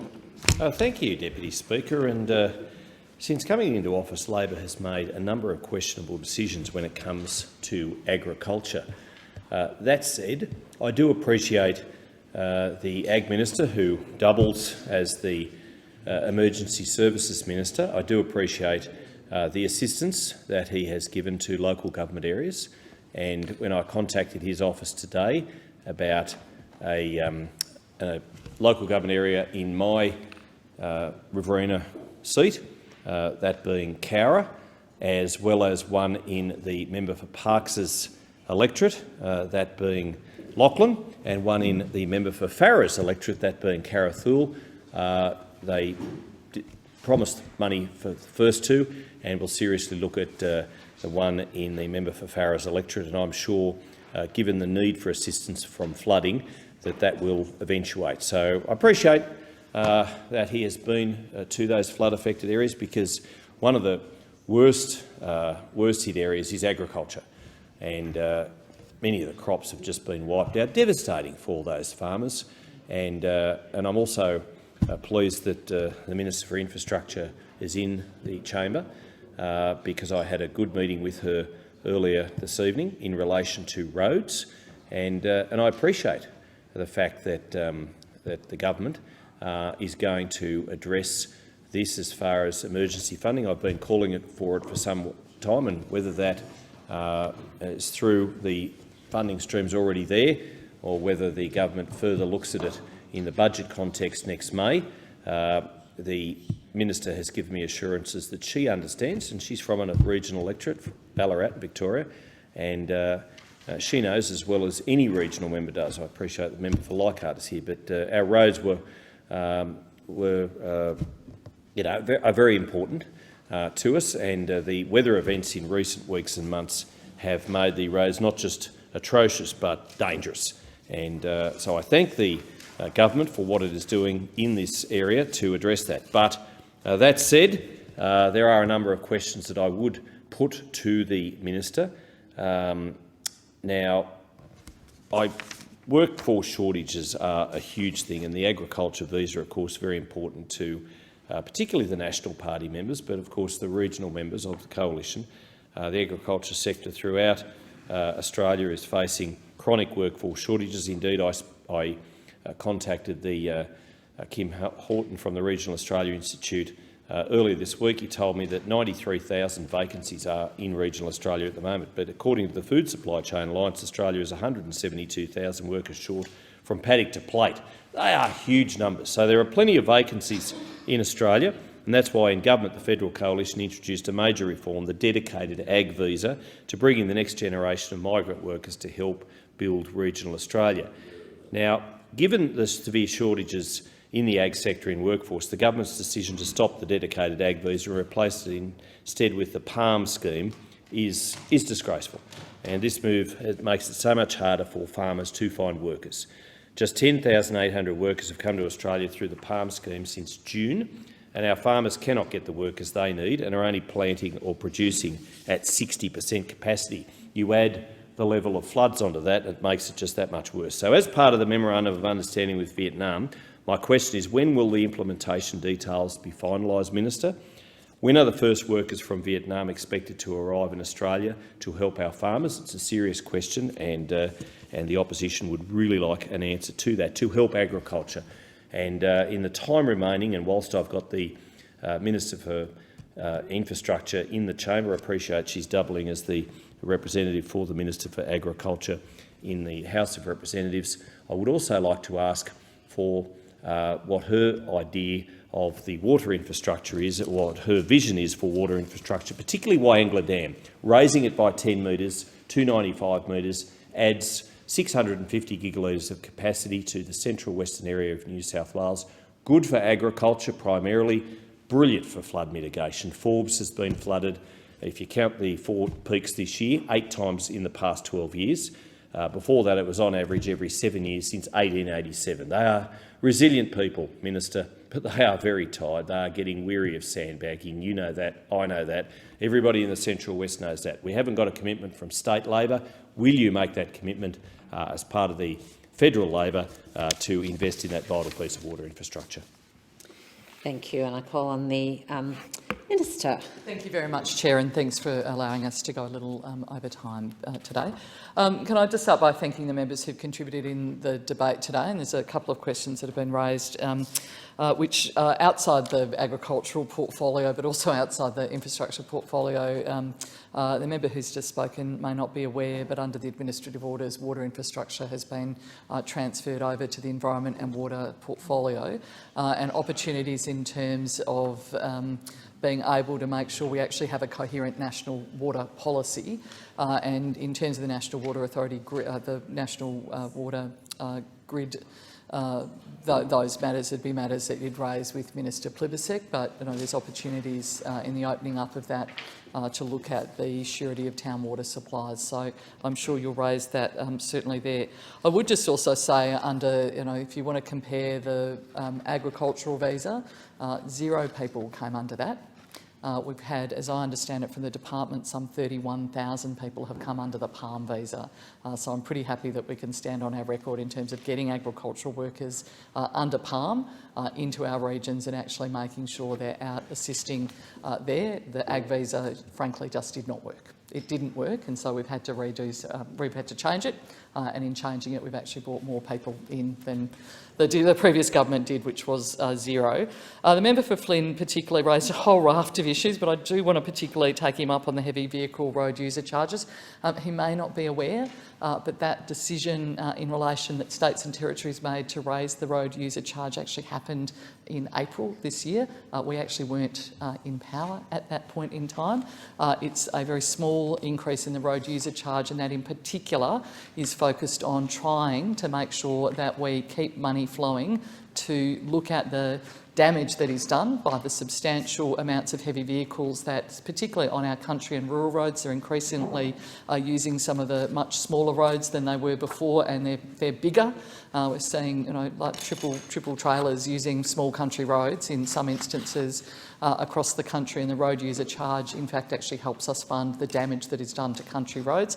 But I do point out to him really clearly that that actually happened under the previous government while they were in caretaker mode. We actually weren't in government when that decision was taken.